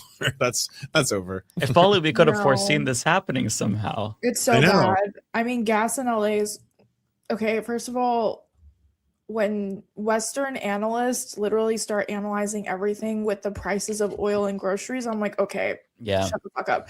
But we're doing this in the context of the Strait of Hormuz, right? And we've talked about this before. But they literally, Iran blasted an oil tanker last night in the middle of the Strait of Hormuz. And going beyond what kind of, obviously, first of all, there's a bunch of ships and tankers that are basically stranded in the middle of the Strait of Hormuz. They're all way too scared to cross. So that's a lot of oil. Currently, oil prices in LA are reaching $9 a gallon. My brother, who's in San Diego, told me that. My brother told me his gas is now $6 a gallon. And he was like, I'm literally just trying to survive at this point. And I was like, what the hell, right? Gas in New York City is above $5 now. This is just the beginning. This is just the beginning. Crude oil barrels just went above $100 again today because of that blast that happened last night. But going beyond the cost of living, right? Because what I really need you guys to conceptualize within this conversation as well is that when crude oil prices go up, the prices of everything go up because everything depends on crude oil. So that means your gas and electric, your groceries, everything is going to go up. Everything. It's not just the price of gas, it's the price of everything around you as well. The pendulum goes up and down with gas prices. It's like an ecosystem. But going beyond that, the ecological damage that blasting that petroleum site in the middle of Strait of Hormuz had is catastrophic, not just for the marine life within the Strait of Hormuz, but also all of the people on the Qatar side and as well as the Iran side, right? The Saudi and Qatar side. And then you're talking about Oman, Yemen, and then is it Oman? Yeah, it's Oman and another country. But I have to, sorry, my geography is a little off right now. But both of the countries that are bordering on both sides, right? Because it's not just Iran, they're also taking in a lot of this smoke. And what we need, the conversation we need to have within this as well is that we have to look back in 1991 when Saddam Hussein put fire to a bunch of petroleum oil tankers in the middle of the desert, right? In the middle of the Saudi desert. And essentially what happened was this was in a desert and really the only people in that area were American service military people, okay? 25% of our military men who served in the Iraq war came back and they got diagnosed with something called the Gulf War illness. The Gulf War illness is a debilitating lifelong illness that has a slew of issues. Everything from brain fog, constant migraines, you're basically disabled. You're permanently disabled. It's an extremely hard illness to live with, and then sometimes, in some cases, it turns into very rare and very hard to treat cancer, like random stage 4 colon cancer. Usually, it manifests in the lungs, though. And so, the difference between 1991 and Saddam Hussein's egregious act in doing that was that most of the people in that area were servicemen, and this was in the middle of the desert. We're talking about 90 million people in Iran inhaling this smoke, 10 million of them who were just in Tehran who had acid rain, right? Mm-hmm. There's so many different conversations that goes into the Strait of Hormuz and so many different layers, but no, we're cooked. Like I usually don't do news coverage because I feel like a lot of people do that. But when we're talking about the prices of crude oil, it's just the beginning. It's literally just the beginning. And they're all stuck there. They can't move. Like, we're gonna see the repercussions of this in the next couple of weeks. And what happens with these oil, like they blew up in Iran, is that same the winds take it towards Afghanistan, Pakistan, and Western China. Is it Tajikistan or Turkmenistan? I think it's Tajikistan as well. So the stuff that's happening, the winds are taking it towards the different directions and affecting countries that aren't involved in the war either. I War didn't as think well. about that. Yeah, it's and just I wanted to bring up another map, Strait of Hormuz, because this is a very tiny little piece on the map. Like you could fucking swim across the Strait of Hormuz almost. Like, it's so small. And so you said it was blown up in the Strait of Hormuz, and then the wind is going to take it. It's just Because it just depends. That's how usually we get rain as well as rains from Iran. Yeah.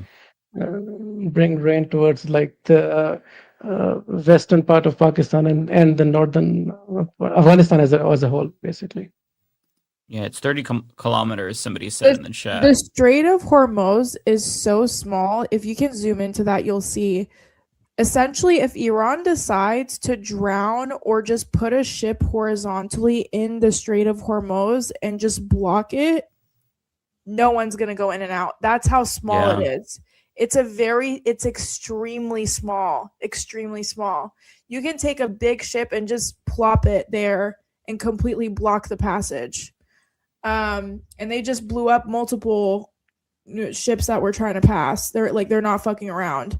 So also, Wall Street Journal and Financial Times just put out a report saying that the IRGC is very much still intact. So right, I saw that. Mm-hmm. And then, another senator from Connecticut came out of a classified meeting about Iran with, it was like a briefing. Turns out the president has absolutely no freaking plan when it comes to toppling the regime. He doesn't know what the hell is the next move. He doesn't have any plans for reopening the Strait of Hormuz whatsoever. This is all just bombs and vibes at this point. Mm-hmm. There's no strategy.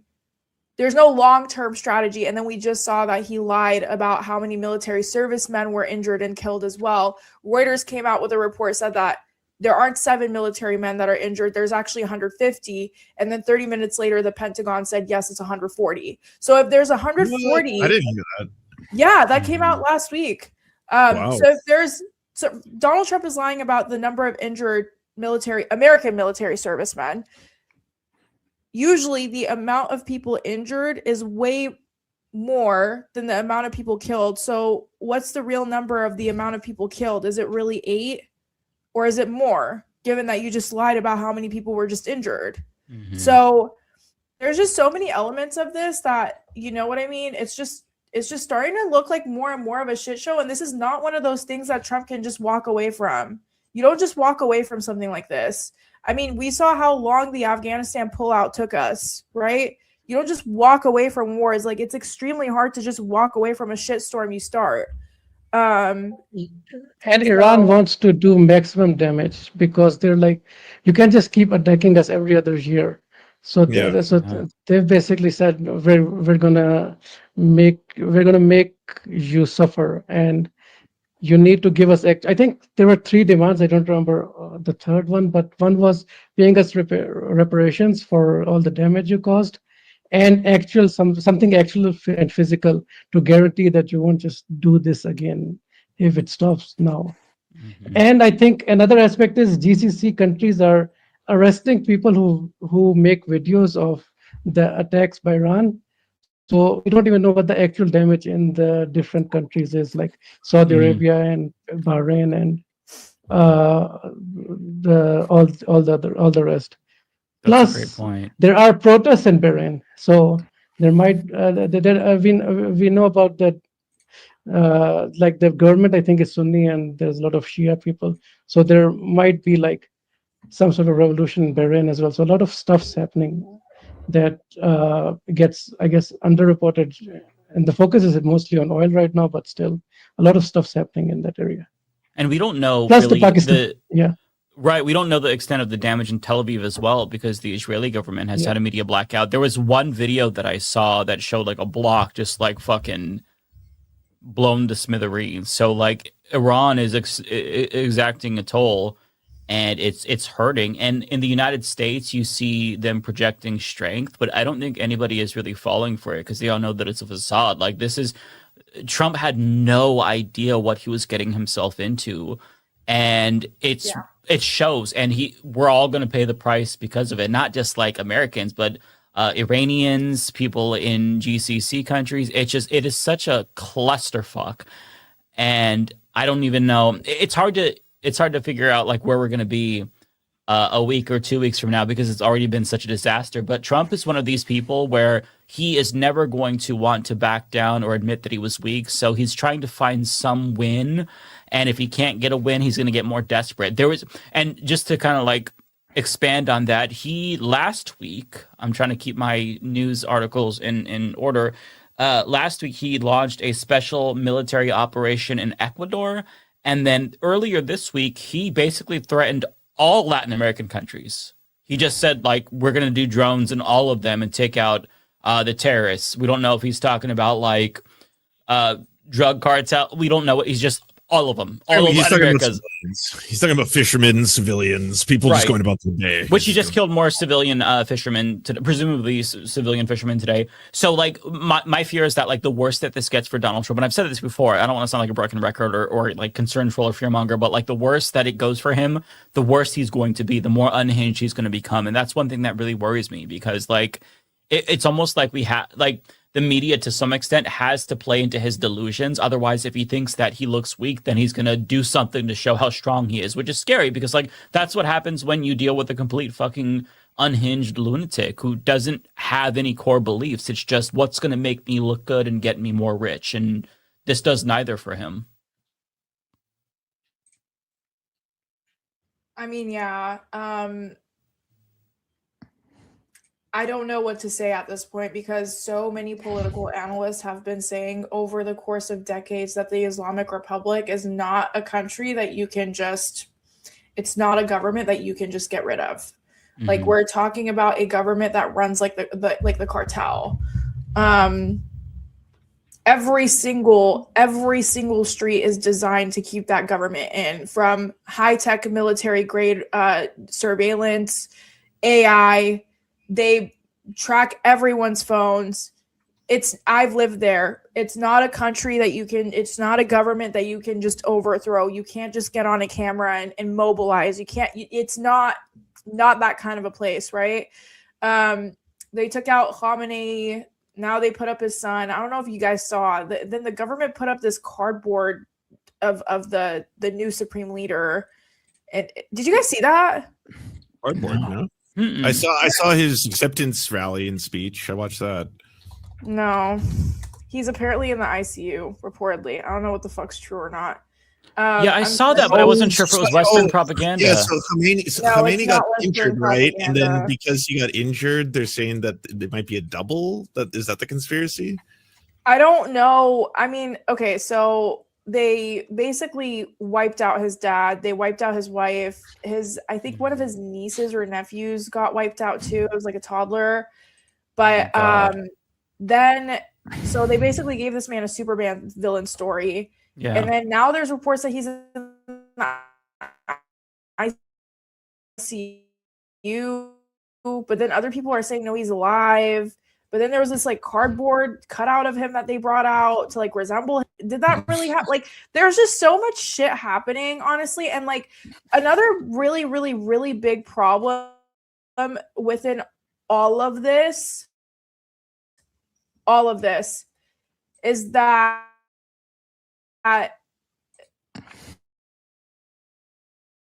another really big problem about all of this is that there's these Telegram groups that keep spreading a ton of misinformation. It's all against the government, all of it, but none of it's verified. Like when it was a Telegram group. All of our boomer parents are like falling for it, right? So it's just like misinformation on steroids at this point. Mm-hmm. So whenever I read something, I don't even know. Like, I literally give it a week because I'm like, I don't know. Yeah. I don't know what is from a Telegram group, what's not. I mean, you know, it's hard to get reliable, objective information during a war, especially from the West, where everything that we get is just straight up stenography from the Pentagon and the White House. They just like report verbatim what the fuck Pete Kegsbreath and Donald Trump says, when you can't take them at their word. Like, I feel like by now we should know that you can't take the government at their word. It's like reporting what a cop said. Oh, well, a cop claimed this. Oh, well, like, that means nothing. Like, my fart is more truthful than what a cop or an ICE agent says. Like, why are we listening? Bad example, but why are we listening to what they say? So it's just, yeah, like you said, Ariana, I'm having that problem as well. It's really kind of made me more apprehensive about reporting on Iran, specifically like actual details of the war, because you just don't fucking know what's real and what isn't real. And one thing that I think has really changed since the genocide began in Gaza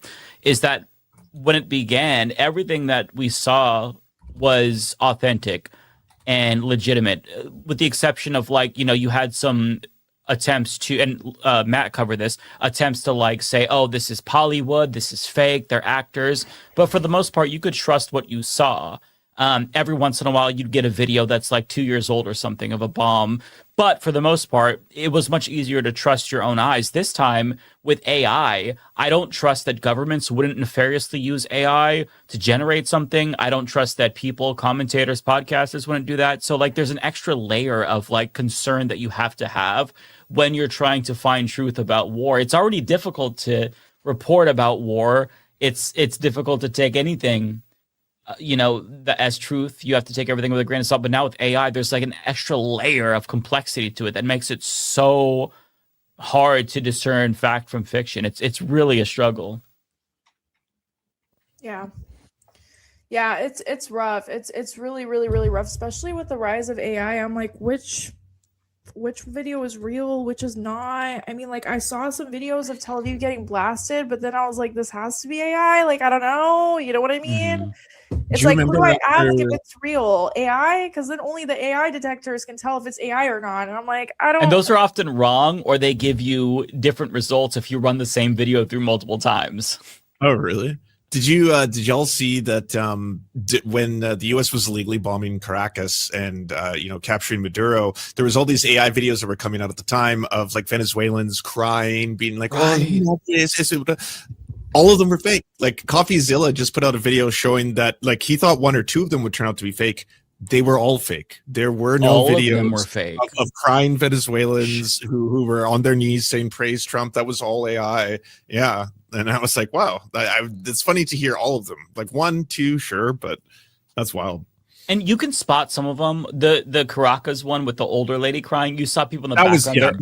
That one was obvious. Their arms are just going up and down. But here's the thing. Even though we can detect that, a lot of people, they don't notice that. Like Trump supporters were, at least on Twitter, again, those are probably bots too. So like we're talking about dead internet theory here. But like people thought that they were real. And if that's the perception, then that's the reality, right? I mean, it's a really dystopian time to be alive. I'm not gonna lie. It is so demoralizing because you just, I don't know. Like I don't know what to say. Fuck Sam Altman. Think we can all. Yes. Yeah. You know, some of the crazy thing too, and one other crazy thing too is that we're not always even dealing with AI, right? I mean, True. these clips and videos going viral, some of them are literally just like scenes from a video game, like cut scenes from a video game. Right. And it's like It's always Arma 3. it's like, come on. It's like, are you kidding me?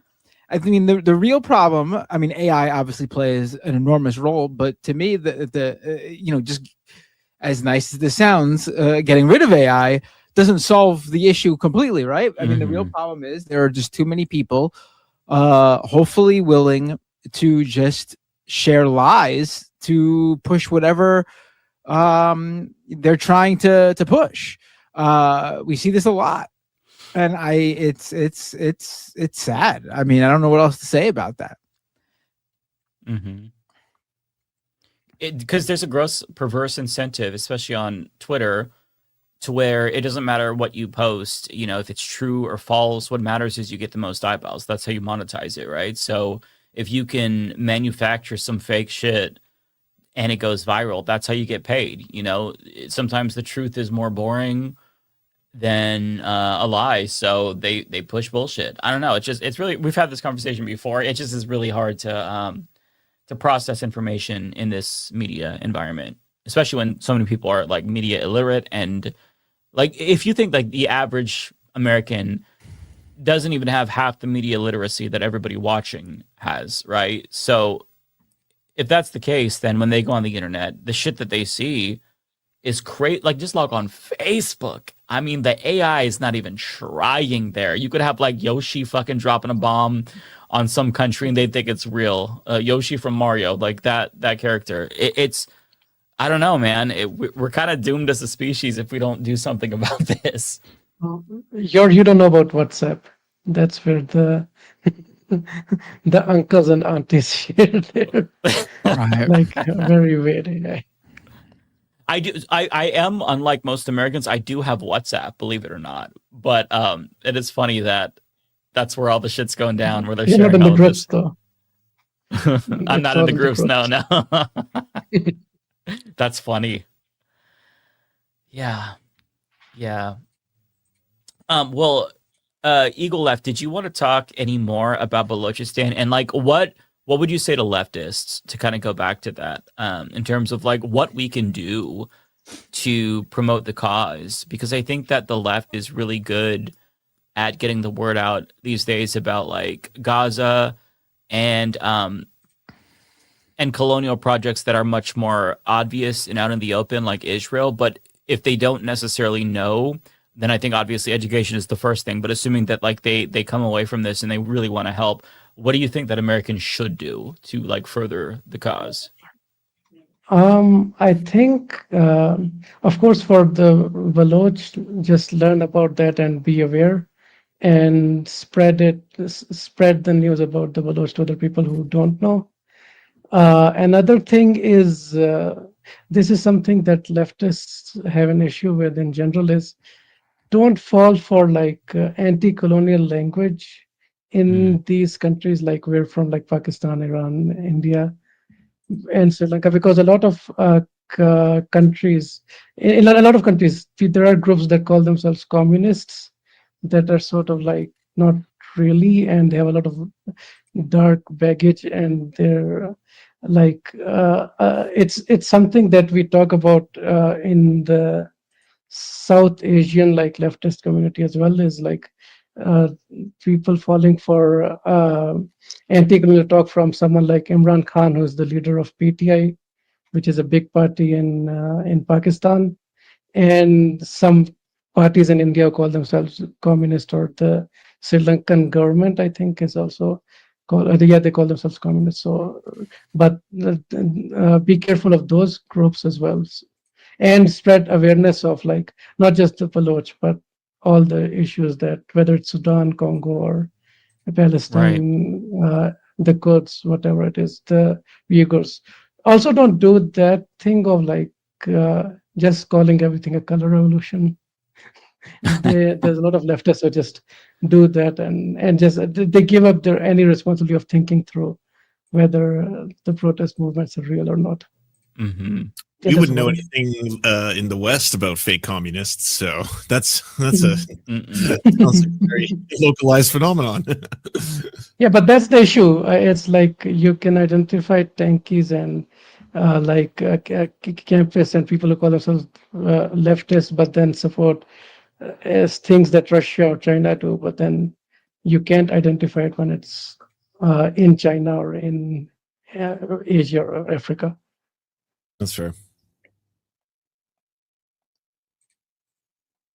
Yeah, Well, that's it was great to have you on. I really appreciate it. You not only taught us a lot about what's going on in Pakistan and what's with Balochistan, but it totally, I feel like the conversation expanded into something even broader, which was really interesting to listen to and discuss. Thank you for having me. How's your father doing, Matt, by the way? He's still in rehab, and he's we're taking it one day. We're taking it one day at a time. It's some days things look good, some days are more difficult than others. So we're just taking it one day at a time. But right now he's doing okay. Inshallah, he recovers well. What was that? Okay. Inshallah, he recovers well. Oh, thank you so much. Yeah, absolutely. Thank you for asking. I appreciate that. Have a great night, Eagle Left. Have a good one. Nice Bye. to meet you.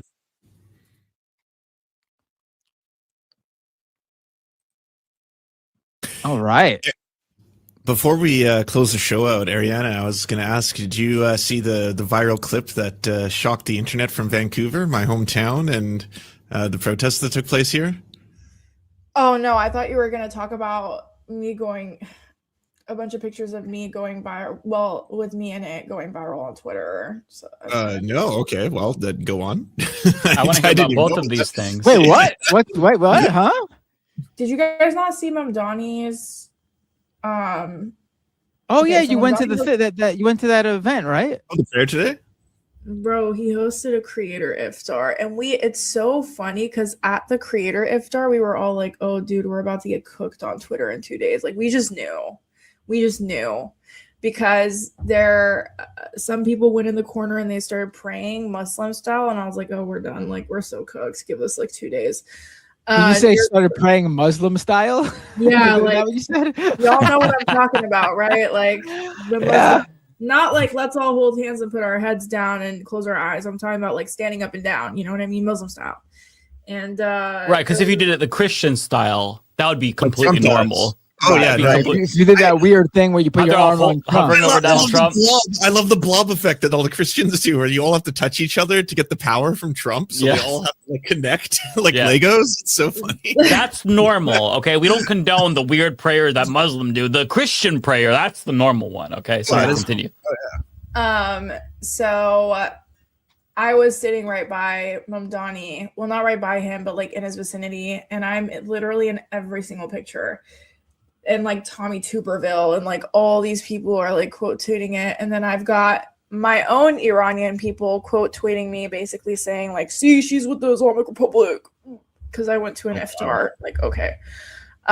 Literally Twitter beefing with this girl who uploaded, first of all, I don't know if this is appropriate for me to say, so like Mike, let me know if this is problematic, but her husband looked so gay in the video when they were dancing together. I was like, your husband has to be at least in the closet a little bit. Like it was giving fruity tooty, I fear. But anyways, they filmed themselves dancing when the bombs were dropping. And so she I'm trying to find these pictures. Just look up Mamdani iftar and like someone will come up. I know End Wokeness posted it, but anyways, which is so funny because like the iftar had like I had two Jews sitting right by me, like one on this side, one on this side. Like it was, and they were both asking me questions about the tradition, and I was answering, and we were all sitting and they were learning, and it was really wholesome and cute. Honestly, it was so wholesome and cute.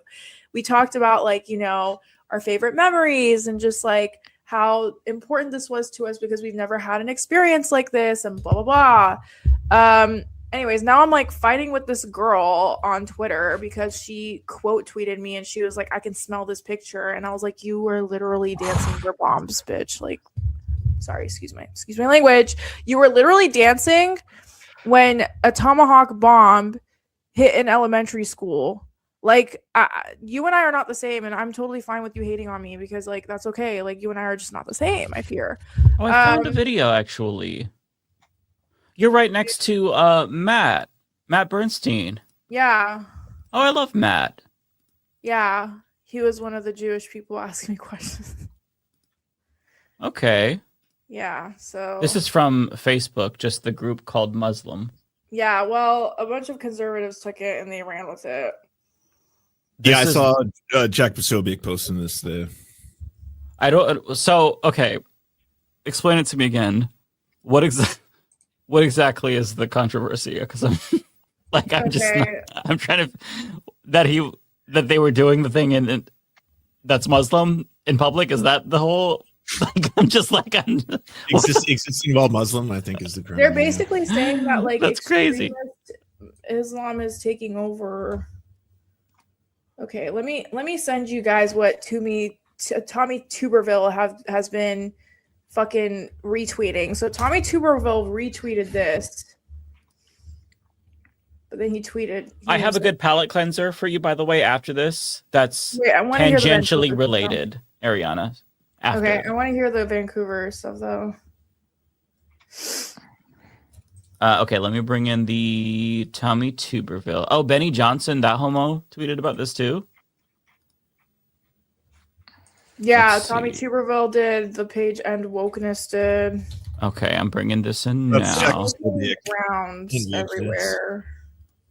So, closeted homosexual Jenny Bonson says a Muslim flag was raised at New York City Hall and chanted Allahu Akbar. Mamdani sat on the floor and ate with his hands at New York City Hall in March. This isn't assimilation, this is takeover. Okay, well, Benny Johnson, to be fair, you also suck men's penises, allegedly, when your wife isn't there. That's not very Christian of you. Okay, so as for the Tommy Tuberville... Tuberville, sorry. That was too I don't know which one is correct, honestly. It could be Tubyville. The enemy is inside the bro.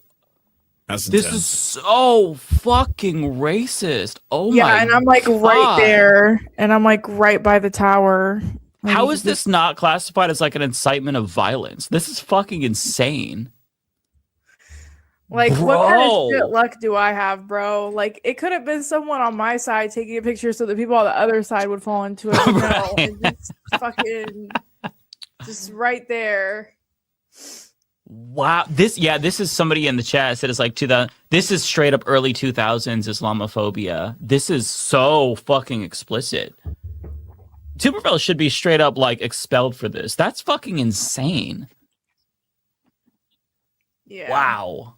So it's been my life like today. Nobody even bats an eye. I didn't even know that he tweeted this. Like if this were 15, 20 years ago, maybe it'd be a bigger story. Maybe not 20 years ago, but like 2010s, this would be a huge story. It'd be a controversy, at least bigger than it is today. But they're just so open about their straight fucking like rank Islamophobia. That's actually wild to me. Jesus Christ. Well, okay. This is the palate cleanser.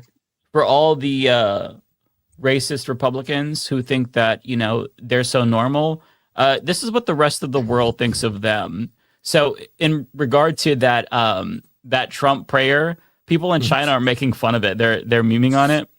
And I'm just going to play this. So I think it's really wholesome because they think they're the normal ones, but this is how the rest of the world views them. This is in response to that picture of, what is that lady's name? Paula White, right? His spiritual advisor. She was like praying on his shoulder. She's the lady who speaks in tongues.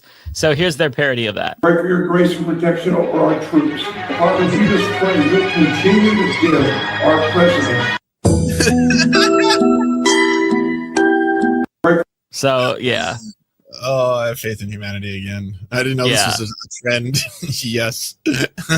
If you can get on the algorithm of like Chinese TikTok or on RedTube, they are so fucking funny. It's really funny how MAGA always thinks that Trump is well respected around the world, and now other countries fear us again or respect us again, and it's always the opposite. It's always the opposite. Yeah. They actually think that they're like the main characters and everybody thinks that they're cool, but no, they're just like huge fucking losers. Oh, I said RedTube. That's not the one. That's a porn site. I'm sorry. What is it? I haven't been on the website. I did say RedTube. What's the app? You're thinking Red Red Notes. Red Notes. Mike said something that's on the mind, obviously. Porn on the brain. Sorry.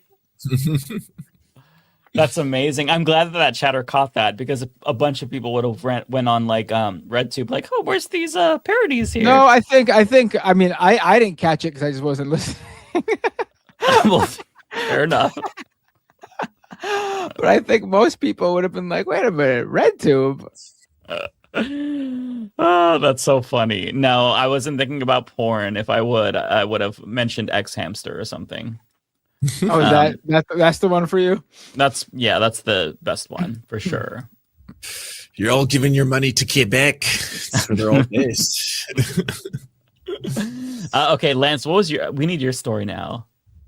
Oh, I don't have a story. I was just bringing up that because it went so viral. There was massive protests over the weekend in Canada, in Toronto and Vancouver, and those were the clips. If you saw viral clips of massive pro-Trump rallies, that feature like lots of people from the Iranian diaspora, cheering Trump and stuff. That was Vancouver, Canada. That was my backyard. And then I guess the only good thing I can say from that is that the response from the left in this country was not the same response you get from the right, which was like, get out of our country, you need to leave, or anything like that. Like, it was pretty universally like, immigrants, refugees, or people who've immigrated here have every right to be citizens like anyone else. That the kind of universal. And then after that, I would be like, as a Canadian citizen, I just got to say that this is deeply embarrassing for the rest of you to be doing this. But there was, there was YMCA dances. There was thousands and thousands of people there was Israel flags everywhere. There was US flags everywhere. There was Trump costumes. They were chanting, "Thank you, Trump." That's the viral clip that went on the internet. It was. Thank you, Trump. Thank you for bombing our country. We love it. We love our home, and thank you for bombing. I just can't. That mentality is crazy to me. That's crazy. Yeah, I understand not liking the government, but like. There are human beings being killed. Desperation, but like, and I was really trying to understand, but like, I mean, the Iranian Red Crescent and multiple American media sites are reporting that 17,000 residential buildings have been hit. That's not even schools and hospitals. That's just purely residential buildings. So, like, what the fuck do you guys want to go back to? Rubble? I don't. Yeah. It's just like, imagine if a lot of people in this country, like in this chat, I should say, let's narrow it. They don't like America, right? So let's say you were lucky enough to move to Canada or Mexico. If you saw like another government bombing the United States, would you support that because you don't like the regime? You don't like Trump? No, because you know that that's going to be like your family that's getting bombed in the process. It's just, how can they not see that? That's what I'm struggling to grapple with. I mean, I think it shows you the level that white supremacy and its effects imprint on people. Right? True. Like, I've told people when I was like a little kid, my mom's Indigenous. I used to hide that from other kids at school because the kids at school were so racist towards like Indigenous kids. So I would lie, right? But I'm just explaining how that works, because even as a kid, I didn't know what racism was, what white supremacy was, what structures were. But I knew the kids were saying really shitty things about one group. I didn't want to be a part of that group, so that made me hate myself, kind of thing. Like that mentality, I think that plays a big role. And then that could play a factor. Obviously, like, I think people in other countries, when you immigrate to like the West, you start to be indoctrinated by the West is good, it must be, right? Because like now I have more benefits from or whatever is happening, or I can send money back home, so that must mean West is good. West is good also means that Western projects are good. Western projects include supporting Israel, supporting US imperialism, that kind of stuff. Yeah, well said. It's just really, it's such a sick and twisted mindset, because I mean, part of it, again, like you said, it's cultural, it's a media thing. We just kind of talk casually about war. We glorify it. There's video games, there's movies.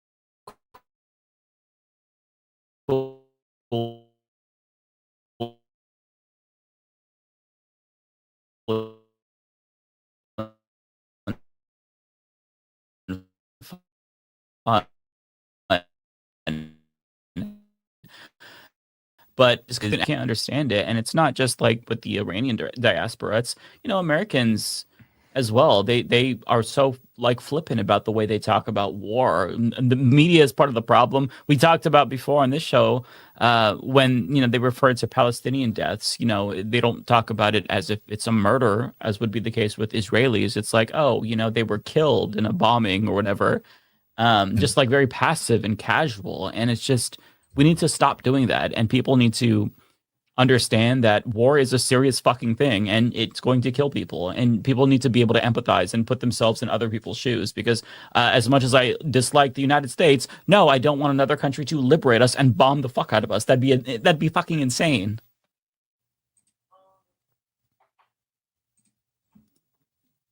Super chats? No, I mean I don't know what to say because you're absolutely right. I mean, yeah. No notes, Mike. You're right. Thank you. So you're all going to be in my video tomorrow. I have a Leftist Mafia clip. Oh no. It's mostly of me because I'm just reiterating what I'm saying. So look out for that. I also want to highlight, I put out a video this week with Kowalski, actually. Oh, hell yeah. Talks about the ecological I impact. brought that up like 600 times. What the Did they really? About?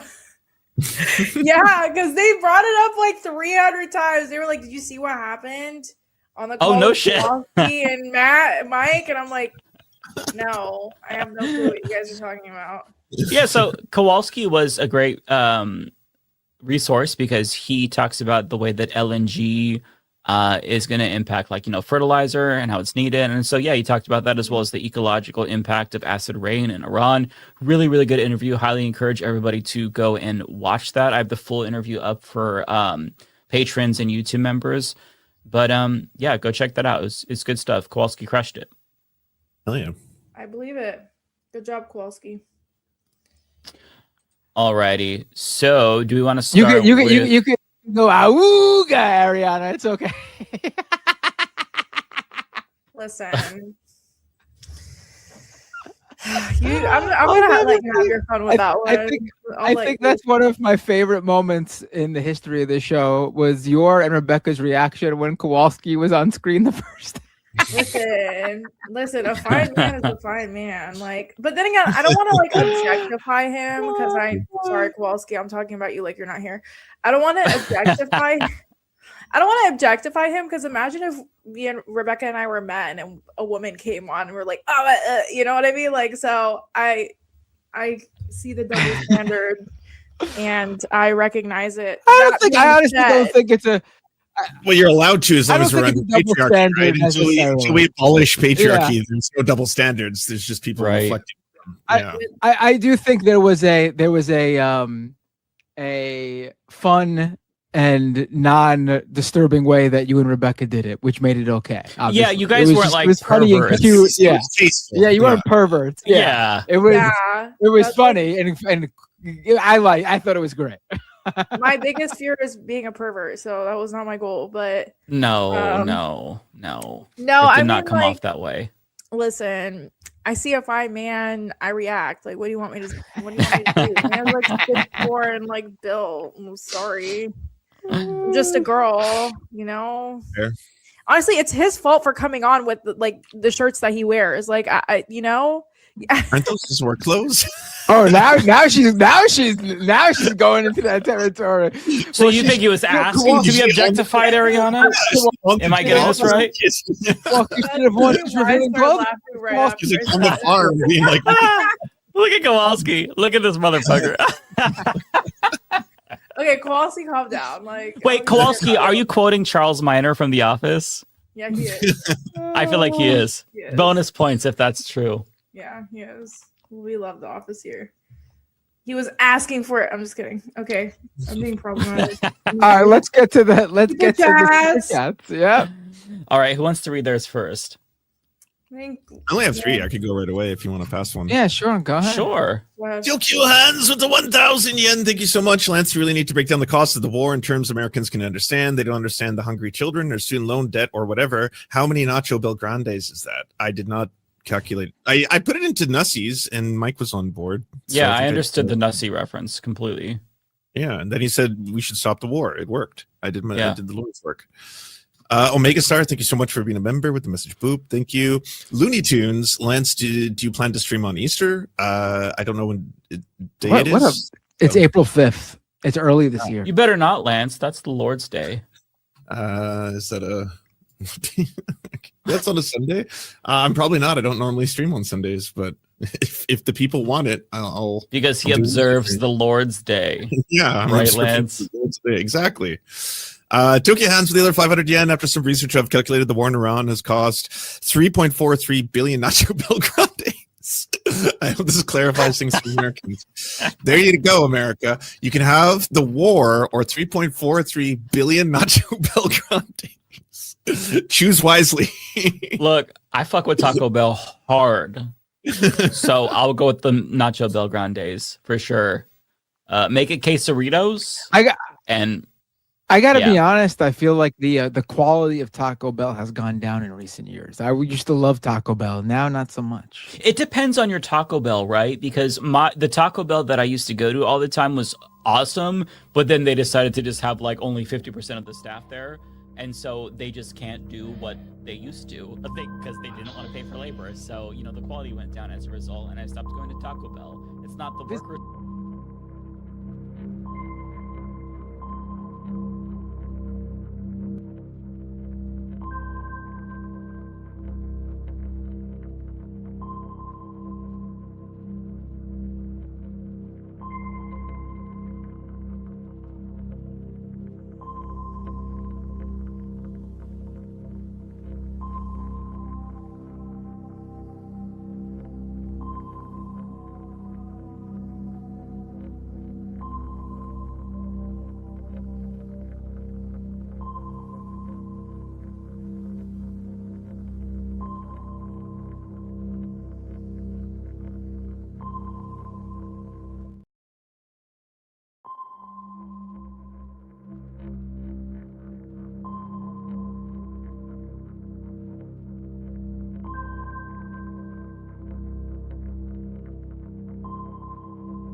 Hello and welcome to American Wasp. I am your host, Deter McBizness, America's favorite white Anglo-Saxon Protestant gone left coastal. I am joined, as always, on Wednesday afternoons and early evenings East Coast by my main man, Devil's Advocate Productions, also known as Alex. Haha. Getting started with a grand total of 10 viewers today. Hopefully that number goes up. Usually it goes up when we take over because I think people appreciate the live content a little bit better than the syndicated. But it's all good. Glad to have interrupted a conversation about Taco Bell. we are gonna take you to something a little bit more interesting, which is the elections yesterday in Illinois, as well as the Iran escalation. Fatigue from that war, all over the country. And, I'm sure you've got some stuff for us to react to, right? Of course. All right. So let's start with the big bad cat. Abba last night ends up coming in a few thousand votes short of being able to win the Illinois 9th seat. it's really tragic. I'm going to bring the numbers up here in a second.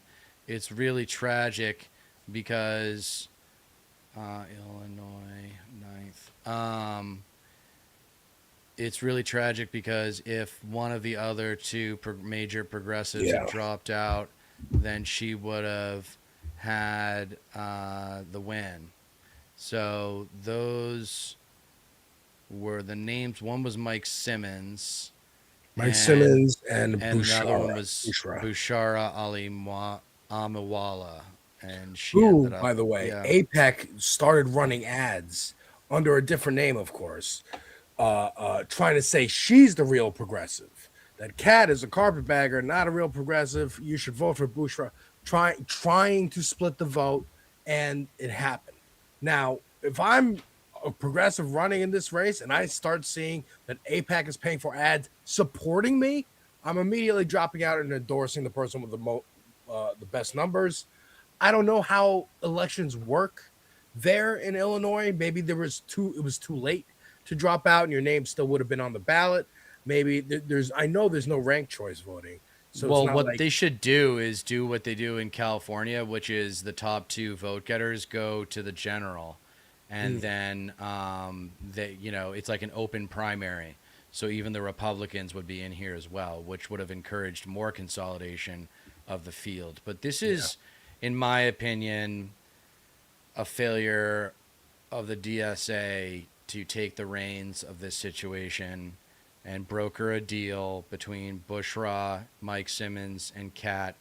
Probably something along the lines of Simmons and Amawala get a position in Kat's staff, something like that, if she wins. But the DSA was the common thread between these three candidates, and they did not step up and broker a deal. And maybe matter of fact, they endorsed Mike Simmons. I know, and that was a mistake, in my opinion. So just looking at the numbers, Kat lost by about 4,400 votes. Simmons brought in 8,600 votes. So even just half of that would have been close to enough. Bushra brought in 6,200 votes. So, I mean, those two drop out. It's Kat by a landslide. You could, maybe get up to 40% of the vote if you consolidated. And so now, is every single voter guaranteed to switch their vote, or would some of them but drop you're going to off? get over half. You're going to get more than half. You'd get enough to win. If you got half of what they got in the actual election, she would have won by like 3,000 votes, 4,000 votes. I think the story of this, though, the story that AIPAC's trying to tell is supporting Israel is good policy. Now, none of the ads they ran were talking about how great Israel is.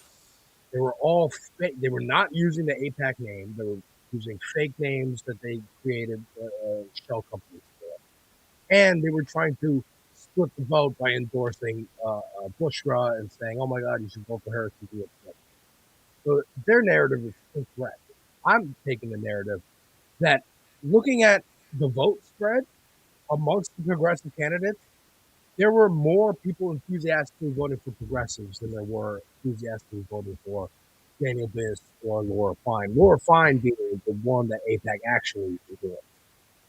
Daniel Biss, I watched his acceptance speech. There's some good things in there. I hope he can govern with some of the backbone he had in this primary. We shall see. But I have Kat's concession speech that we can react to. I haven't watched it yet. Oh, you haven't watched it yet? Sure. Yeah. So, I just want to let people know I made a. You're a little underwater. Your mic sucks right now for a second. Oh, my mic sucks. Oh. There you go. Now it's good. Good. All right. Well, I made a reaction to the new Spider-Man trailer that came out. But anyways, here's Kat's concession speech. Turn it down a little bit.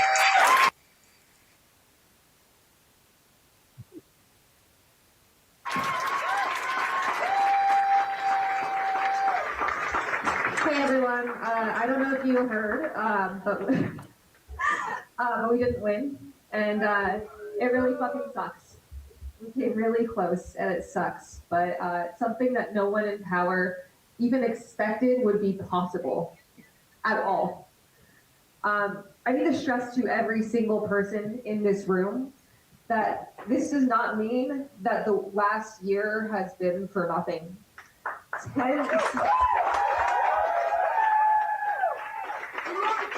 Tens of thousands of people powered this campaign, knocking doors, making calls, donating what they could.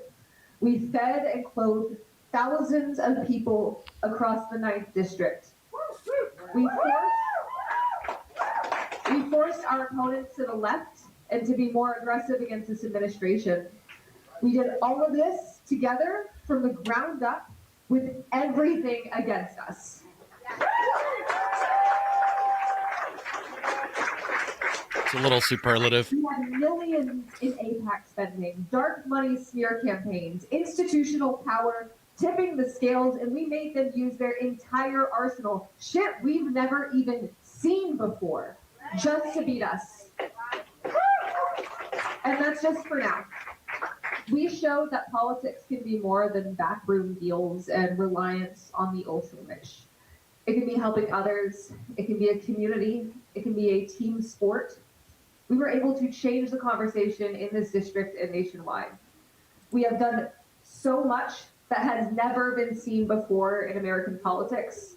And we have set a new standard for what people should expect from those trying to represent them.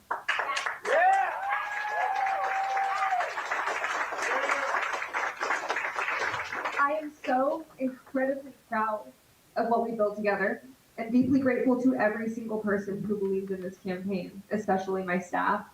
I'm not going to go further than that because I will cry, because I love every single one of them so much. Shout out to our staff, please. You better turn it on.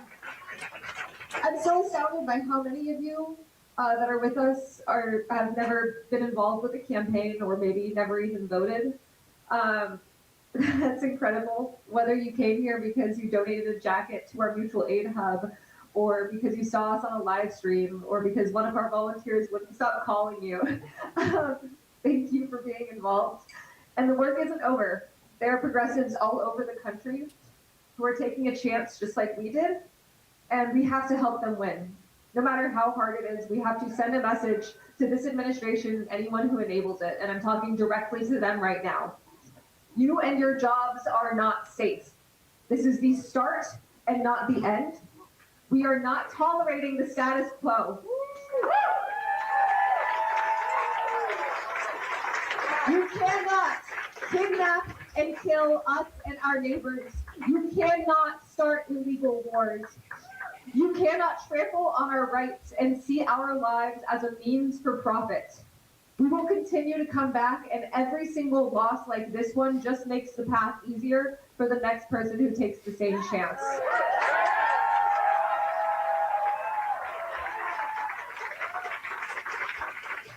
We are not done, and I am not going anywhere. When I said I would spend every single waking moment of the rest of my life to hold this administration accountable, win or lose, I fucking meant it.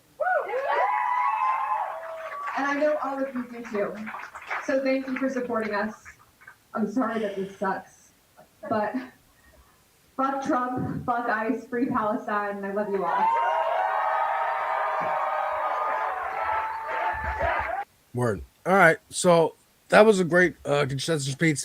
Look, I've known about Kat for years. Remember following her when she was at Media Matters. I actually got to meet her in 2023 a couple times. Her and Ben and me and my wife went on a couple double dates together. And yeah, when she moved to Chicago, and we still talk a little bit, but I learned through the internet that she was running for Congress. I learned through the internet that Ben Collins helped buy The Onion. When I found out she was running for Congress, in the limited time I knew her, and just seeing how she moved online, my guess was that she's running for Congress to put a bigger spotlight on the issues that she finds important. Yes, of course, she's running to win. She's not running as a Tulsi Gabbard or an Andrew Yang to sell a book or advance her own career and see where she could land. She is running to get these messages into the forefront of the conversation. And yes, to win.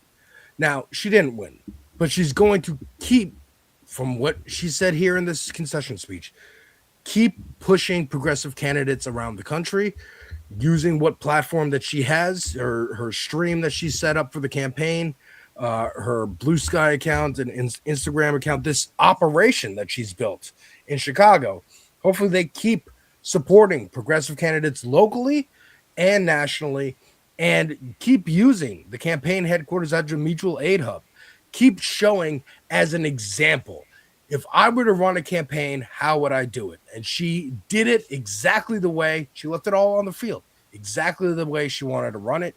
And again, she mentioned in this, showing that politics can be done differently, that you can use donation money for mutual aid. You can use donation money to actually help people in your community as you're running for office. It doesn't have to go into a slush fund that you later use for private jets and concert tickets.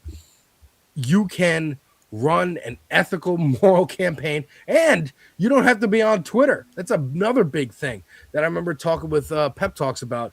He was criticizing, she's not on Twitter. How would you leave Twitter during the height of your campaign? Because it was the height of the campaign, because she wanted to be an example that you don't have to be on the platform that Elon Musk, the Nazi, owns. You can move somewhere else. You don't have to swim in those waters if you don't want to. And again, she came close. She came close, like Nita Alam came close in Carolina or Virginia. If the votes weren't split, she would have won. I know. And that's the lesson I'm taking from this campaign. Yeah. And just to acknowledge the chat here, such a wasted opportunity. I'm so disappointed in the DSA. Let's make sure we don't acknowledge the scenario where the DSA tried to do something and nobody listened and everybody was super stubborn. I did see a video from Mike Figueredo that I recommend you guys all check out about this race, and he showed a clip of Bushra like staying in the race, deciding to stay in the race, and even just her dropping out could have maybe been enough. So yeah, it was really cool that she incorporated mutual aid into her campaign and all the things. I don't know. The only thing I maybe would get a little bit more specific with that you said is that she left it all on the field, where I think, like, I watched her live stream the night before the election, and she had Jamal Bowman and Rashida Tlaib on. Yeah. And guess what was more important, vibes or policy? Mm-hmm. Yeah. Vibes. Yeah. It was all vibes. There was very little, if any, policy. If they did talk about policy, it was lost on me because I was reacting to it. I took down my reaction because I, didn't want to negatively affect the vote. But like after, like almost right after I posted it. But what do you got these names? You got these big names, and they're just. It was almost like she had kind of been like, okay, whatever's going to happen is going to happen. Where I come from, and I think where you come from too, you make the most of every freaking minute all the way until the end. And the way that interview with Rashida Tlaib and then with Jamal Bowman went, I was like, yeah, it's cool that you guys are friends now and you guys are A-listers within progressive circles. That's wonderful for you, but I really want you to win. Yeah. Anyway, so it was just a little bit of frustrating viewing there, but what are you going to say? I didn't see the interview. I remember it happening. I was like, that's cool that she has him on. to me, it was pretty late in the game that Rashida and then followed quickly by Ilhan Omar good point. endorsed. Good point. Yep. Could have done that a lot earlier. Yeah, Why wasn't yeah. that happening? Very Why good didn't AOC or Bernie say anything? Why wasn't there rallies in that district? Well, or you around? could say, what the criticism that we're offering about the DSA, why didn't Bernie step in and broker a deal? Yeah. Like, I mean, you got to use your ethos when you're fucking big time. This is what I think, this is one of my concerns about progressive political leaders is they might be good at the campaign. They might be good candidates. They might win office. But once they have power, do they really know what to do with it? Because they've never had it. Yeah. Not in my lifetime. They haven't had it since the 60s. Yeah. So my concern is once they get into office, they're going to be just overwhelmed by all of the forces that affect, people's decisions in public office to the point where they make bad decisions and they try to do everything perfectly instead of just doing the best they can on a handful of issues so that they can get reelected and we can establish a foundation of power within our federal government. I mean, I love local politics. I love being involved and being supportive. But in terms of like my genuine interest and my talent, skills, and just competency, I think I'm a way better fit for national politics. I think I understand the American electorate, and I think I understand the different regions of the country a lot better than most people. Like most people out here in California have no concept of the Deep South. Absolutely none.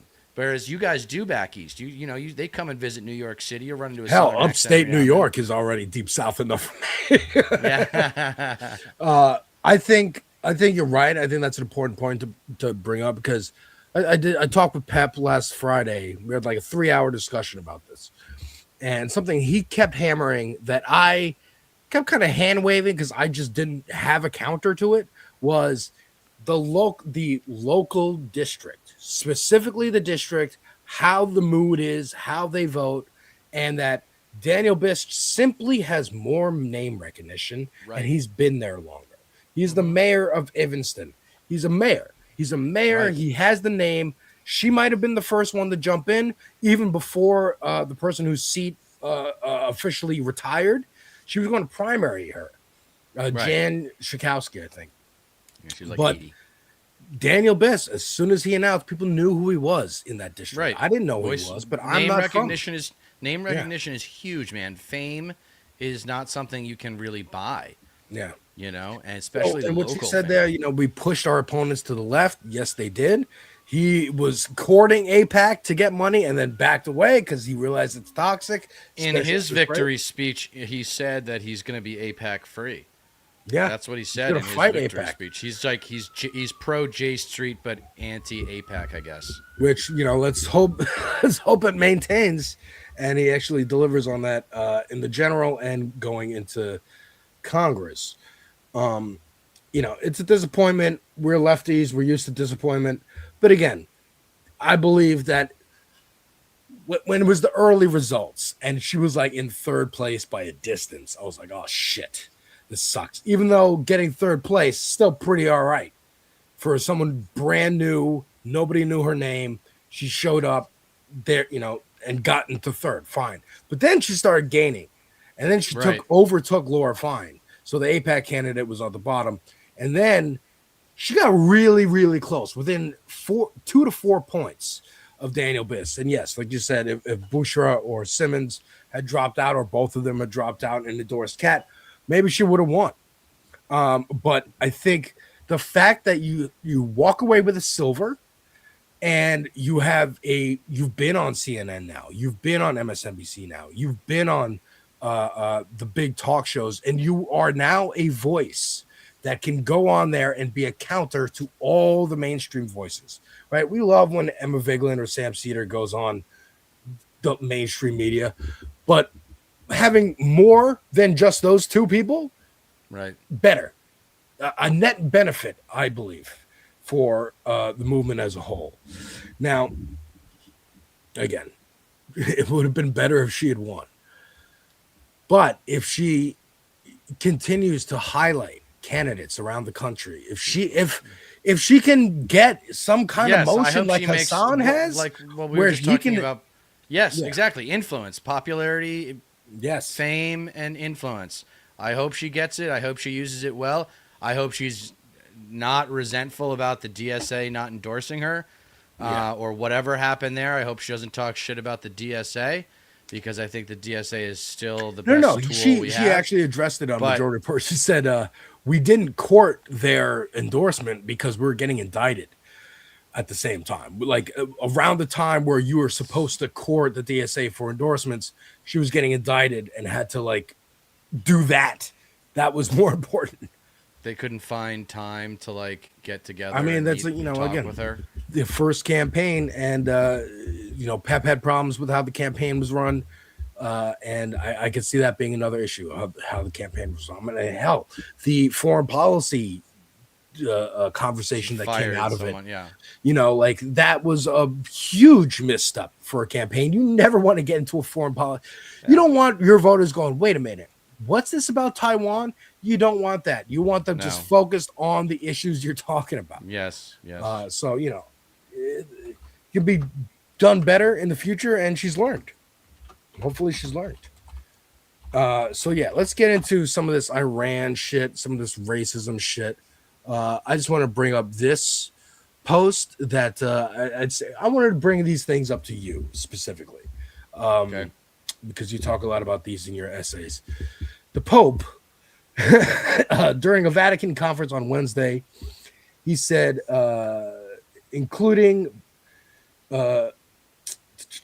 he said basically we should have universal health care, right? And of course, all the angry fake Christians are against him and yelling at him for being not a real Christian or whatever.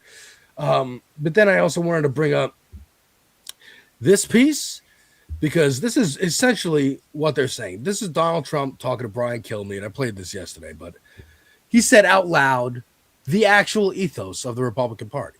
A lot of them were let in here. They shouldn't have been let in. Others are just bad. They go bad. Something wrong. There's something wrong there. So the genetics are not exactly, they're not exactly your genetic. Jesus. One of those problems, Brian. It's a So terrible racist. thing, and it happens. And it happens too often. So a lot of So he straight up just says, like, they have bad genetics. That's why we don't want them here. Hell, that's why we're at war with Iran. Here's the leader of the ADL, Jonathan Greenblatt. This fuck, who I forgot to mention yesterday, reminds me of Chuck Schumer from the 80s. If you've seen footage of Chuck Schumer from the 80s, he moves, looks, and talks just like this. Just look at what happened in the days after the U.S. and Israel launched the military operations against Iran. I mean, whatever your views on the conflict might be, and reasonable people can hold very reasonable differences. What happened next was not about policy. It wasn't about geopolitics. It was about blame. And the blame, as it so often does, was placed at the feet of who else? The Jews. Jews are not a genetic race. Judaism is a religion. I am half Jewish. I am half Christian. I am half white, half black. Judaism is a fucking religion. I'm sick of this shit. Yeah, but hold on real quick. Isn't Ashkenazi an ethnicity? They are ethnicities because when ethnicities were created and categorized, these still are looking at Judaism as an ethnicity. I would posit it's fucking not, because anybody can be Jewish. You can be Jewish today if you were just like, I'm Jewish now, because it's a fucking idea. Anybody can have an idea and just be like, I'm Christian now. I'm Muslim now. I believe in Thor now. I believe in Buddha now, because why not? What would stop you? It's a religion. It's a fucking idea. I did not grow up in any religious, facet. The most we did was I celebrate Hanukkah and Christmas. The end.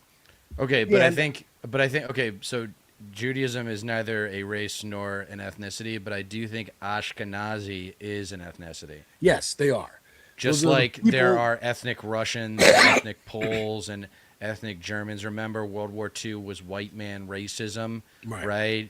The Germans thought that they were racially superior to the Poles, and then they were trying to compete with the Russians, really, is what the end goal was.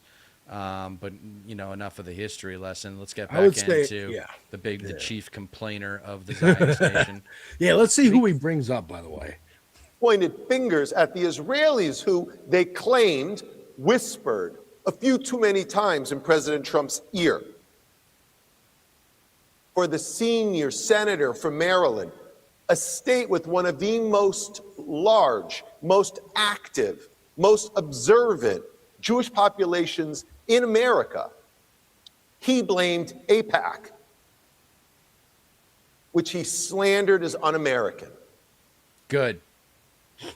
Then there's the U.S. congressman who stated that he stands against the, quote, neoconservatives who led the U.S. into the current war. And instead, his words, he's proud to stand with Hassan Piker, one of the most outspoken, toxic, virulent anti-Semitic influencers in the world, who the congressman described as one of the representatives of, quote, a new moral order. Again, his words. Other elected officials fell over themselves to make big, splashy announcements of not taking money from the largest pro-Israel organization in the country, even as they seemingly have no problem taking money from anyone else. This is fucking anti-Semitic. This is anti-Semitic. Tying Jews and Judaism to Israel, a nation state and a government that is committing a genocide, has increased anti-Semitic people's platforms like Tucker Carlson and Candace Owens, has increased anti-Semitic hate crimes and attacks, just verbally, physically, whatever. There's been a couple of shootings now recently. It is because your constant conflation of the state of Israel with every Jew on earth. That is anti-Semitic. Jonathan Greenblatt is an anti-Semite. Wow. And you got that street cred being half Jew and everything. So that fucking, I'm that telling you. fucking Now, runs. look, fucking Ben Shapiro, Pope of the Jews, would look at me and be like, "You're not fucking Jewish. You're not You're a even wearing a self-loathing yarmulke." Jew. You're I'm a a self-hating self-loathing Jew. Yeah. Look, do I hate my mother, who is Jewish? Of course. But I hate her for other reasons other than being Jewish. She sucks as a person. I love lighting the menorah every year. It's something that I bring up, like, hey, I got to find out when Hanukkah starts this year. It is, I like my identity. I like being half Christian, half Jewish, half black, half white. And I separate those out because I don't like when people tell me what I am. People have been trying to tell me for fucking ever. Your father's black, then you're black. Your mother's Jewish, then you're Jewish.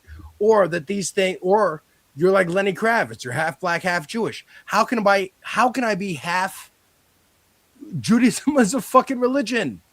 I never understood the ethnicity. Now, as an adult, I do understand the ethnicity. Sephardic Jews, Ashkenazi Jews, it's different people and they're different, the genetic paths of like moving through the world, right? The Ashkenazis are the ones in Europe. The Sephardics are more the ones who stayed in the Middle East.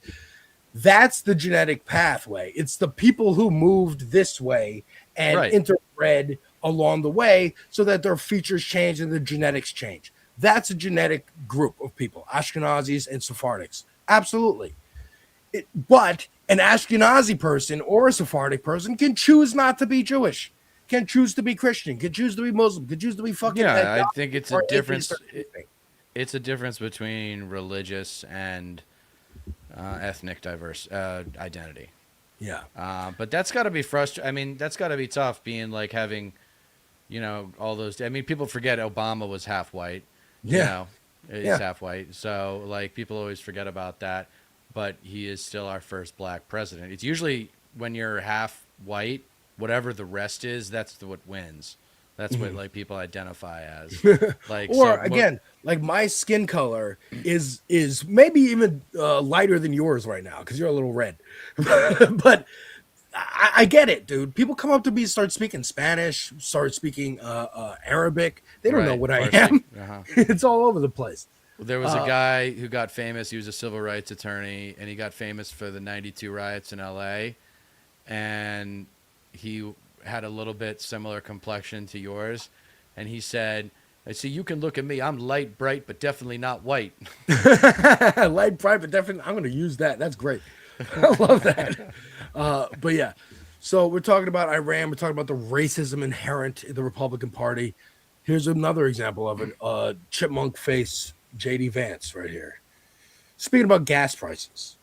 Is that we actually worked with a lot of our allies all over the world who are suffering from this, frankly, more than we are, because unlike the United States, where we've pursued an energy dominance agenda, you've got a lot of people all over the world who have focused on a lot of green energy scams, and they're hurting a lot more than we are.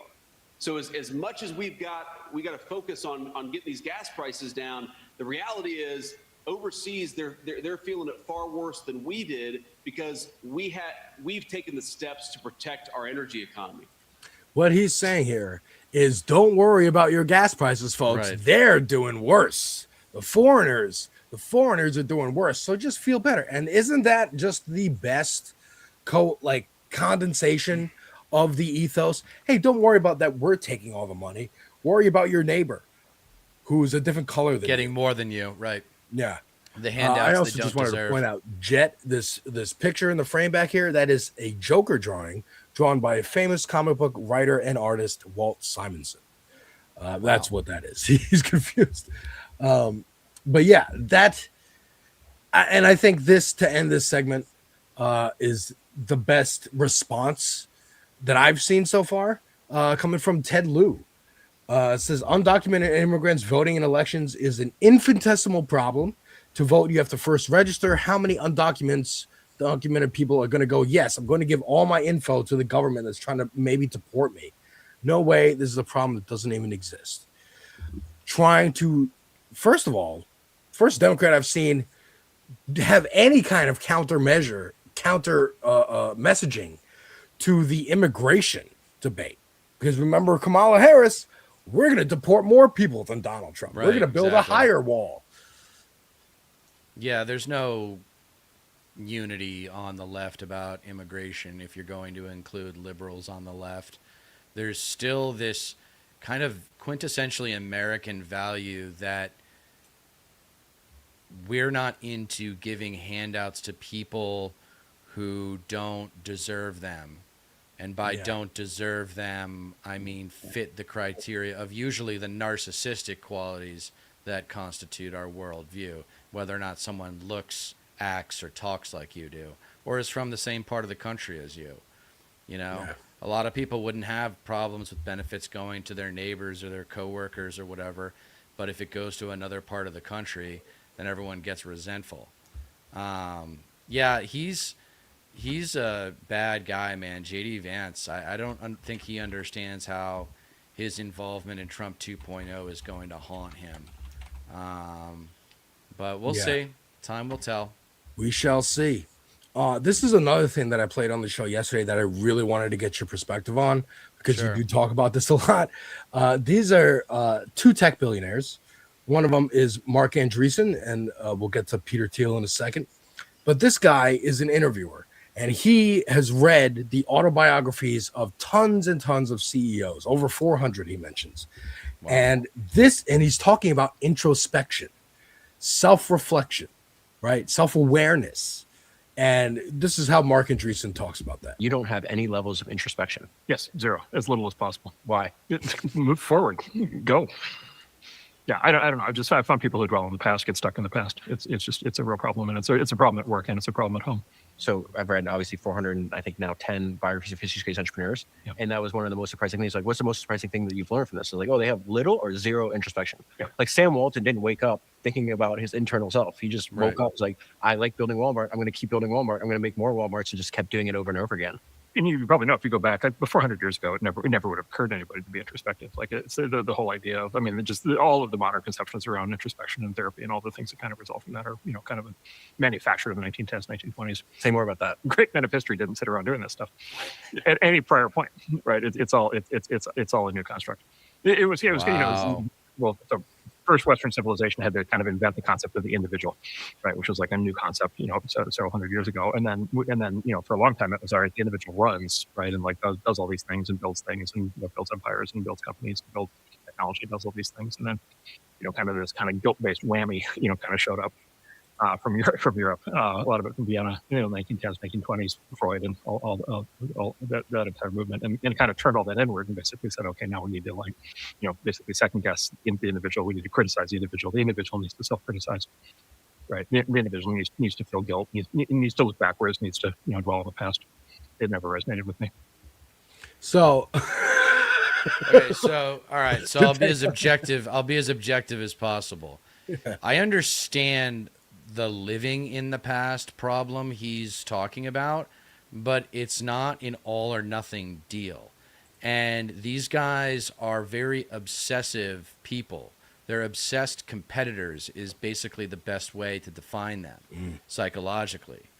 So it's not a surprise to me that he thinks there is an inherent problem with spending time thinking about the past, but yeah, that's the mind of a sociopath. That's how a sociopath thinks about just getting more of what I want at the expense of others. I don't care. Because if you sat still and meditated and then you listen to some people who aren't afraid of you, because when you get to successful positions, people become afraid of you, then you might actually reflect on your power, your ability to influence the world.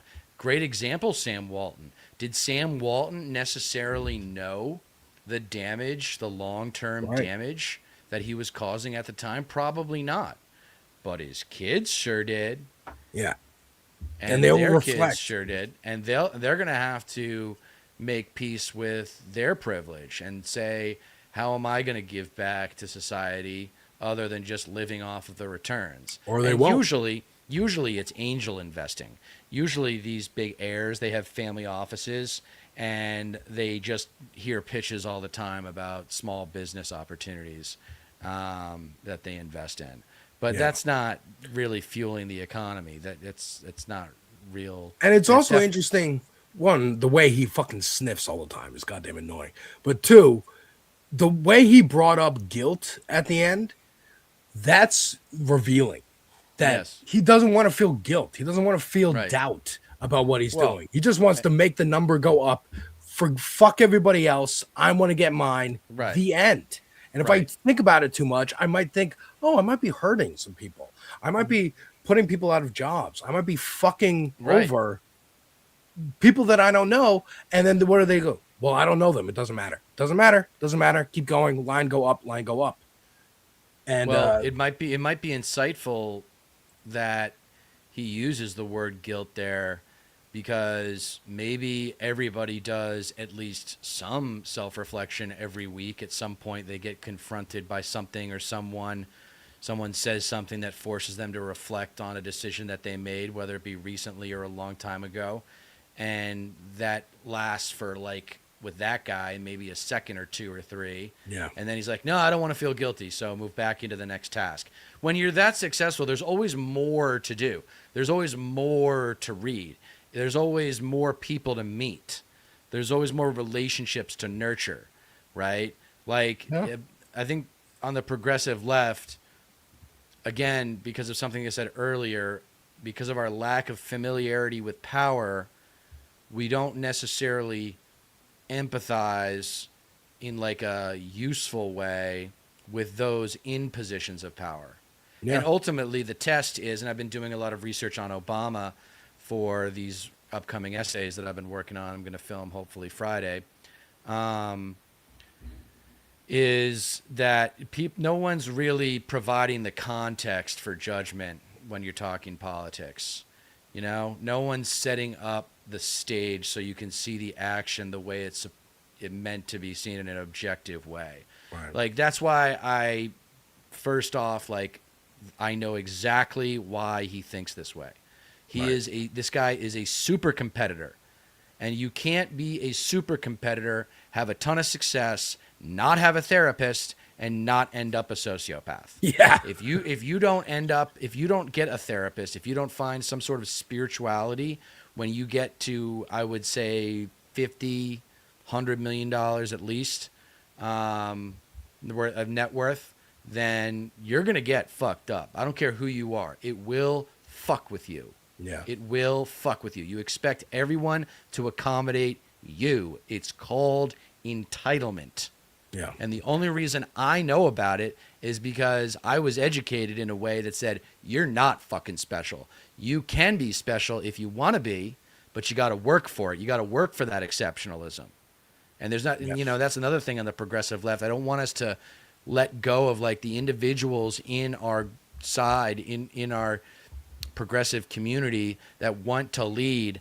Let's make sure, like Kat, for example, I would have coached her a little bit more on how to embrace the culture of competition. She even said in that speech, it's a little bit like a sports team. And it's like, well, as that Jamal Bowman, Rashida Tlaib, and the point that you made about them endorsing late, like that was, come on. Endorse early. Talk to the other candidates. Say, hey, or if you just drop out, join me. Or if you get them live, no, it's fine. If you get them live, then talk policies, talk about the coalition, talk about people coming together. We got to unite the left to defeat the right. It's not about uniting the country anymore. Those kinds of things. Get past the fucking vibes bullshit of, oh, it's so fun to be on camera with you. Come on. Yeah. And I'm not saying it would have made the difference. I'm not saying it would have made the difference, but it's just, we have to, as competitors, if you are a true competitor, you must learn from not only your mistakes, but the mistakes of your peers. So anybody out there that's thinking about running for office, take a good hard look at the way Kat ran her campaign and take the good, but leave the bad, because there was some bad here. Yeah. Yeah. And like you were saying before, about there's always something to do if you're that successful. If you're right. I will say, even at my level where I am, boy, I am broke as fuck. But I am trying to build something here with my YouTube channel, my Twitch. I could stream every single day. I could make videos multiple times a day. Because the reaction shit is the easiest shit. So I can react to every fucking album I could think of and just put slop out there and just make it. But I'm thinking about, I want to spend time with my wife. I want to spend time with my friends. I want to go do this. I have work to do. I have other things to do, other responsibilities, and I don't want to shirk all of them or, say, deal with it, wife. I'm making content now. I'm going to, and I've seen too many YouTubers talk about falling out of relationships because they focus too much on the YouTube. Now, look, I want to be successful at YouTube, but I do not want to do it at the detriment of my relationships, be it my wife or my friends. And I don't want to hurt other people. And that's maybe I'm not winning. I'm not grind set enough to be successful at this. I mean, there's also just the reality of growing popularity on the internet. What you need is your very first viral video or clip or whatever, and that gives you up to 10,000 subscribers, and then once you're at 10,000, then you're off and running. It's just a function of effort at that point. And you will grow if you continue to do your work. For me, it's almost like an artistic approach where I just care about putting up everything I know so that others can win arguments for conservatism and arguments for neoliberalism. Right. You have to defeat these arguments. And they're not hard to defeat if you just know the fundamentals. Yeah. If you just know the recent history, if you know American history for the last 100 years, especially if you know the last 45 years in detail, but if you know your history and then you know the basics of economics, and then what really helps is some knowledge about social psychology, things like conformity that are really bad on the right. then you can really formulate, you can figure out what you're dealing with, how intellectually accessible people are, right? And the one of the tests that I ask people if I feel the subject of politics coming on is, do you think America is a meritocracy? And you'd be surprised as to how many people say yes. And I mean, it's just right there. If they say yes, then don't even waste your time. Yeah. Like, don't even waste your time. There are certain questions you can ask to figure out what you're dealing with. And remember, the MAGA people are in a cult. The neoliberals are ignorant. It's just their ignorance pales in comparison to that of conservatives, so we don't think of them as ignorant people, but they are.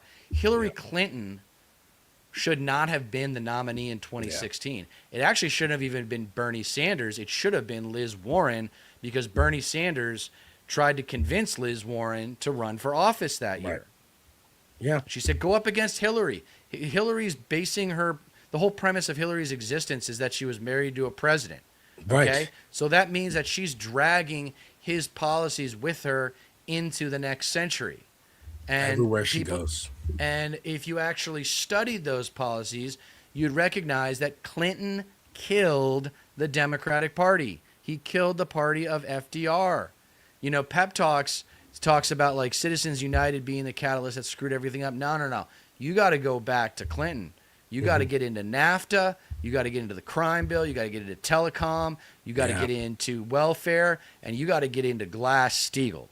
And you got to know about those things if you don't know about those things. And that's the thing that I hate about content creators who just get up and, talk about the most superficial shit, whether it be race or religion or what they said back in 7th grade, wrote in an article, like reasons to hate people, right? Yeah. Like, instead of doing that, like, you can build up competence in people's argumentative skills. So my whole thing is, like, if and when I do go viral for something, I get lucky, there's going to be my nice library of, like, it's going to be hopefully 30 essays by the end of the year, maybe more. That's right there, ready to go, and people can just click on it and like be like, okay, I want to learn about this or want to learn about that. Yeah. And that's a very useful thing that you're putting out there. Again, folks, go follow Deter McBizness on American Wasp. Yeah, please check out my essays if you haven't already. So this is cool. I was in federal government as a civil servant under Clinton. Wow, that's interesting. You should come on as a guest, Wanda. Yeah, I'd be fascinated by that. But yeah, to finish out this segment about introspection, here's an example of someone who maybe should have done a little more introspection. Because again, these people think they're geniuses. I'm not going to play the Peter Thiel thing because he goes into it's just a no. But you're underwater. Your mic sucks. There you go. Now you're good. Mark Zuckerberg is shutting down the metaverse, the VR metaverse that he tried to build, because Roblox already exists, Fortnite already exists. Nobody cares about your stupid Facebook 3D fucking world, and nobody wants to give their information to you, Zuckerberg. You're a fucking weirdo. Yeah. Okay. Here's another person who doesn't do enough introspection, Cenk Uygur. This is a clip. He's a narcissist. A really bad. Hank, shout out winners and losers in the chat here. They're literally competing to see who can harvest the most poverty. Wealth is just the scoreboard of other people's deprivation. That is very true. And here's Cenk trying to, again, consolidate his audience, trying to spread his audience to the right because there's money over there and he wants that money. And he's also realizing that the people on the left are leaving him. It's amazing to me how much this guy overestimates his value. Yeah. Corey Brown writes in, pretty sure I read in Raw Story months ago that it was concerning that a J6 ultra right-wing conspiracy peddling nutjob was being put in charge of counterterrorism. This is getting hard to watch. Hey, Corey, if you are in favor of attacking people who are against this war and who are pointing out how Israel is controlling our government because some left-wing outlet or host or whoever told you should hate the right wing even if they're on our side on the war, bye, Felicia. Like, so all the people who told me about, marginalized communities and how they wanted to protect them, Muslims are getting slaughtered everywhere. And then a couple of people step up to help, Tom Massey, Marjorie Taylor Greene, Tucker Carlson. And some on the left are like, oh, how dare you? Muslim lives aren't that important. This war isn't that important. My partisanship is more important. All right, well, if that's how you feel, that's all right. There's a lot of other shows for you. They don't care at all what happens in the war, what happens with Israel, as long as they can smear anyone that they want to on the right or the left. Anyways, So this was, again, posted by Hank Thompson, retweeted by Francesca, who says, Brother Cenk, it was me in 2003 protesting the Iraq war. Weren't you a Republican doing celebrity upskirts commentary? You know what you said? You laughed in my face about there being gulags and then claimed I was using vulnerable people as a human shield. Take the L. Take the L. People are not criticizing Tucker Carlson and Marjorie Taylor Greene for being against the war. They're not criticizing them for that. They're criticizing them for being anti-Semitic fucking bigots. Right. That's what they're criticizing for. Right. Okay. I mean, take it. Jesus Yeah. Christ. So I mean, Cenk is a sad story. I mean, talk about a guy who needs a therapist, or if he's got a therapist, he should fire that therapist and get a replacement. I mean, there's something, Stephen Colbert says anything involving a camera is going to involve some sort of narcissistic tendency in the person in front of it. So imagine having this kind of career on the scale that he's had it for as long as he's had it. And I think Anna's guilty of this too. They're all, it's narcissism where it's like, we're the only ones saying these things. We're the only ones saying these things. And we said them first. So you guys should all line up behind us and do it our way and say what we think you should say. Yeah. It's sad. It's good to see. I'd like, the network, the brand that we really need to push towards the progressive left is the Midas Touch Network. Yeah. That's really that and Indivisible. If we could push them further left between now and 2028, man, we could maybe get some really big things done. That'd be great. But so far, they're the type of voters that are still like caught up on vibes and like caught up on vibes and caught up on what's the word? Not performative. Civility politics. Right. And I wanted to point out a couple people using their voices, their platforms, to eschew that shit. It's woke 2.0. We don't give a fuck about that civility bullshit. Here's something funny that happened at the Oscars here. Jeremy O. Harris, who is a playwright, drunkenly called OpenAI's Sam Altman a Nazi at the Vanity Fair Oscar party. Based, right? Fucking dope. When asked about his comments, he said he called him the Joseph Goebbels of the Trump administration. But on Tuesday, Harris, whose play scored a record-hitting 12 Tony nominations in 2020, called this email, "It was late. I had a few too many martinis, so I misspoke when I said Goebbels. I should have said Frederick Flick." And I wanted to ask you, who's Frederick Flick? But I also love that he just doubled. He's like, yeah, he's a fucking Nazi. I just got which one confused. Yeah. So who's Frederick Flick? If Frederick Flick was a big personality in the Nuremberg trials, I'm checking right now. Yeah, he was an industrialist, convicted as a Nazi war criminal, and he reconstituted his business, becoming the richest person in West Germany and one of the richest people in the world at the time of his death in 1972. Flick was the patriarch and founder of the Flick family. Yeah. Never again. He was able to survive those being convicted a war criminal, though, and go on to be super rich in Germany. Yeah. So let's make sure that our generation's Frederick Flick does not get to continue on past these Nuremberg trials. This is someone else using their platform. I appreciate this because, one, I love Dan Soder. This is the comedian who's talking to John Oliver here. But and he's a great voice, and his wife is a ESPN analyst, and I think she'd be. Both of their voices need to be bigger because comedy needs some left-wing voices pushing back against the Rogan verse and all that, and sports. We talk about how many times sports needs some left-wing voices. But here he is talking to John Oliver, and I think John Oliver's approach to this is fucking great. Was there ever something that you were working on that you went, this might be too dangerous? Too dangerous? Yeah, because sometimes you go into big shit where I feel like you're investigating in a way that does uncover some stuff that probably pisses people off. Sure. Can't care about that, though. I genuinely, to my bones, don't care. I don't have a physical reaction to it. Like when we were doing one of the pieces on the Sackler family. I think at one point they called up demanding to come into the office. Like, no, you can talk to our researcher on the record. That's so funny. And that the Sackler family thought they could come in and talk to you. What was more chilling is you realize that was their move. It's like, we go into the building. Well, you're not coming to the building. You can talk to our researcher on the record. You can do that, but no, there's a process here, and it doesn't. If you think this is going to be a charm offensive, please let me save you a trip. I love that they thought they were going to come in there and go, "How you doing? Have you ever been to our wing in the museum? Exactly. Come take a look at it." And you go, "You started the opiate epidemic. Right. Like you created OxyContin and ruined most of the Rust Belt in America." Also, there's the amount of Sacklers who, in the research of that, people say, "Oh, we're on a different side of the family." Went, different side of the family? How?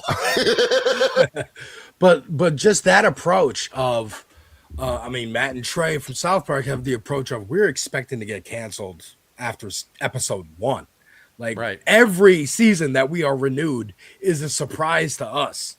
John Oliver has that approach. He got some clout from being on The Daily Show, got his own show, and said, I'm going to do everything I can with the platform that I have to push people into action. He has a call to action in every episode. Whatever he's talking about, he has some way that the viewers can get involved and to make change. He will talk about stories that no other news channel is talking about, mostly because they advertise for them. Right. It is remarkable what he's been able to get away with at HBO. Let's see how long he lasts after this Paramount merger. We don't know. Now that the Ellisons own HBO. Like we're talking about in the beginning with Kat, run to show everybody else how it's supposed to be fucking done. And if you win, you win. Great. That's that's the goal. But if, like John Oliver, if you keep going for seasons, that's the goal. Great. If you get canceled, at least you change the conversation. You change how people expect their, his is comedy news, but you expect that material to be delivered to you. Because going back and watching, going from his show to trying to watch The Daily Show or Trevor Noah or even Jon Stewart, it doesn't hit the same because it's just we're making fun of the aesthetics of the news. We're making fun of the aesthetics of politics.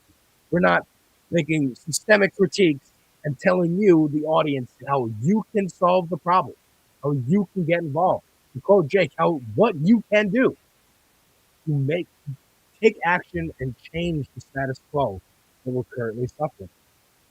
All right. Well, on that note, thank you guys for watching and hope you're enjoying this space. Please like, share, and subscribe to both me and Alex. We could really use the support.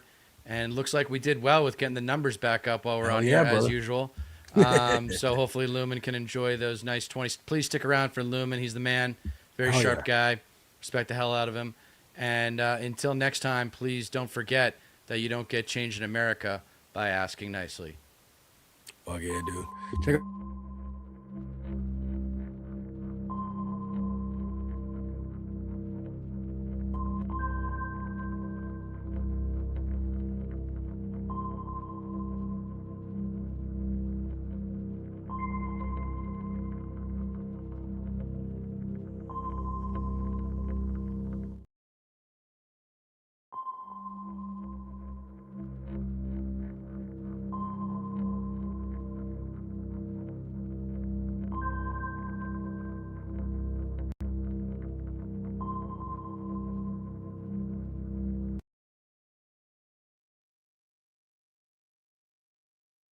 Hello. You see my bad cats in the background jumping all around? Oh, just ran in here from work and other things, just life stuff. So I didn't have a lot of time I did prep for the show at work today. That's how I choose to spend by a little bit of my labor value, my excess labor value, get it back when I prep for the show at work today. But didn't have a lot of time to prep in real space. So you got me here looking a mess. It is what it is. I mean, why should you're looking at me here look any different than being inside of a war bunker? It really shouldn't. Because I guess I'm kind of stepping on the lead. But what's going on with me? I have been really getting into chess at work because you can have it on your phone. You can play against bots. It's like the ultimate mobile game. I've been doing Duolingo Arabic for a while, and Duolingo added chess, and then I kind of maxed out on Duolingo chess, and then went to chess.com, which is a better learning tool. I'm down with it. That's another way to get my labor value back, is to chess it up a little bit. But while I'm saying that, like sitting at my desk, listening to people talk about the game or whatever new video game they have, or just about work, there's a big crowd around my desk today because my desk is like the place to hang out, talking about some, new work thing that we, everybody had an opinion about. And I'm just sitting there with a 3-monitor setup watching my cat, dude, watching, on one monitor, I've got oil futures. The other monitor, I've got the stock. I've got the Dow Jones and the S&P, and in the main monitor, I have half of my work stuff, and the other half is just like, I don't know, Al Jazeera Live, Hassan Piker when he comes on, and it's just like we're in World War III. And if you don't believe that, like, I don't know what to tell you. Like, going in and having to punch a clock while we're sitting here in a cold World War III, which feels like we're about to get into a hot World War III, and this isn't even hyperbole at this point, feels insane. Just for a look at it, like what I'm talking about for y'all that aren't weird news autists like me and can somehow go along your normal lives. Like, no disrespect to the people who watch this space, who are like, news autists like I am. What was it? Illinois races last night. A bunch of progressives went down because progressives that were not ranked lower, but they had less of a chance to win, wouldn't get out of the race, and AIPAC was splitting the vote. I can't care. I'm sorry. At this point, like, I can't care about who's going to be, no matter how progressive and how anti-Zionist and how wonderful Medicare for all, Bernie backed, whoever these people are, like Kat, and I can't pronounce her last name. I can't care who's going to be Illinois comptroller. I'm sorry. Like, we're not voting our way out of this one. And by saying that, I don't know what to do. I don't know what to do about it. I don't have an answer for anybody, but I'm like, it just seems like we're past that point. And I'm not saying, like, I personally have given up on electoral politics, which is weird because I'm in such a politics space, like I've actually won an election before. But like, I'm so black-pilled. But when I say that, I mean, like, hey, this is what you should know. You should know when your local, municipal and federal elections are, municipal, state, and federal elections are. You should find out who the best candidate is, and you should go spend 20 minutes of your life voting for these people and not give them any more emotional content after that. Because anything after that, I feel like it's just it's rearranging deck chairs on the Titanic. So that to me is actual harm reduction. I'm kind of getting off. I mean, we're going to go into a whole war footing thing, but every 4 years, in 2 years, every 2 years, us leftists get beat over the head talking about harm reduction. Oh, you got to vote for XY person because it's harm reduction. No, the actual voting is the harm reduction. That I actually went out and voted for anybody is the harm reduction. Not that I went out and voted for the worst candidate in a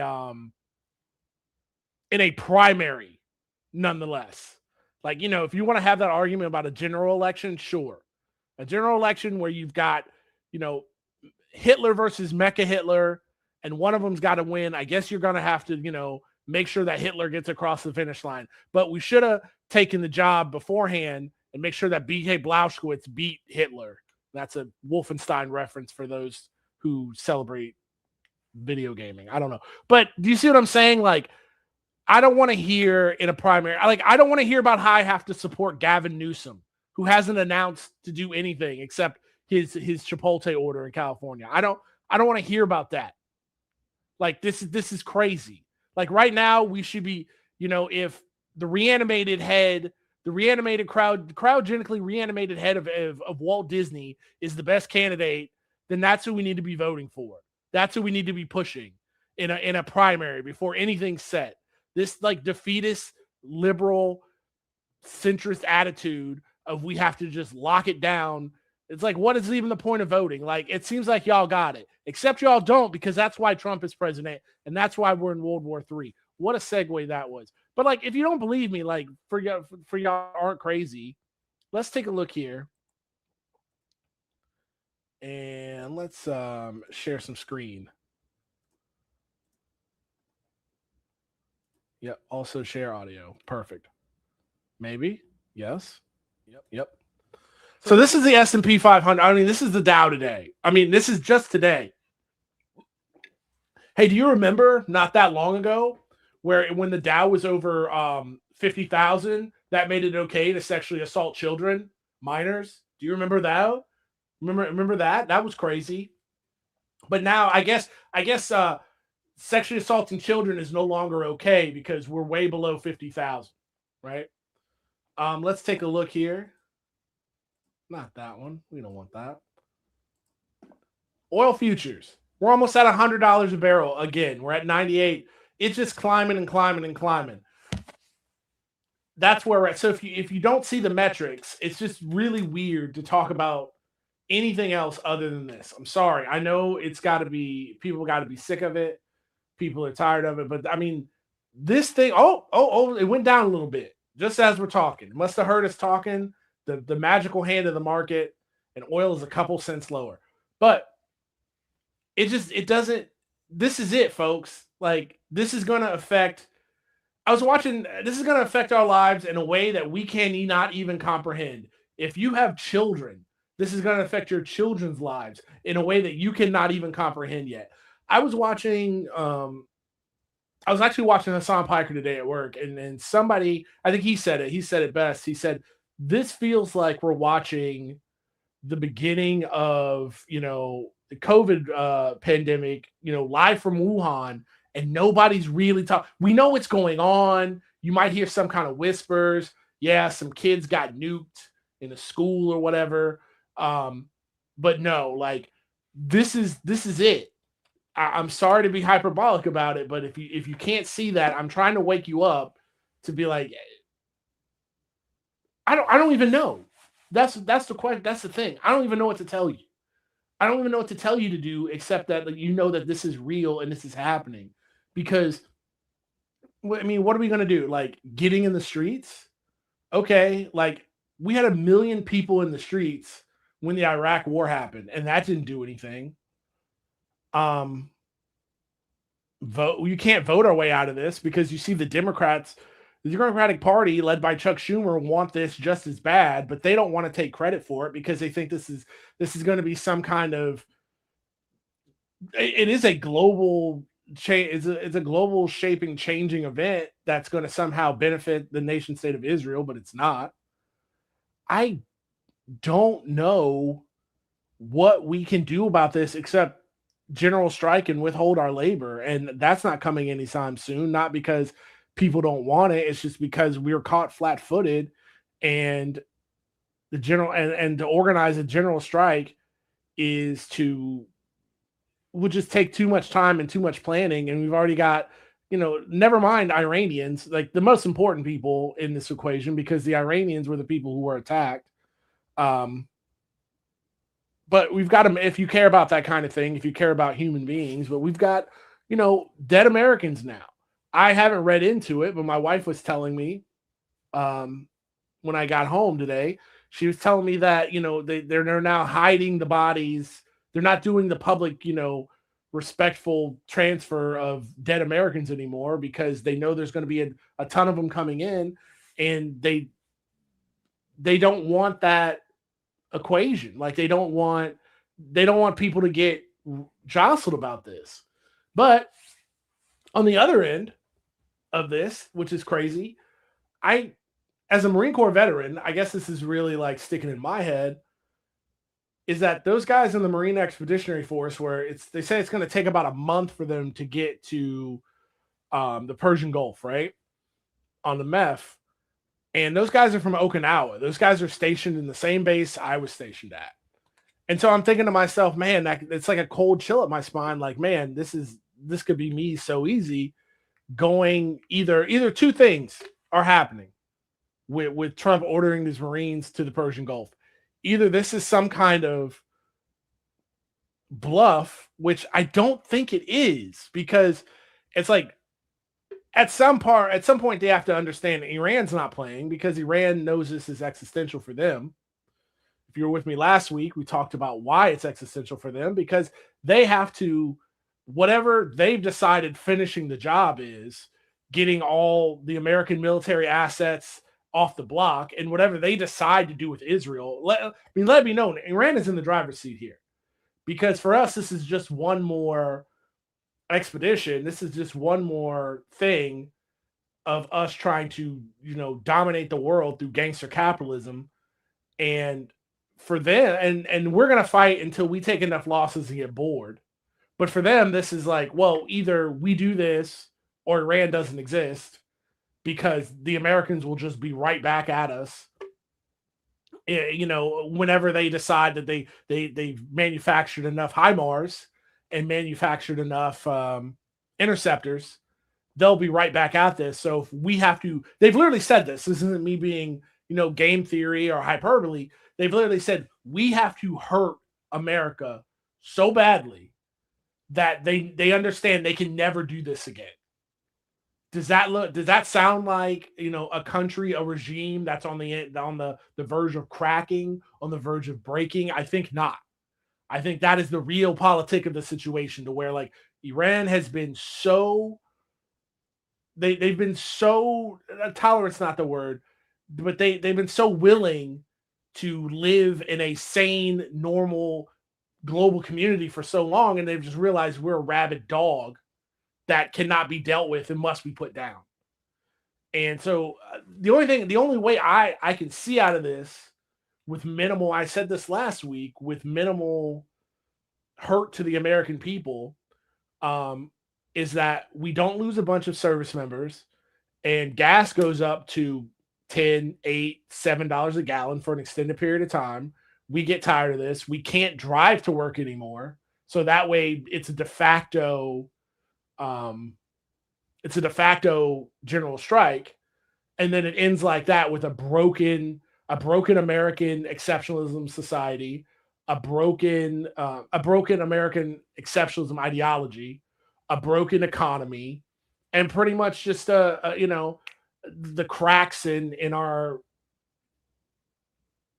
quote unquote democratically elected society, just the contradictions of capitalism finally come to the surface. Because if America just retreats tonight, which some people would say, well, that's the best case scenario, Trump just packs it in and retreats tonight with this limited, that we know about, amount of American casualties and limited amount of material, then that would be the big win. That is not the big win. That means this situation that created this mentality that we can dominate the globe like the Galactic Empire in Star Wars will persist.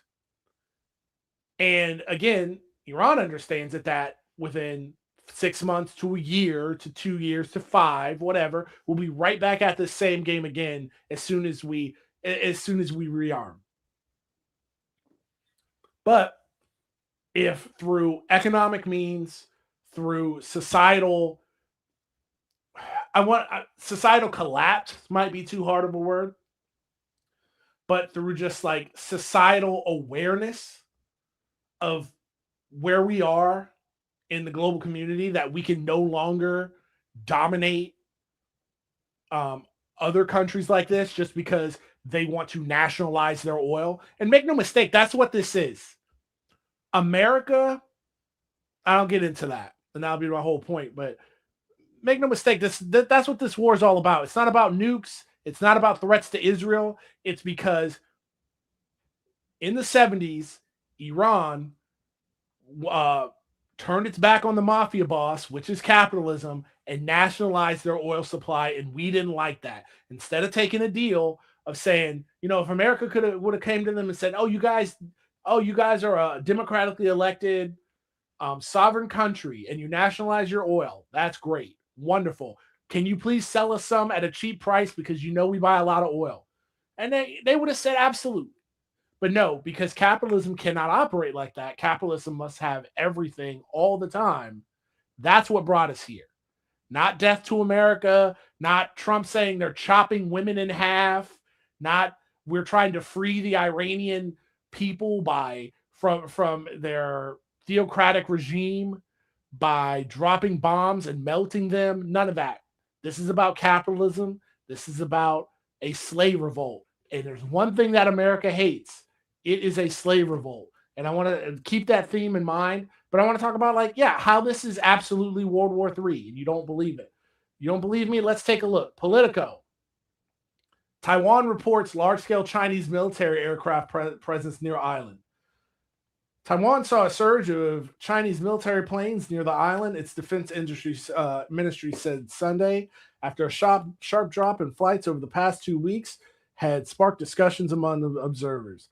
The ministry detected 26 Chinese military aircraft around the island on Saturday, with 16 of them entering its northern, central, and southwestern air defense identification zone. 7 naval ships were spotted around the island, it reported. The increased number of aircraft came after the ministry reported a fall that left, analysts scratching their heads about what China's military might be up to. Well, I can tell you what they're up to right now. They're testing when I say I guess this is my country too. They're testing our gangster. They're seeing, they're doing a feint. They're throwing it out there and seeing if it ripples the waters at any point in time. And I personally, I don't know much. And isn't that crazy? That's so gross. It'll make me ugh.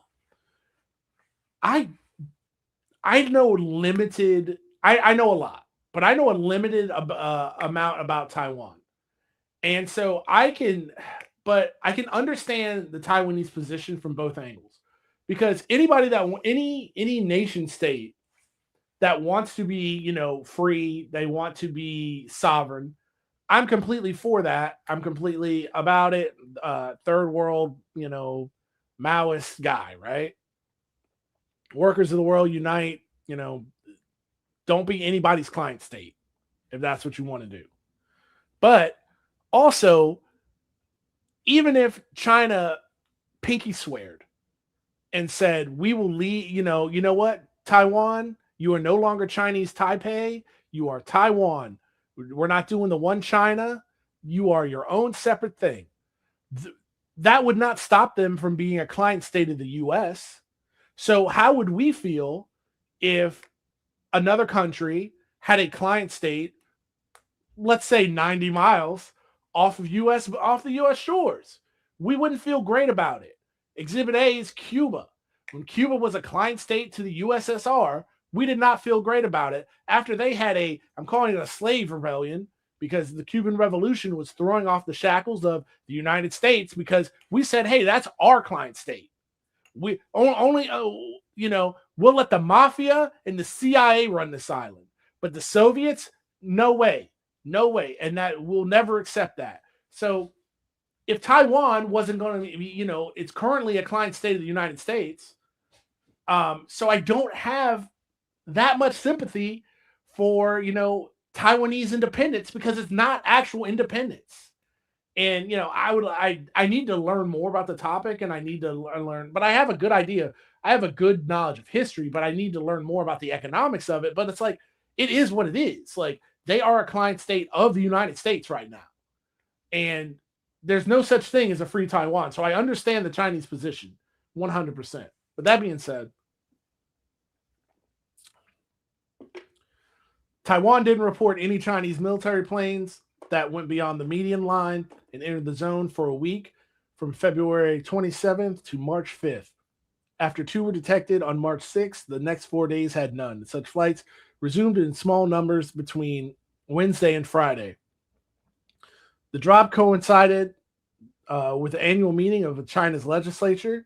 While which flights have fallen in the past during major events and public holidays, this year's was far more prominent than in the past. Analysts said that the meeting could not be the sole reason behind the recent drop. Another potential factor could be the desire to claim waters with Washington weeks before a visit by U.S. President Donald Trump. Another thing, Trump saying that if China doesn't do something about Iran in the Strait of Hormuz, then he's going to cancel the meeting to China. To quote Bill Clinton when he first talked to Bibi Netanyahu, who the fuck do you think the superpower is in this situation, dog? Yeah, no, it's not the United States. I don't know if we had, again, to make another movie quote, Hudson from Aliens, I don't know if you're keeping up with current events, but we're getting our asses kicked out here, pal. Like, we are no longer in position to dictate terms to anyone. We cannot dictate terms to Iraqi resistance militias or the Houthis, let alone full sovereign nuclear-powered nation states. That's crazy. That's crazy. You think you're going to dictate terms to China at this point in time when they've seen that you can't even, going back to chess, a chess analogy, you talking to me and I'm a grandmaster with a 1700 ELO and you're telling me when, where, and how you're going to play, but you can't beat this guy with a 500 ELO. No, you got to level up. There's levels to this. And we've seen that you don't have it in you. If you're Xi Jinping, you're laughing. Like, please stay at home. I don't want to talk to you anyway. That's crazy. The White House has said that Trump would travel to China from March 31st to April 2nd, though Beijing has not officially confirmed that. Some observers also suggested the decline may be driven by a shift to the next phase in China's military training and modernization, with the army appearing to be exploring a new model for joint training between its forces. That could be 100% true. Because if you are China, right? If you are a first world, what do they call it? A blue water navy, China could dominate Asia if they wanted to. Like they just could. The same way where we dominate the Americas, right? We pretty much dominate the globe. They could do that as well. And so if you're looking at a peer in the United States get handled, forget Iran, get handled by militias in the Persian Gulf, you got to be thinking, hey, maybe we need less aircraft carriers and more drones. Hey, maybe we need to rethink how our army could potentially fight wars. Maybe if we do have a military parade, instead of our guys holding the drone, maybe we should teach them how to fly the drone in an urban area just in case. So that could totally be possible. China has vowed to seize the island by force if necessary. Over the years, Beijing has sent warplanes and Navy vessels towards the island on a near daily basis. Taiwan's military previously signaled it wasn't changing its defense posture because of the fall off in Chinese warplane activity. Defense Minister Wellington Koo earlier noted that China's military has remained active in nearby waters, even as military flights have fallen off. China and Taiwan have been governed separately since 1949, when the Communist Party rose to power in Beijing following a civil war. Defeated Nationalist Party forces fled to Taiwan, which later transitioned from martial law to multi-party democracy. And honestly, I can see a scenario where it's not even going to take a shot fired to take Taiwan, because I could easily see Chinese mainland diplomats going to Taiwan and going, look, y'all, just like the mafia bosses of old, right? Look, y'all, you see how these client states of the U.S. and the Gulf, the UAE, are faring right now? You see how they won't protect you? You backed the wrong horse, which is the United States. It's okay. We understand. You don't really want to mess with that, do you? You see how when it comes down to it, they're not going to help you. You see how they're not going to protect you. Why don't you just come over here with Big Daddy Top G? Why don't you just come on over here and be Chinese? Be Chinese. Everything will work out. We'll get enough money for everybody to float. You'll be a special economic zone, just like Hong Kong. No problem. I could totally see Taiwan being like, yeah, let's give this up. This is stupid. Because if we do get into it with China, how is America going to protect us? They can't. Another sign that we're in World War III. This is straight from Fox News. So you know Fox News is reporting this. Like, it is what it is. Russia ships fuel to Cuba using spoofing tactics, challenging Trump embargo. Russia is covertly shipping oil to Cuba using deceptive shipping tactics to bypass U.S. sanctions, according to maritime intelligence reports, as the island grapples with fuel shortages and power outages. Again, this is the same analogy that I'm using with Taiwan. This is perfect. This is perfect for Russia. And I'm not putting a thing on it like we need to be at war with Russia and China and like they're somehow our rivals or whatever. I'm not even saying that. I want this oil to make it to Cuba. I want Russian oil to be in Cuba, 100%. But people have accused Vladimir Putin for trying to put together the USSR again. And at some point, like, okay, sure. And this would be one way to do it.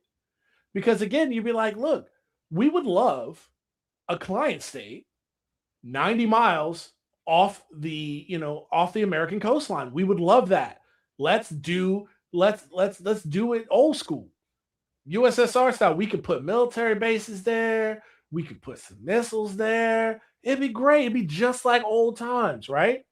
And the Cuban people, because again, this is another United States own goal, have been backed in this position because they're being currently, as we speak here, as I yap my mouth, starved out by the Trump administration and by America. So why wouldn't they form a partnership with America's rivals who could protect them?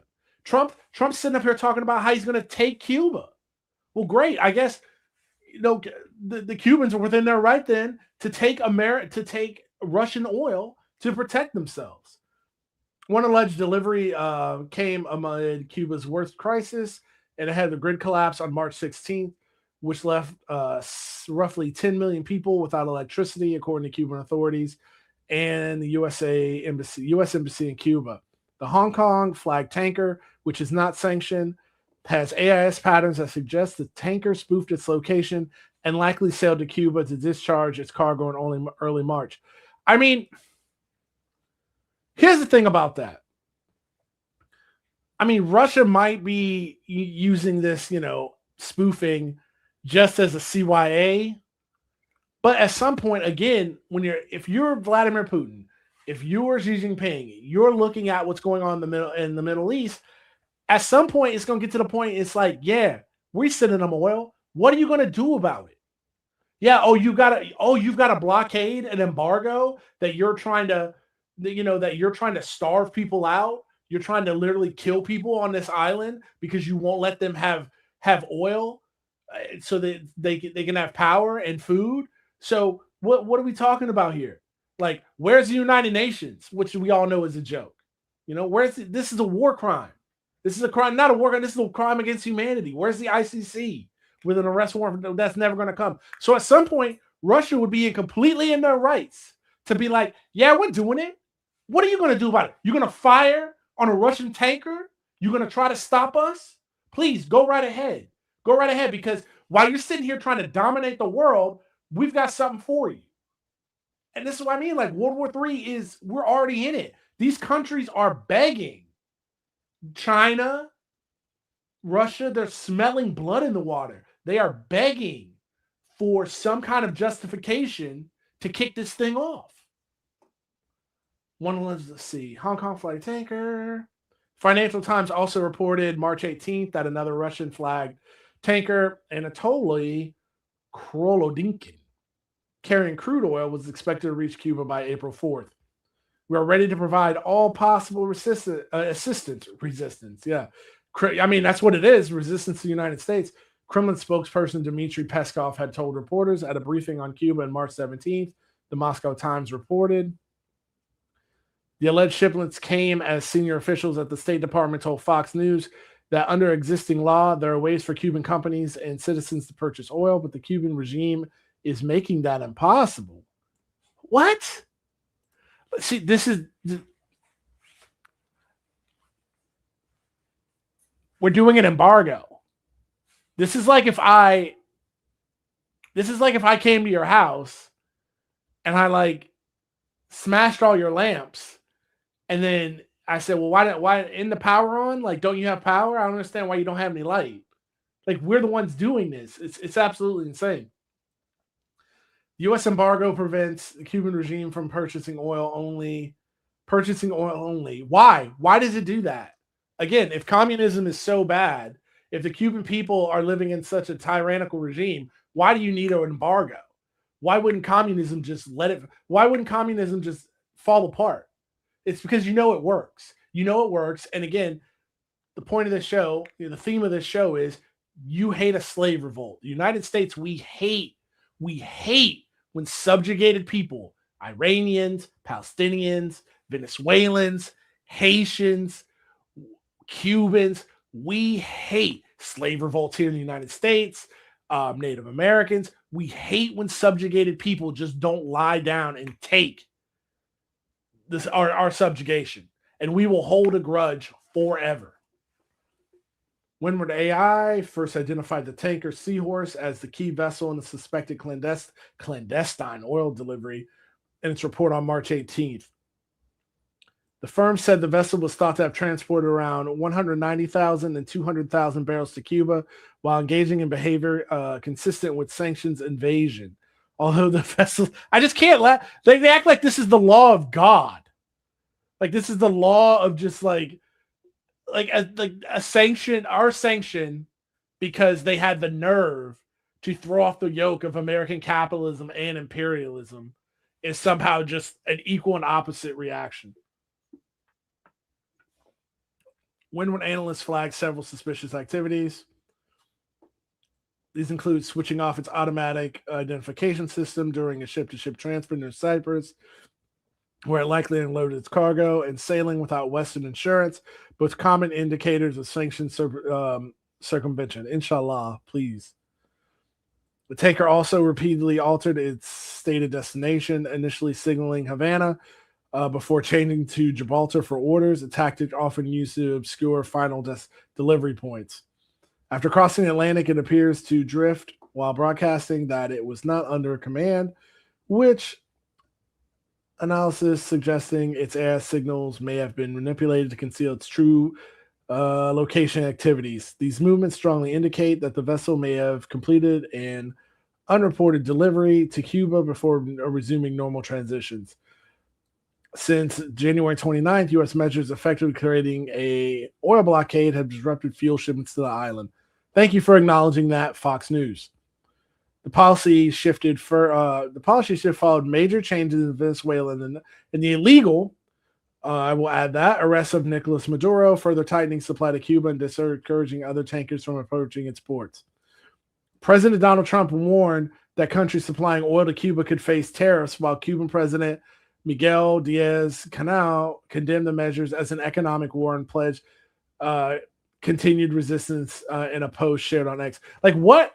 I mean, what are the United States like? What are we hoping for? I mean, I can tell you what we're hoping for. We're hoping for the Urkel doctrine. If you're old enough to remember Family Matters, it's we starve these people out. They have some kind of perestroika. There's some kind of homegrown CIA, not even homegrown, some kind of CIA plant resistance faction forms. They overthrow the government. We put in somebody in place who's going to bring it back to the old days where we can, rape and pillage the island however we choose. And the only difference is there's no more mafia. That's what it's the did I do that? The Urkel doctrine. Which, yes, of course you did that. You starved the people out, and then we're doing the same thing in Iran, and it's not working. But that was the same plan. We're just going to somehow, we think it's a game of, I don't know, we think it's a game of chess.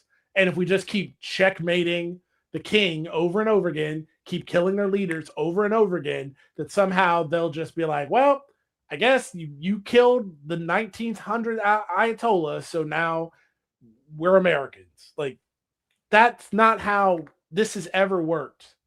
It's either you have to have the consent of the indigenous people to be a client state, or you have to just kill them.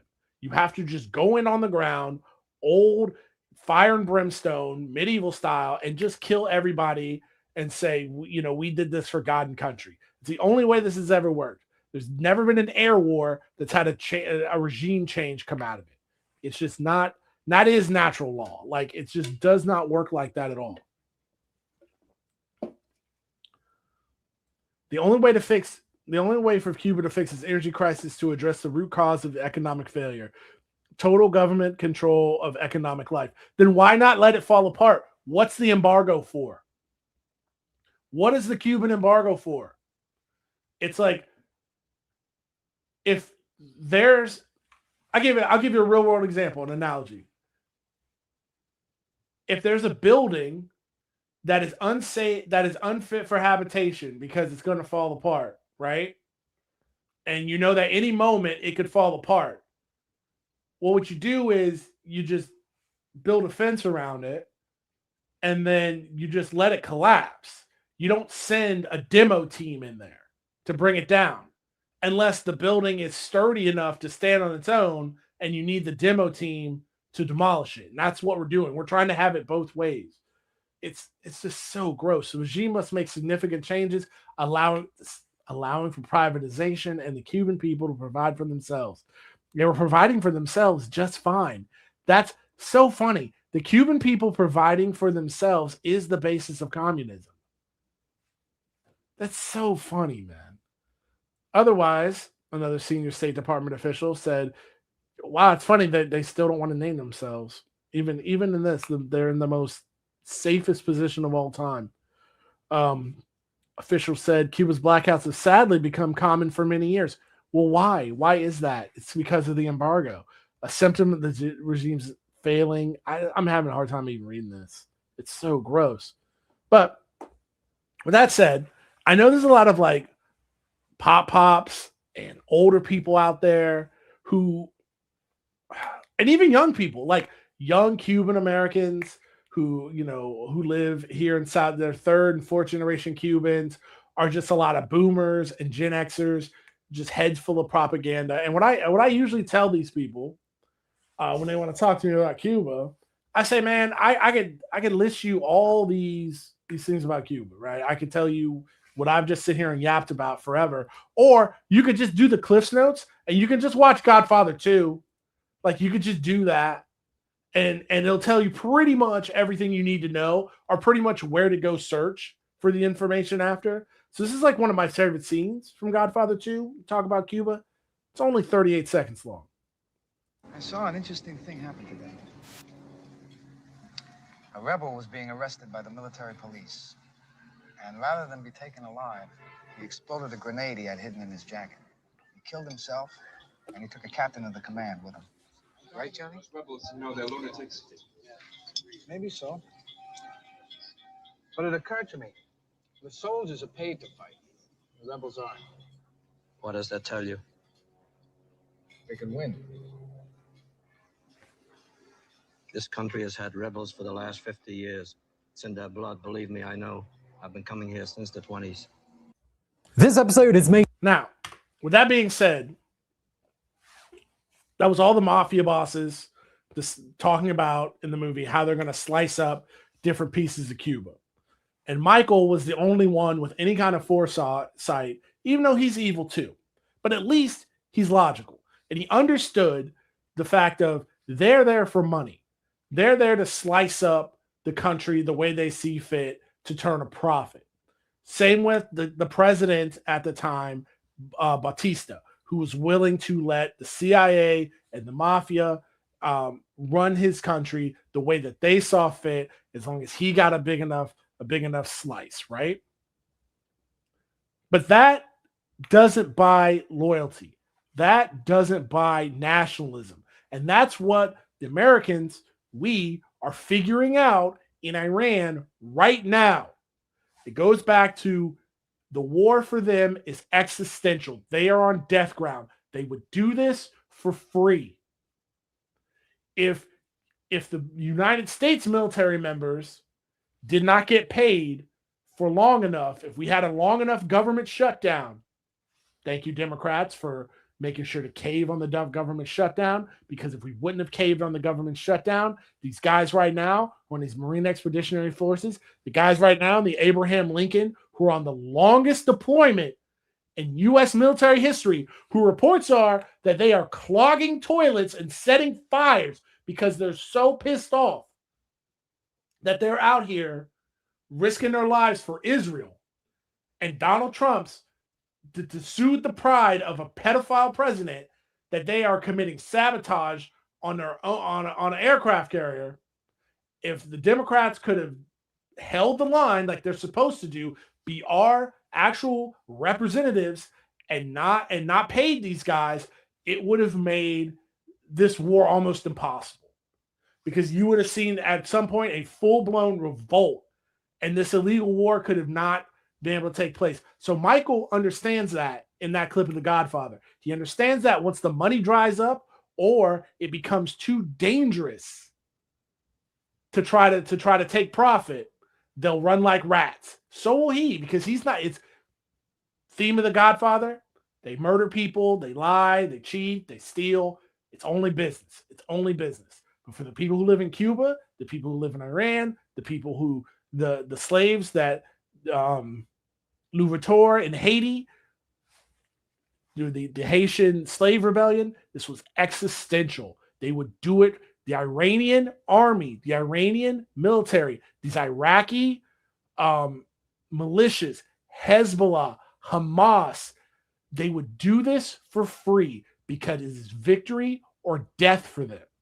So let's learn a little bit about Cuban dictator Batista, who's a real piece of garbage. A possible turn down just a bit. By the realistic online game War. No one hear about War Thunder. Hencio Batista.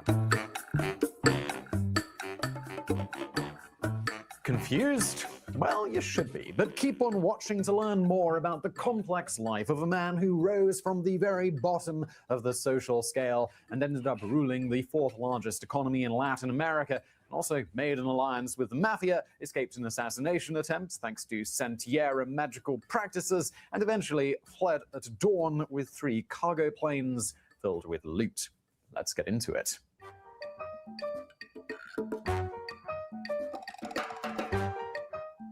Fulgencio Batista y Saldiva was born on the 16th of January 1901 from a family of impoverished farmers in Bañas, Cuba, not far from the estate in which Fidel Castro would come to life in a wealthy household of landowners. This was only 3 years after Cuba had gained freedom from Spain's colonial dominance following the Hispano-American War. In 1898, the US Congress had passed the Teller Amendment, granting full independence to Cuba, but this was partially revoked by the Platt Amendment of 1901, which gave the power to the US government to intervene in the island nation if American interests there were threatened. And Washington had plenty of motivation to be involved in Cuban politics, 30 to 50 million to be precise. As early as 1896, President Grover Cleveland stated that American investments in Cuban sugarcane plantations, railroads, mining, and other enterprises amounted to 30 to 50 million US dollars, which is about $1.5 billion in today's money. As a result, Cuban politics, economy, and society were often in turmoil, badly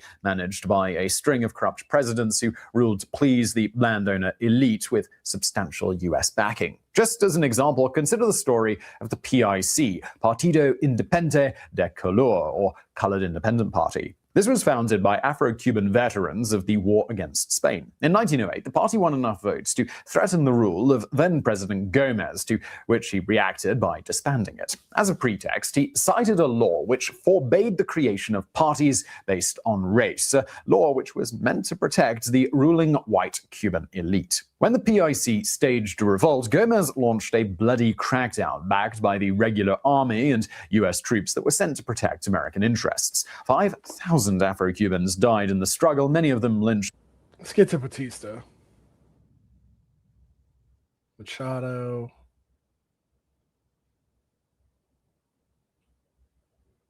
Where are we at here? Grau. Batista gave himself a promotion and became all right, cool. The occasion to rise through the ranks and stick it to Uncle Sam in one single action. And you must give credit to this man on this occasion. An army sergeant has formal authority over 10 to 30 soldiers at best. That is why military coups are carried out by colonels or generals with thousands of troops under their orders. And yet he managed to lead a successful revolt based only on charisma and informal leadership. Batista and his sergeants replaced the president with a new president, Professor Ramon Grau. Batista gave himself a promotion and became chief of staff of the army with the rank of colonel.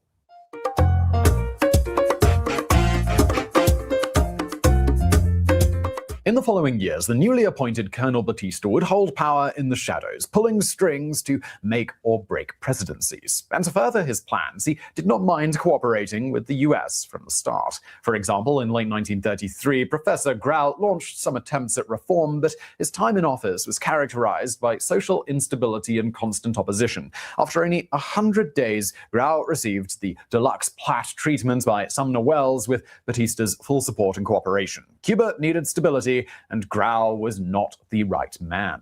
Batista then handed over the presidency to Colonel Carlos Mendieta, who had the approval of most factions and, most importantly, of the United States. In June 1934, President Roosevelt concluded a treaty with Cuba that finally abrogated once and for all the Platt Amendment. This was not the end of American interference in Cuban affairs, but at least it wasn't formally sanctioned anymore. FDR may have also realized that the political factions in Cuba had been exploiting the amendment to their advantage by creating unrest to trigger American interventions on their side. President Bruce's term in office takes us to October 1940, a time for new elections. Tired of being the power in the shadows, Batista finally decided to run for the presidency, supported by a coalition which included the Cuban Communist Party, which he himself had legalized in the previous decade. His main opponent in the 1940 election was an old acquaintance, Professor Grau. This is when Colonel Fulgencio... Isn't it funny? Much like Adolf Hitler, much like other dictators, a Pol Pot, Hitler, Batista, they always align themselves with the working class first, because they even know that socialism and communism and class solidarity and mutual aid work. Like that has to be your power base. They will always align themselves with the working class, with socialist and communist movements, and then turn on them. And once they get the usefulness out of them to elevate themselves. It's just an interesting picadillo of just like all these guys kind of work the same way throughout history, no matter what your culture and your language is.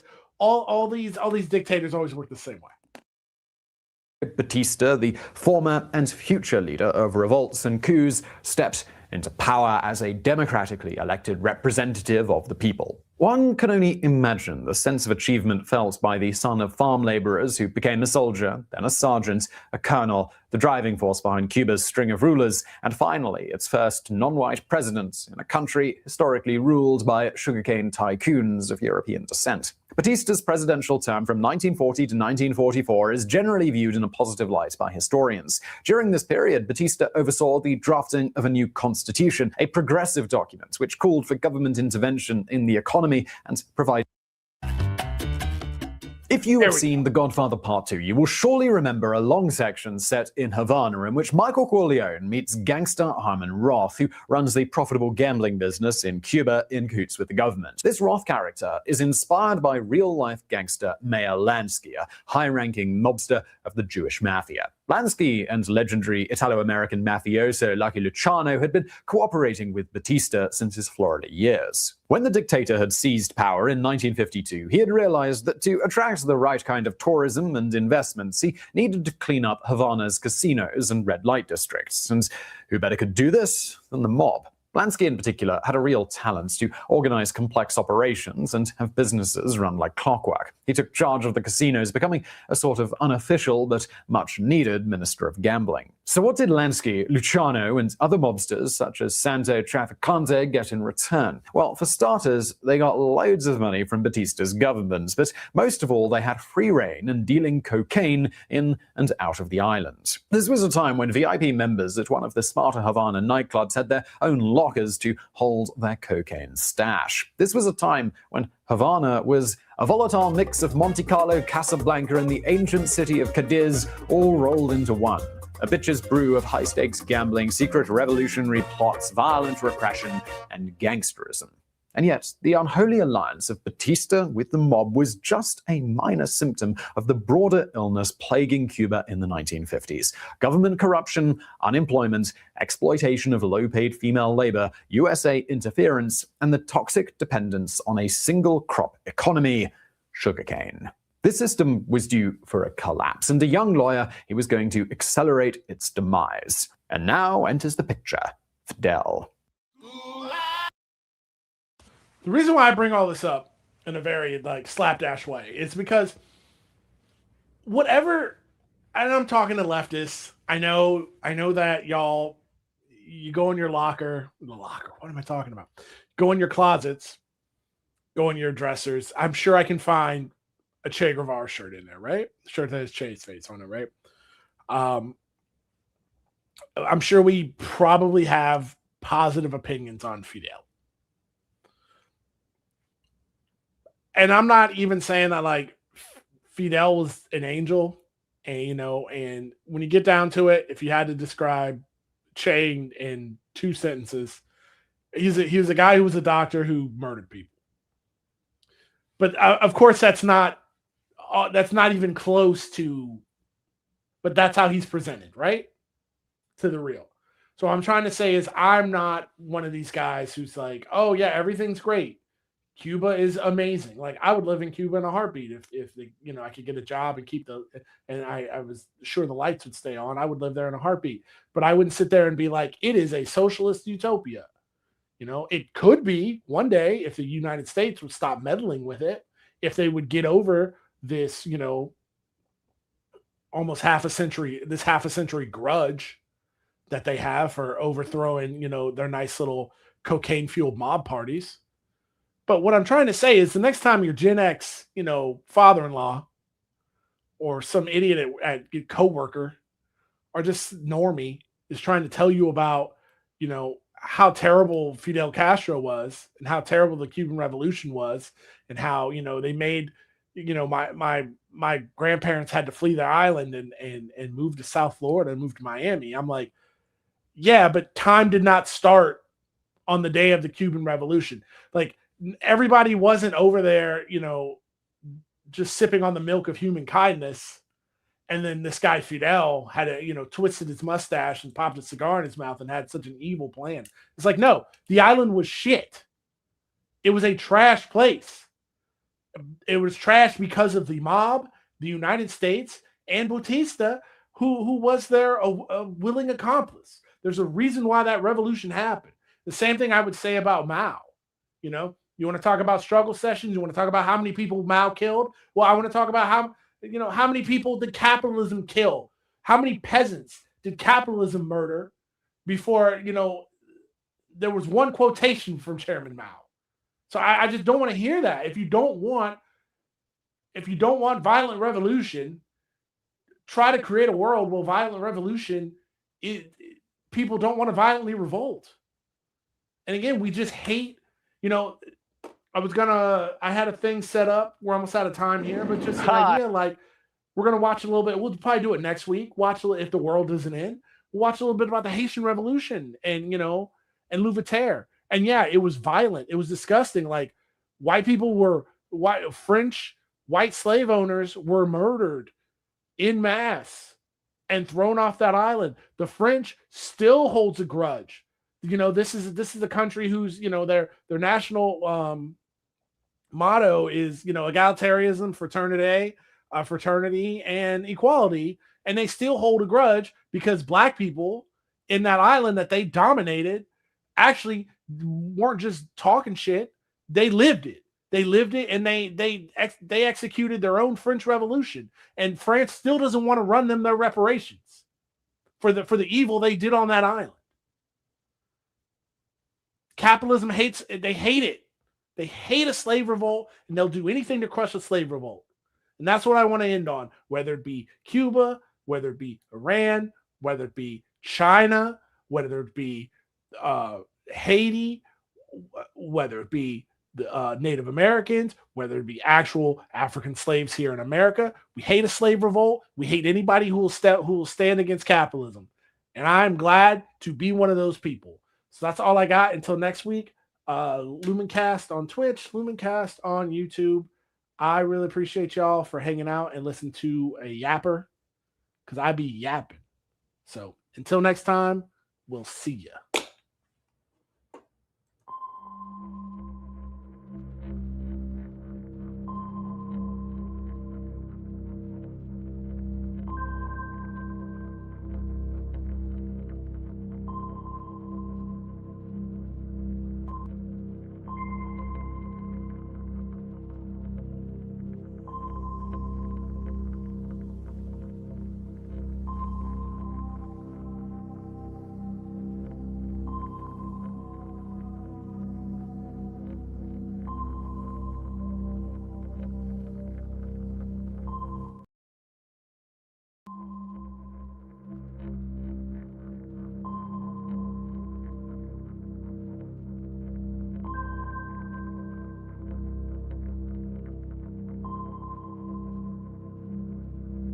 Who the heck is Pep Talks? I'm not gay, but I fantasize about Marco Rubio. Pep Talks. Pep Talks. Pep Talks. Let's eradicate the Kung Flu. I'm literally coming. Pep Talks. Pep Talks. Who the heck is Pep Talk? They want our women. They want our children. Pep Talk. Sometimes no means yes. Grab them by the pep talk. Grab them by the Marco Rubio. Obama is a racist. Pep Talk. I'm literally coming. I'm literally coming. Pep Talks. We found weapons of mass destruction. My fellow Americans, it has been confirmed today from Pep Talks that we are indeed all high on politics. Welcome to Primetime Pepaganda. I'm your host, Pep. Nice to see y'all, and nice to meet some of you fine folks. Now, here's the thing. I have to be completely real with y'all. This is a pre-record. That just means that something came up, and I was not able to join you fine folks. But this is still exclusive content for this space. I want you guys to please hit the like button on the stream. Really, really helps out everybody that is involved in this awesome project, and I would like to see this continue. So today we are going to talk about a subject that has not gotten enough attention in the news lately, specifically because of what is going on in the Middle East, but it is it's pretty much the subject that some speculate is the reason that we started this this war, or that Trump started this war. Not we, but Trump started this war, was because of the Epstein files. We have not been covering it as much on my show, and we also haven't been covering it on Pepaganda, so I would like to kind of do a little backtracking and do some Epstein coverage. So let's start off with some breaking news that happened just today. Epstein's accountant testified, and there were some bombshells that came out of this testimony. We're back with breaking news from Capitol Hill this morning, where Jeffrey Epstein's accountant is testifying before members of the House Oversight Committee. Richard Kahn is appearing for a transcribed deposition as part of that panel's ongoing Epstein probe. The committee subpoenaed Kahn back in January as they seek to learn what he knew about Epstein's activities in the more than a decade he spent managing his finances. Let's bring in MS Now senior Capitol Hill reporter Ali Vitale and MS. I thought that, hold on, why did he need help managing finances when he was the tax guy? Like, wait a minute. Now senior legal reporter Lisa Wouldn't you Rubin. be a little bothered if you found out that your tax guy, it's not like your therapist having a therapist. It's like if you kind of found out that your tax guy doesn't do his own finances, wouldn't that be a problem? Ali, in addition to being Epstein's former accountant when he was alive, Kahn is also a co-executor of Epstein's estate, currently one of two people controlling what's left of Epstein's wealth. Interesting. Victims' lawyers have accused him of gatekeeping key evidence. What questions are we expecting lawmakers to ask today? Gatekeeping key evidence, also potentially benefiting from any settlement money that's not doled out based on the fact that he would be a beneficiary of what's left of the Epstein estate at that Which he has every reason to hide. point. A whole bunch of that money. Like, But my God. understanding from sources in the room right now is the deposition is immediately underway. Mm. They're pretty on time. We're supposed to start at 10 a.m. Unclear how long this will last. I've heard everywhere from 2 to 5 hours, but there's certainly a lot of questions for him to answer. I don't understand why they have to constantly do this B-roll stuff. Answer. And the other part about like the pictures that they use, why use some of the flattering shots in general? Like one of the ones that really bothered me as they were talking about, anytime they talk about Ghislaine Maxwell, they show the one where it's him and her at the cabin where it's like a couple shot. Stop. I'm not sure if you're trying to humanize these people, but stop. They don't deserve that. They deserve to be put in the light that they shine, which is no light, which means bad pictures. Especially as members come in. Right. With Bad a lighting, range of topics, wanting to seek like a that one. That one's fine. better understanding of how money flowed through Epstein's network. There are questions to be asked Yeah, like about these. The chain of command, how the general processes worked for Epstein on everything. These aren't as flattering. So you know what, MSNBC, they're better than some networks. CNN, man, they're egregious with claims it. of sex trafficking to the way that people were paid off within his orbit. All of that is something that members plan to ask about, both Republicans and Democrats that we've spoken to here. But I also have an understanding that Kahn, in his opening sentence and opening statements, is saying to lawmakers that he didn't know about any of the crimes and wasn't aware of any abuse, also saying that he played no role in setting up the companies. So all of that is happening in near real time, again, giving us a better sense of how he's setting himself up to answer questions from committee members today, Anna. Lisa, talk to us more about how Kahn might fit into the larger probe that the Oversight Committee is doing. Well, I think, Anna, one important thing for people to understand is Kahn was never questioned by the FBI, to the best of my knowledge, never talked to by any federal prosecutors. And so this is going to be the first time that anybody conducting a big Epstein-related investigation has an opportunity to talk to someone who was involved in managing Jeffrey Epstein's finances. But he knows nothing. He didn't know nothing. He was not Jeffrey Epstein's only accountant. There were many of them. And my understanding is he was... Yeah, but he's the main one. You don't just give your accountant the power of attorney and then also let him control your estate if he's just a random accountant. Come on. How stupid do they really think you are? Like we are. I mean, if this is the Trump administration leading it, that's an oxymoron. But for real, like sometimes I hear this stuff coming out of courts and I'm just like, what the fuck? Involved in the preparation of Epstein's taxes. That having been said, like Ali said, he was intimately familiar with Epstein's accounting and particularly with the inflow of money from clients like Les Wexner or Leon Black, who paid Right. So he has firsthand knowledge of the people that were involved. Jeffrey Epstein $158 million over a series of years for estate planning or tax management strategies. But also, they are much more interested, I think, in what Rich Kahn knew about the money that flowed out, the payments directly to women in his orbit, to doctors, to plastic surgeons, to educational institutions, and what he understood that money was for. I should tell you, though, that we have a statement from a lawyer for the estate on behalf of both Rich Kahn and Darren Endyke, the lawyer who is the co-executor. He has told me, this is from Daniel Weiner, lawyer for the estate, both Mr. Endyke and Mr. Kahn reject as At what point? I mean, just change your fucking name. Categorically false. I wouldn't live with that name. The suggestion that they knowingly facilitated. I own it. Or It's like, yeah, unless you're opening up a hot dog stand, my guy, I wouldn't. Assisted Mr. Epstein in his sexual abuse or trafficking of women, or Dan that they Wiener. were aware of that abuse while they provided professional services for him. Obviously, Mr. Khan and Mr. Indike, as co-executors of the estate, managing litigation. The H stands for huge. Against the estate, even defendants in that litigation have learned considerably more. I'll be here all week. Or about that abuse in the years since Jeffrey Epstein's death, and it's been almost 7 years now, Anna.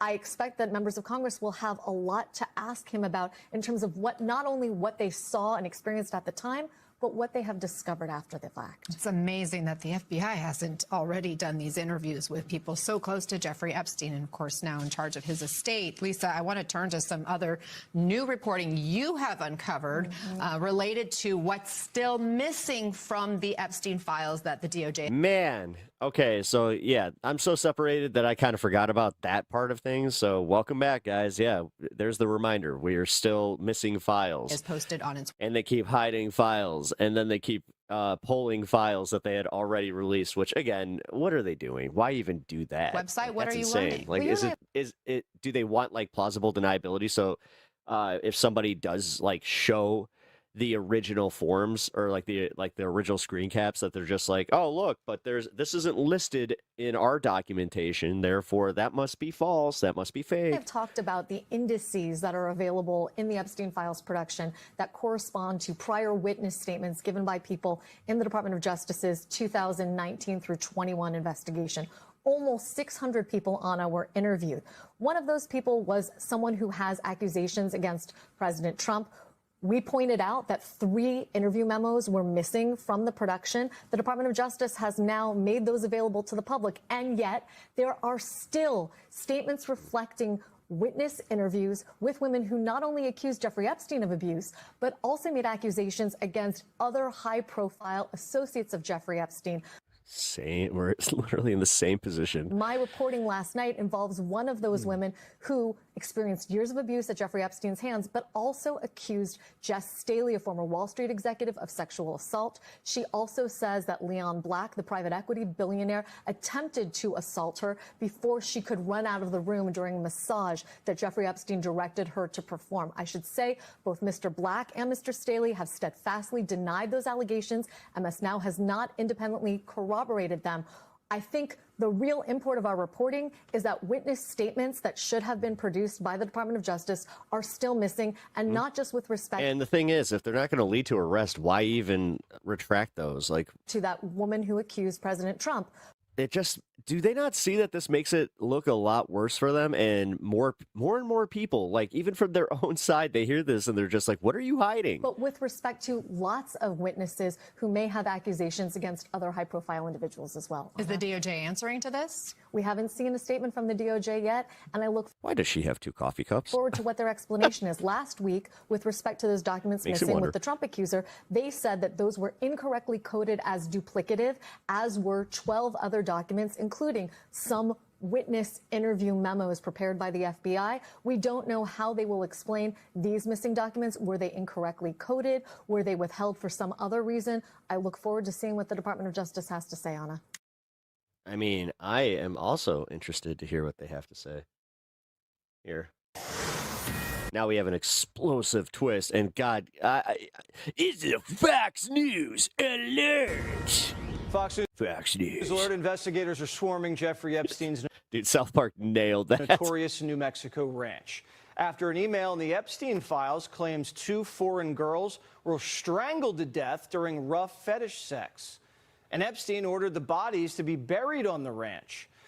Like a lot of things in the Epstein files, that report is unconfirmed. But authorities are now searching the property, thousands of acres.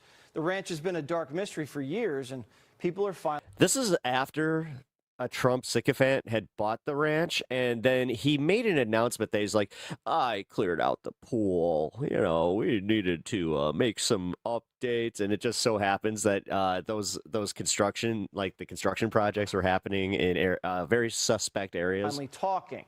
A New Mexico state rep told the Daily Mail this, quote, We have people coming forward saying they were drugged, had sex organs and sperm harvested from their bodies.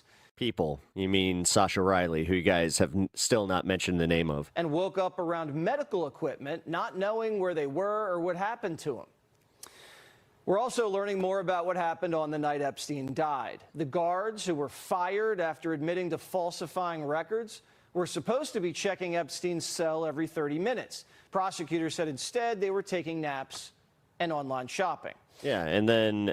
But newly released here DOJ we go. documents Here we show go. Yeah, she Google searched Epstein before his death. one of the guards, Tova Noel, Googled latest on Epstein in jail about 40 minutes before he was found dead. In a sworn statement to the FBI, she denied Googling Epstein. Another file shows Chase Bank flagged cash deposits in Noel's account to the FBI in a suspicious activity report. $5,000 was deposited in her account 10 days before Epstein died. Noel apparently wasn't asked about the cash during her interview with the Department of Justice. The DOJ's got a lot of documents on Noel. We also found out she leased a Range Rover. Well, are we talking Trump's DOJ, or is this conveniently the Biden DOJ? The falsifying records charges against Noel were dropped as part of a plea agreement. We reached out to her for comment, haven't heard back yet. Gee, I wonder why. None of this means she's come on responsible for Epstein. Yeah, because you guys are known for, you know, treating black women with good faith. His death in any way. We just want to know what happened that. Yeah, sure you do, Jesse. Sure you do. You're so curious that you guys stop short of ever implicating Donald Trump in any of this. Again, your curiosity just knows no bounds. And 5 years later, we still don't have the full story. Yeah, dude. There's a reason for that. Kentucky Congressman James Comer. Oh, God. Joins us now. Congressman, this jailhouse Well, we got to do guard, something about this. What's going on with her? Well, sorry, guys. He's one of the reasons that Kentucky does kind of have us Yankees doing these impressions. Like, oh man, so every once in a while you do got to check your own and just be like, hey man, tone it down. To media reports, what you just said is very concerning. Also, it doesn't help that he is just, monumentally stupid. Especially the suspicious activity report on a $5,000 mysterious deposit that she had. And the reason that stands out to me, Jesse, is because very seldom are suspicious activity reports even reported for sums less than $10,000. So that's a mystery there, and that's something that, according to the DOJ documents, they Do you guys want to wonder why they're keeping the picture up? never looked into, never asked her about. So because of this, because of the media report, They're so disingenuous with the reporting. It's insane. because of the fact that, honestly, most people on the committee aren't confident We get it, man. 100% that Epstein's death was by suicide. We're going to ask Ms. Doel to come in for a transcribed interview. Again, no one's accusing her of any wrongdoing, but we have a lot of You most certainly are. questions about Epstein. Also, this was settled, man. I hate to say it. No, if they made a deal, they made a deal. That's you can't just double jeopardy because you're in Congress. Questions about who else was involved in abusing girls. Why did the government... Also, why her? Why her? Not Trump, Bill Clinton, Hillary Clinton, and black prison guard. But not the other prison guard that was implicated in this. Not the other prison staff, just her. Yeah. Why? Honestly, I have not do a better job of investigating and prosecuting Epstein when they had a chance years before they finally convicted God, they really do think we're so stupid. him. Was Epstein All a of us. spy? Was our government involved in any way, shape, or form in trying to destroy evidence or hide evidence from any of those four properties? And now, was Epstein's death a suicide, as the government has reported, or was there some other mysterious factor involved in his death? So I'm glad you guys are catching up to this. Again, no one's accusing. We have all been saying this. There are so, literally, this is the common conception with most Americans, is that he was this prison guard of any wrongdoing, but I will announce tonight on your show, we are going to ask her to come in and sit for an interview because we have a lot of questions. Good. I have questions about this ranch. It sounds pretty sick. if what's been said about it's true. What are you hearing? Well, I'm glad that the New Mexico authorities are going there and searching that property. I know that if no one searches the property, whenever this investigation is finally concluded, people are always going to have questions about whether or not there were deaths there, whether or not there were mysterious surgeries. So the pool project was totally to clean up the evidence, and now they're going to conveniently find nothing. Surgeries and things like that happening on the ranch. I don't know. Whatever, but I man. do know this. The federal government asked New Mexico to stop their investigation, I believe back in 2019 of that ranch. So there's just so many questions about how... I hope that these guys understand that at some point their own base is going to get very, very tired of being treated like idiots. It's not like they're going to pivot left, but at some point they're going to figure this stuff out. The government failed. And Jesse can sit there with his dumb face. Victims and how government failed. That's very interesting. It looks like he's like holding in a severe amount of gas. Trying to like just that fart is creeping out, and he's just like prosecute Epstein sooner. I mean, this whole thing doesn't make sense. And he let it out.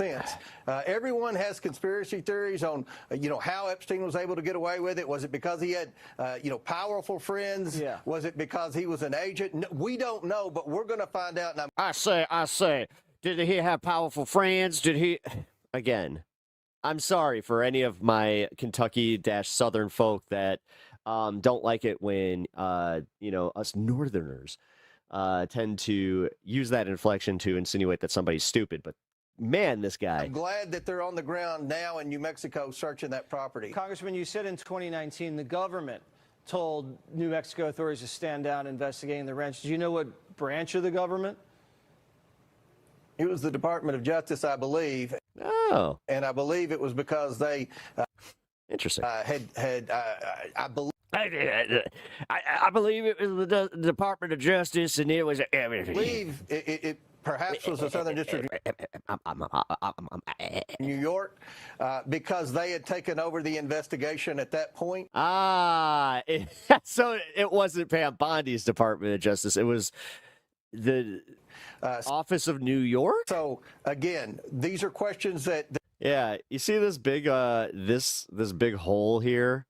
That's the new construction that just happened. He did it right before the investigators came in. It was in dire need of renovation, guys. That we have, we want to get the answers, but I will say publicly, I'm glad that the New Mexico authorities are on the ground searching that property. I don't know if there's anything there. I can tell you right now that this means that he's seen some TikToks and stuff from the base that they're hyper fixating on the ranch now. I don't think anybody knows, but you can conspiracy theorists are going to they're going to be conspiracy theorists. It's not like they're ever going away, and honestly, that's a good thing for all of us. I do know this, Jesse. It's probably never been searched before very thoroughly. That's crazy. The House probably has. That's crazy. Yeah, I hate it. Right there. I have to just be like, wow, I'm agreeing with Jesse Waters.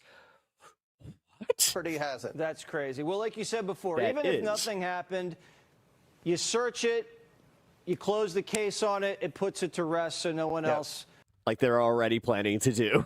Wonders if there was. It's just like, can you guys wrap this up so we have a nice little bow on this? It's a little crazy that you guys didn't investigate it, and also that this could be tied back to the DOJ. But look at this smarmy asshole just.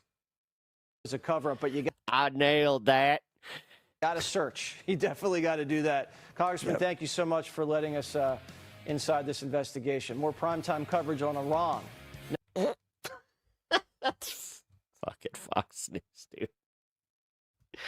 All right. Well, Breaking Point's covered this a little bit. Let's get their takes. All right, let's get to Epstein, since this is potential. Also, if you guys are just joining us, please consider hitting the like button on this space stream, and also consider following me over on my channel, Pep Talks TV on YouTube, also Pep Talks TV on Twitch and X. Actually, part of the reason why we're in this war. And follow me on X, people. I made a Twitter account just for you. Really knows, although I think a majority of Americans kidding. probably believe that this has something to do with why Trump felt the need to launch this insane war. We have some new, very significant. Also, hey, chat. I know that I cannot see you guys, but I do appreciate y'all. I have a good idea of who's in there. So, hi. And thank you. Significant developments on two fronts. So one directly does involve Trump. We've been talking about how some of the interviews with his most credible accuser, in terms of, in the context of Epstein, how those interviews were not available. Well, under pressure, they have now been revealed. So put that to the side. We'll talk about that in just a second. The other piece, though, has to do with a potential cover-up of what really happened on the day that Epstein died. No way. Let's put this up on the screen. This is glad that we kind of preempted this. Pretty bombshell reporting here from the Miami Herald and also from the New York Post. The headline here is, and this is, of course, Julie K. Brown, prison guards discussed cover-up of Epstein's death. An inmate tells the FBI. Prison guards? Well, that's weird. Fox News only reported on one guard. What's up with that? I'll read you from the story. An inmate housed at the Metropolitan Correctional Center in New York told the FBI he overheard guards talking about covering up Jeffrey Epstein's death on the morning he died. The federal government's online Epstein library contains a 5-page handwritten report of an FBI interview with an inmate who awoke the morning of August 10, 2019 to the loud commotion in the special housing unit, or SHU, where he and Epstein were jailed. Breathe, breathe, he recalled officers shouting about 6:30 a.m. Then he said he heard an officer say, "Dudes, you killed that dude." A female guard replied, "If he is dead, we're going to cover it up and he's going to have an alibi, my officers," the FBI notes. The FBI notes said the inmate claimed the whole wing overheard the exchange. Later, after learning Epstein had died, he said inmates said Miss Noel killed Jeffrey. He identified the female guard as Tova Noel, one of 2 correctional officers who were later charged with falsifying reports. So it appeared from their records they had made their rounds that night when they had not. The charges against her and the other officer, Michael Thomas, were later dropped, but both were fired. So that is one of the pieces here. We get another piece from the New York Post, which adds to the story of this one guard, Miss Noel. So this Epstein prison guard Googled him minutes before his body was found and also made mysterious deposits before his quote-unquote suicide. One of JeffreyEpstein's prison guards. Again, another Murdoch piece. This very same one that the inmate said was involved. She had Googled Epstein. We're not racists. We just do racist things anytime we can. Minutes before he was found dead. So supposedly no one knew he was dead. And she's there Googling Jeffrey Epstein in prison. She also made a mysterious $5,000 cash deposit 10 days before the Predator's jail cell suicide, new Department of Justice documents reveal. She was one of 2 Metro Correctional Center workers accused of falsifying records. Where's the other one? Where's the other one? Again, I brought this up. Why only focus on her? Why only have pictures of her? She's the one. She's the one who settled her case. Who was supposed to be there watching him. She's allegedly falls asleep and they falsify the records. That was the story. The guards were fired, but criminal charges against both were later dropped. Specifically what she Googled at 5:42 a.m. and then again at 5:52 a.m., 40 minutes before her colleague found Epstein dead in his cell, what she Googled was, quote, latest on Epstein in jail. So she Googled latest on Epstein. That does not look good for you. Epstein in jail. 40 minutes. How did they just find this, by the way? Like, you would think, like... Before anyone found his body, allegedly.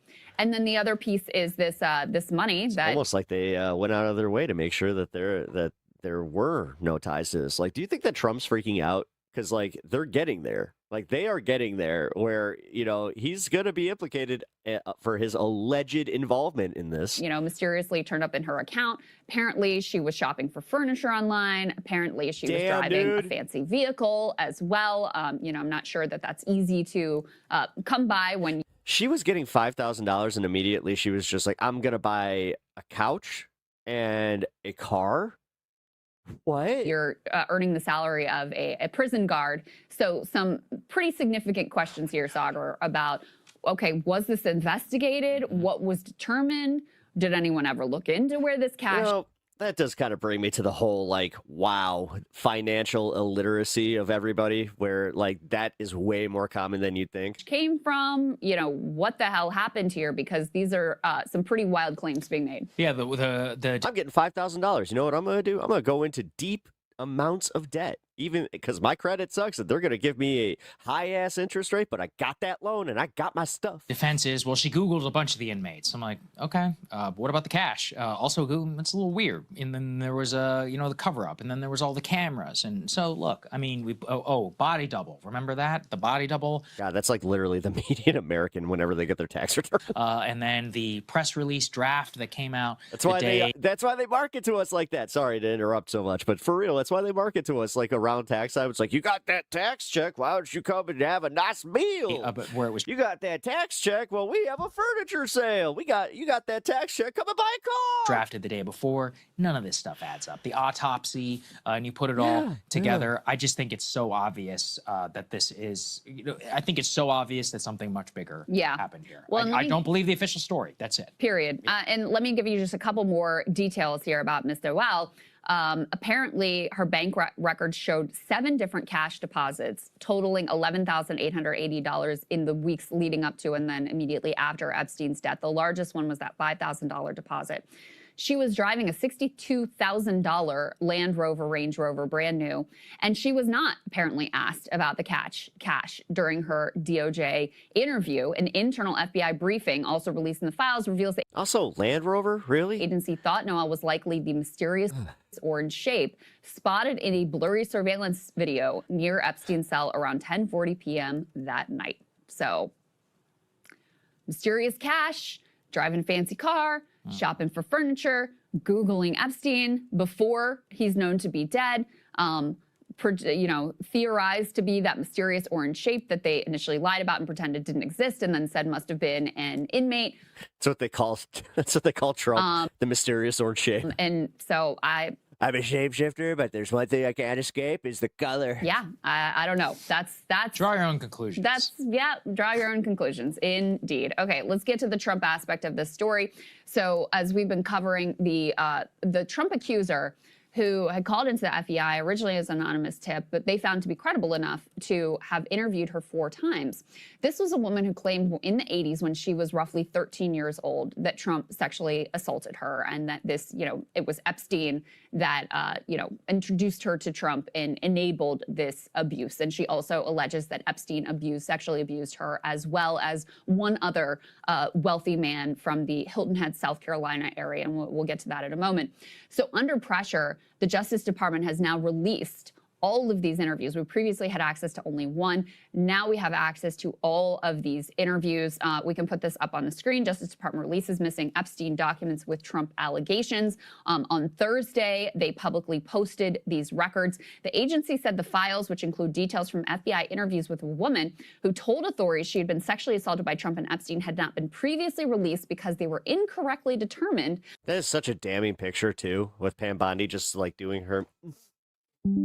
I can't see them. To be duplicates of other records. Oh, oops. We just happened to withhold these ones. Sorry, guys. Made a mistake. Anyway, here they are. Justice Department's posted millions of pages of Epstein-related records online. The woman who was interviewed by the FBI in 2019 accused Trump of sexually assaulting her decades earlier when she was a minor. No evidence has emerged publicly to corroborate that accusation. The White House has, of course, called the allegations against Trump, quote, completely based. You guys remember, like, when these types of allegations would just derail a campaign or just a politician just based on the allegations themselves? Accusations back. Like, I listen, I do think that there needs to be like a level of proof, or I don't know here, because again, the fact is they made it so there can essentially be no proof. Like, they're just like, oh, this is past the statute of limitations. We don't have any physical evidence, or we don't. It's just yeah, but if there's enough of this, then it's kind of like,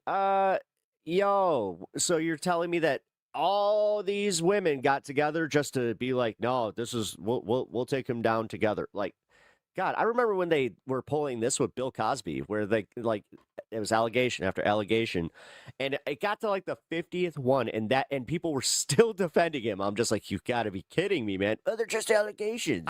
No credible evidence. However, listen, and that is all true, right? We don't have any confirmation that this claim was actually true, that this is something that really happened. However, there are a few things to note here. Number one, the FBI did consider her credible enough that they interviewed her 4 separate times. Okay, that indicates that they took the claim seriously.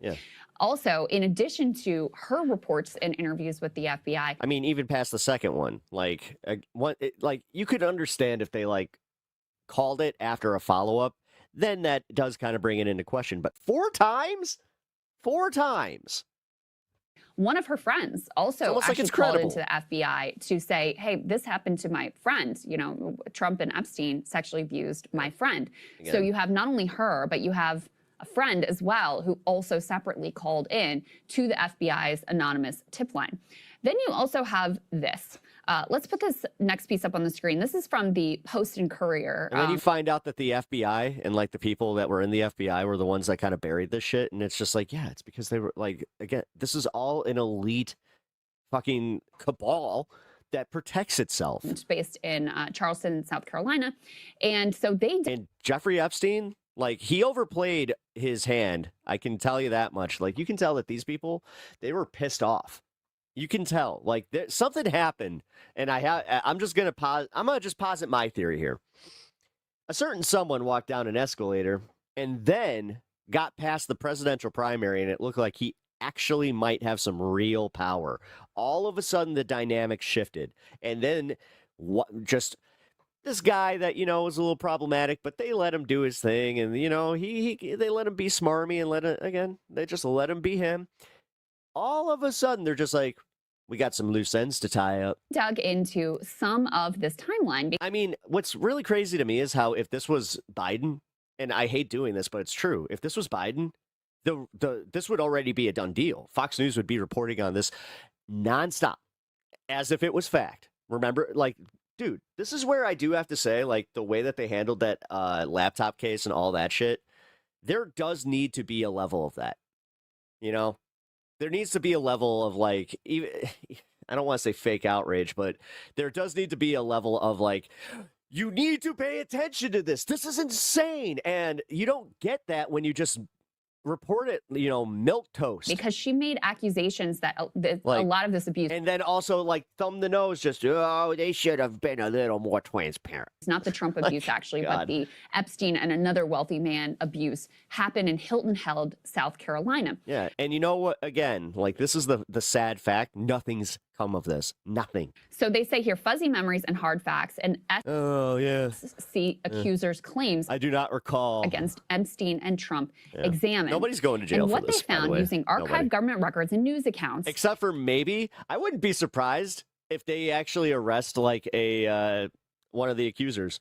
I wouldn't doubt. Was that the woman did provide verifiable details to agents about her family background and its legal entanglements. She offered the name of an Epstein business associate on Hilton Head Island who became a central figure in the drama with specifics that are reflected in public records. So this is a horrifying situation. Allegedly, her mother rented out a number of properties. Hilton Head Island, you guys probably know, is like a big resort area.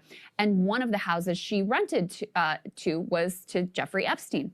Separately, she advertised that her daughter, who was 13 at the time, was available as a babysitter. And lo and behold, who, again, allegedly hires her is Jeffrey Epstein, who then... And that's also why I look at people like her.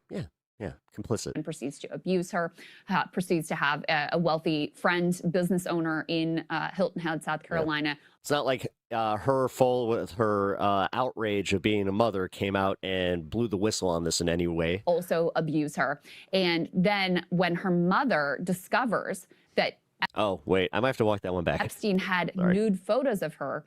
Epstein allegedly, again, extorts this then girl's mother and says, I'm going to release these photos if you don't pay me this money. What? So how in the fuck did she not turn that around and say, like, okay, how'd you get the pics, dickhead? Oh, What the fuck? God. She goes to her boss, who is the wealthy business owner who was old. Dude, the lack of just like common sense once you get like you're dealing with just an ungodly amount of money. Like I said, man. So abusing. Not only do you lose a piece of your soul, you lose a piece of your brain as well. Her daughter, and arranges to get this A. money to pay off Jeffrey Epstein, who is now extorting her. And this is all like she ultimately ends up being sued by this company for this money, etc. So there is a paper trail of all of these details, which seem to match up with what the allegations ultimately say. And then the last part of this that is just so incredibly sad is that this allegedly pushes her mother into drinking.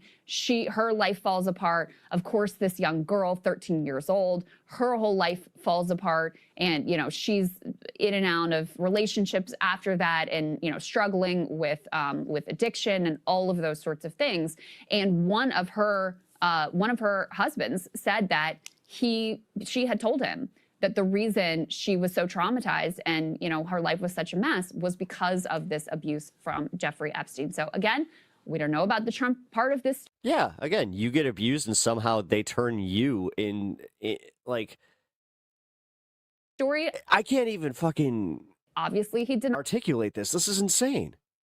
He takes pictures of her illegally and then uses that to blackmail the mother, where, again, the mother, who obviously had some money herself and a situation that she could have been like, no, like, my daughter, like, why didn't she call the cops? Like, what the fuck? What the fuck? Denies it, etc.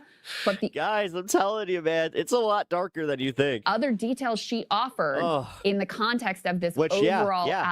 Yeah. We're talking about, like, beef jerky and stuff like that. No, it's even darker.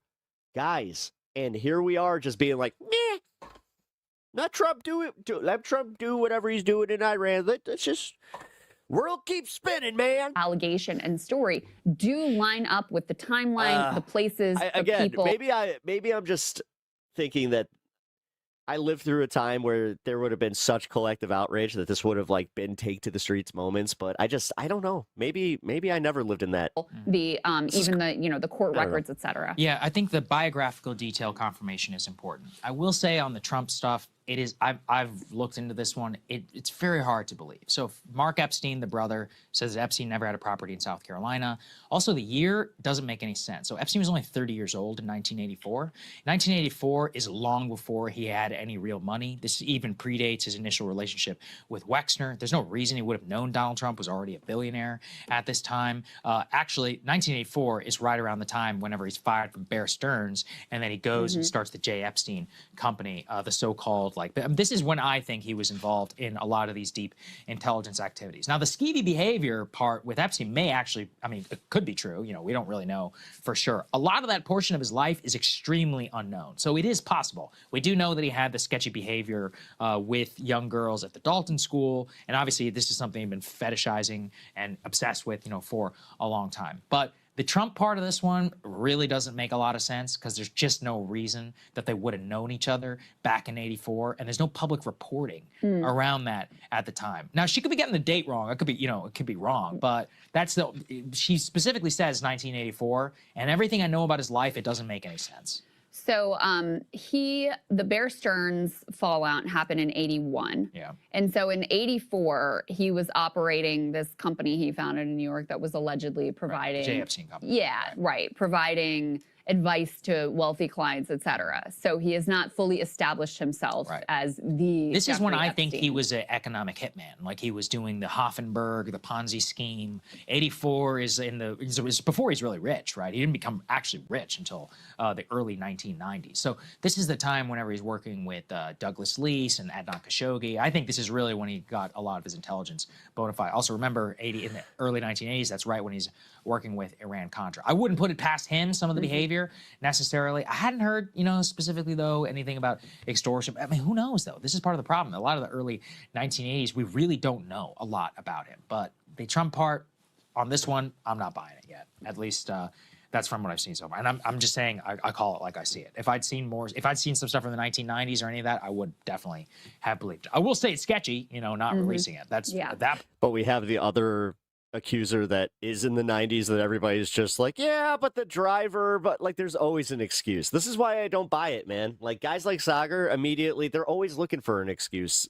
Like that's what contrarianism does to your brain, by the way. I think we can definitely. You end up fighting against like the idea that holding a reprehensible human being to account, it's a bridge too far. If again, agree on. I'm just not personally convinced. Just want to make sure we give all that context. What a weenie. Okay, guys.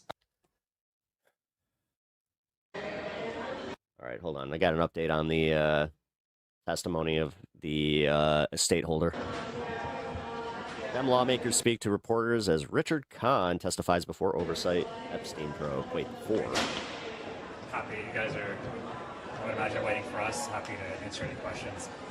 I'll just say from the start that one of the big reasons for this investigation is that we want rich and powerful people to be subject to the same laws and same treatment as the other 99.9% of Americans. And that's not what happened with I don't Jeffrey Epstein. Really?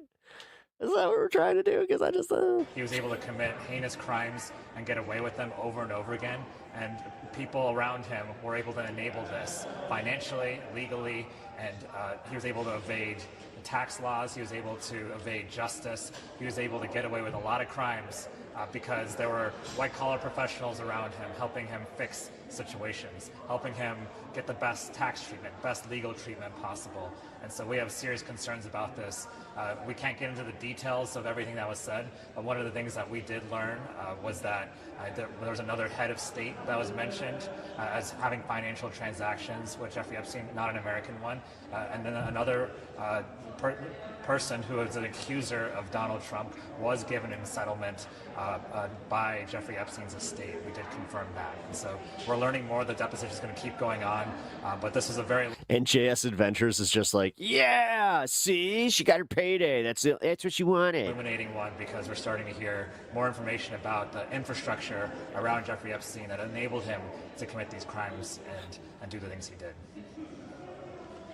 I'll just say that Jeffrey Epstein's sex trafficking ring would not have been possible without Richard Kahn, who managed Epstein. Who claims that he had absolutely no idea that these types of activities were happening under his watch. Epstein's money for years, authorized payments, including payments to victims and survivors.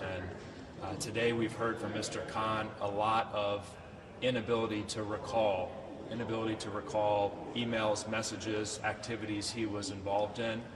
From my perspective, 2 hours into this, I do not find it credible that he had no knowledge of Jeffrey Epstein's crimes. If he was ignorant of Epstein's crimes, he was willfully ignorant. Thank you. Of Okay, those crimes, that's given kind of the what we depth knew. of his- Thank you. Thank you for confirming that. All right. Now, we have another update here, too.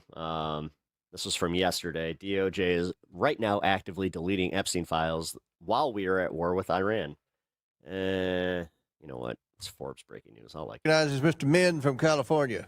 Thank you, Mr. Chair, for convening in this hearing. Let's start at the outset by just stating the obvious. Waste, fraud, and abuse are horrible. They're stealing from taxpayers. They're taking money and food out of the mouths of hungry kids. I have spent my career fighting against fraud. I started my career at the SEC, prosecuting corporate fraud, continued on as a law professor, teaching the next generation. And as someone on the Oversight Committee, this is a very, very important issue to me. Again, every dollar that is stolen from these programs is a dollar that's not just taken from us hardworking taxpayers. It is something that is meant for a better use. And so I appreciate the gist of this hearing, but as I pointed out in prior hearings on allegations of fraud in Minnesota, the singular and exclusive focus on the Somalian community in Minnesota seems very partisan and wrong, because we know there's massive fraud across this country, particularly in southern states, including states like Florida and Mississippi. Mississippi is still at trial right now, over $77 million in welfare fraud. Federal prosecutors have recently arrested a Russian national accused of submitting billions of dollars in fraudulent schemes in Texas and Florida. And of course, Oklahoma and Alabama consistently rank as the highest states when it comes to SNAP fraud. And yet we've only focused on Minnesota. Why? As a freshman member, I've been here 14 months, but I've learned that their House Republicans are all single-issue voters with just a handful of exceptions. And that single issue, the only thing that you all care about is whether you're on Team Trump or not. And so when Donald Trump goes after Minnesota and falsely claims that he won the election there 3 times and that it was rigged against him, I pay close attention. When he says that he would no longer admit Somalians to this country because they contribute, quote, nothing to this country, I listen. That's a wildly racist statement, but it's going to reflect what Republicans are going to do. If you guys are wondering how this ties into the Epstein thing, I'm right there with you. Hey, we're in it. And that is why we're holding this hearing. I care about welfare fraud, and I care about the scumbags who rip off taxpayer money. But if this was about welfare fraud, we'd be also hauling in people like Mississippi Governor Tate Reeves and former NFL quarterback Brett Favre, who... Oh, yeah. What about Ted DiBiase? Oh, wait a minute. Ted DiBiase Jr., the $1 Million Man's son, oh, my God, he was committing, like, massive fraud in Mississippi. I forgot about that. Clearly knew about a scheme to send money to allegedly build a volleyball facility at the college his daughter was playing at, receive funds for $600,000 or more for work that he never did from the government, again, taking money from the mouths of children that are hungry. No, as a Bears fan, that's just funny to me, where it's just like, this hearing is not about welfare fraud. It's about placating Donald Trump. This committee is holding this hearing for the same reasons that it's ignoring the massive corruption we know that Donald Trump is engaged in his family, soliciting bribes from foreign governments and private companies in exchange for regulatory favor, for the same reason that Republicans are protecting pedophiles right now and that the DOJ is right now actively deleting Epstein files while we're at war with Iran. It's why they ignore their oath to support and defend the Constitution of the United States. It's why we're holding hearings on this rather than on ICE abuses or the fact that Donald Trump just took us into war without even consulting with Congress, let alone getting our authorization for military use or force or actual declaration of war in direct contravention of the Constitution of the United States. But for those of us who care about taxpayer dollars, let's focus on that. This is horrible, but of course we have seen instead a different type of abuse of our taxpayer dollars. They've taken our taxpayer dollars and used them to fund abuses against our American people, as a number of our witnesses have aptly described. And I want to just point out that until the murder of Alex Preddy, not a single DHS or ICE agent accused of wrongdoing, witnessed or videotaped assaulting Americans was suspended, faced any disciplinary action. That doesn't happen with police. When my local law enforcement are accused of misconduct, certainly if they're videotaped shooting someone, they are subject to an investigation. Maybe they're justified or not. But yeah, the fact that they like almost got away with like the public consciousness just accepting that too is crazy to me. I'm glad that it hasn't that hasn't worked though. Suspended, removed from duty, investigated. None of that has happened until the murder of Alex Preddy and the outrage around that. Now, Governor Walz, I want to just briefly ask you. All right, I have a feeling that this is not going to tie into the Epstein stuff, which just means, we're going to keep this newly released Epstein documents that were missing from the Epstein.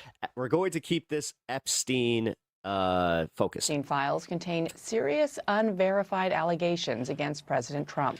The Justice Department posted 3 FBI memos describing interviews with a woman who accuses both Jeffrey Epstein and President Trump of sexually assaulting her when she was a teenager.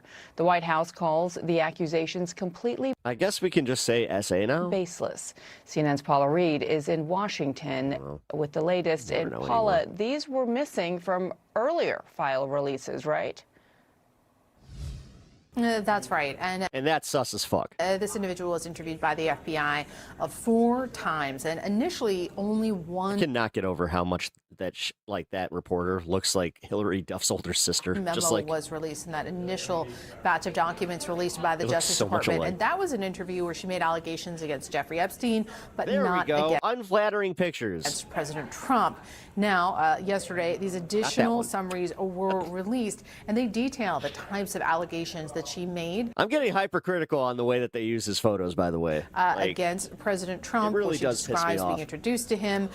She alleges that he... we should be literally, every single picture should just have scribbles, the way that you used to scribble on a yearbook picture of someone that you just didn't like, or you draw the horns, that kind of thing. He asked everyone to leave the room and, quote, mentioned something to the effect of, quote, let's teach you how little girls are supposed to be, and then describes an encounter where he pushes her head down to his penis and then told agents she bit Trump, who then allegedly struck her and said something like, get this little expletive the hell out of here. Now, in her 3rd interview, she allegedly said that she was receiving threatening calls. I honestly think this is one of the most damning photos because, just look for a second. And in her 4th interview, it's interesting. She told investigators. Dude, we all deserve to have, like, to see all of these people just that she was concerned about why ship them off on a rocket, like send them all to the moon with a one-way ticket. she was even coming forward because the statute of limitations had passed. Now, I do want to make sure we get in here the fact that President Trump has consistently denied any wrongdoing. I just find it so odd, too, where it's like we're talking about these types of allegations, and then just this kind of, like, malaise in the reporting is just... In a statement yesterday, I don't know, man. The White House described these allegations as, quote, completely baseless, backed by zero. Again, if CNN was true fake news, they wouldn't even be saying this part. Just an aside for anybody that's ever like, CNN fake news. Credible evidence. The U.S. Justice Department has released documents involving President Trump that had been missing, suspiciously rather, from the Epstein files. They include FBI memos from 3 interviews with a woman who alleges she was sexually assaulted by then citizen Trump when she was a teenager. The president has consistently denied any wrongdoing. We should note that the inclusion of interviews in the Epstein files. Citizen Trump. We're doing that. God, Jake Tapper. I don't know, man. Something broke his fucking brain. Is like, holy crap. Just in the last week, he has been called out on his piss poor reporting. And then on top of it, seeing like little moments like that. Necessarily evidence of wrongdoing. It is an interview. White House Press Secretary Caroline Leavitt slammed the release of the documents, saying in part, quote, the total baselessness of these accusations is also supported by the obvious fact that Joe Biden's Department of Justice knew about them for 4 years. They're doing it's literally the online fucking arguments. Like, and there's the troll army. Like, you're going to see that in the troll comments, I guarantee it. And did nothing with them because they knew President Trump did absolutely nothing wrong, unquote. As the Trump White House continues to shrug off the scandal, Congress is pushing ahead, voting to subpoena Attorney General Pam Bondi. Used to be at one of the more trusted newscasters. I'll admit, like, I used to be just like, okay, well, Jake Tapper, he's kind of unproblematic. He's kind of like Wolf Blitzer, just like, all right, let's give you the news. I don't feel like it's like that anymore. The subpoena to testify stems from the House Oversight Committee's investigation into the Epstein files and the federal government's... He gives them way too much fucking credit. And again, for being such a fake news network, he doesn't give his opinions on these people very often. Handling of the case against Epstein and his sex trafficking accomplices. My next guest is a survivor of Epstein. Annie Farmer joins us now. Annie, let me start off by saying, I know asking you about the worst experience of your life is not fun for you. Not really for me either. How are you? Oh, I appreciate that, Jake. I'm doing all right. I'm glad to be with you. What questions might you have for Attorney General Pam Bondi? Oh, I have a lot.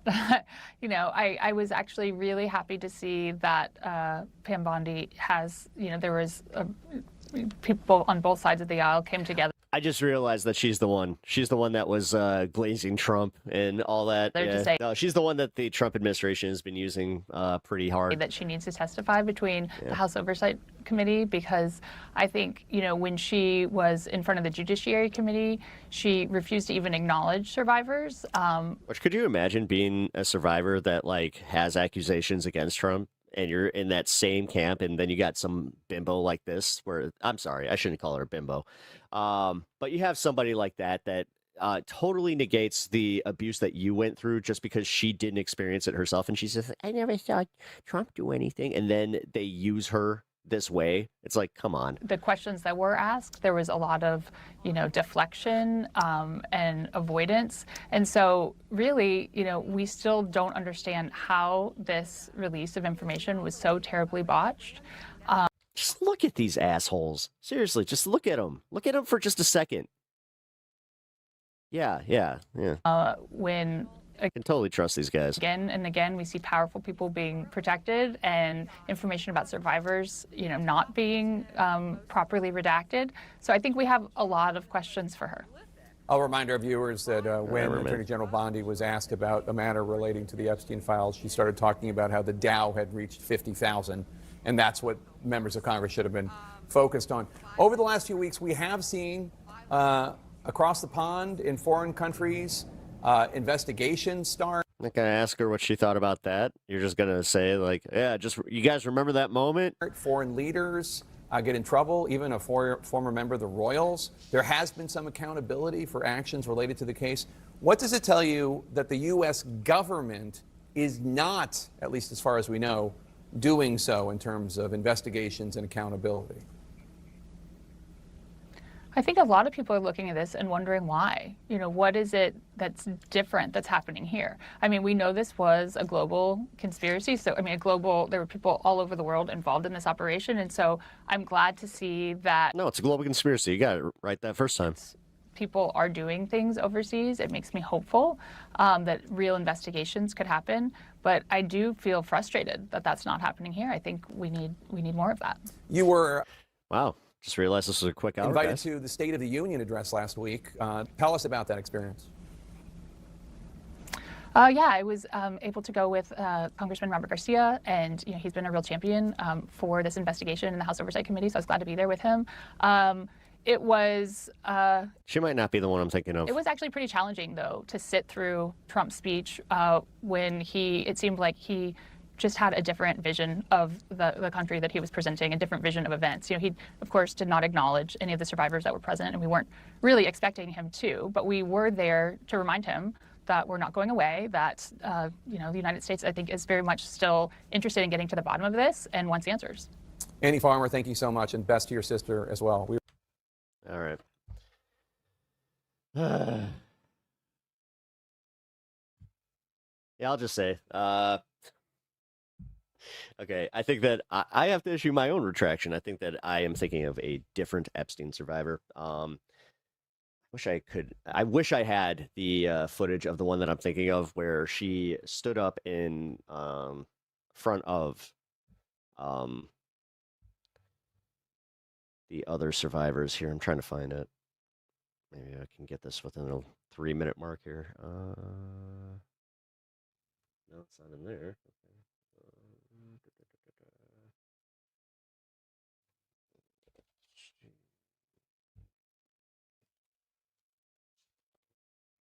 Aha, here we go. Now, let's see. Oh, I just actually found her. So, no, she's definitely not the one I was thinking of. Okay, cool. Aha. Tonight? Perfect. Real quick. So, the one that I'm thinking of is her. She sucks. I'm sorry. Like, the way that she talks about Trump, again, like, he's doing such a good job with this. He's more transparent. Honestly, I know that there's been some accusations about him, but I'd never experienced anything. Yeah, okay. That's just annoying to me. Because you know what the media does? They take her side on it. It's not like they focus on all the other, accusations or the accusers. They're looking for the one that can just be like, oh, wait, you're telling us that you can make this go away for Trump because, he keeps threatening us. And honestly, we don't know what to do here. We want to report this. We would love to see something happen. Maybe. I don't know. Like, not trying to end this on such a dour note, but it sucks, guys. Like, this is one of the worst situations I think that we've ever been in as a country. War aside, like the fact that we have now proof that this shadow elite has been doing these really messed up things, but what you gonna do? All right, guys. Well, I appreciate you checking out PEPAGANDA on this primetime hour. Stick around for our, I'm not sure if Left Past 10 is tonight, but definitely stick around for any programming that is going to be coming up here. And I will catch you guys on Tuesday for primetime, or for the non-primetime PEPAGANDA on Tuesday at 1 p.m. Eastern. And then you guys can follow me at Pep Talks TV on YouTube and Pep Talks TV on Twitch and X. I appreciate you guys. I will catch you on the next one. Peace. Who the heck is Pep Talks? I'm not gay, but I fantasize about Marco Rubio. Pep Talks. Pep Talks.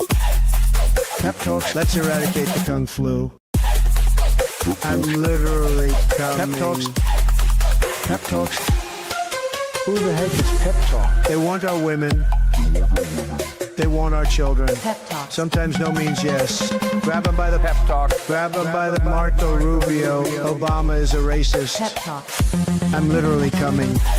I'm literally coming. Pep Talks. We found weapons of mass destruction. My fellow Americans, it has been confirmed today from Pep Talks that we are indeed all high on politics.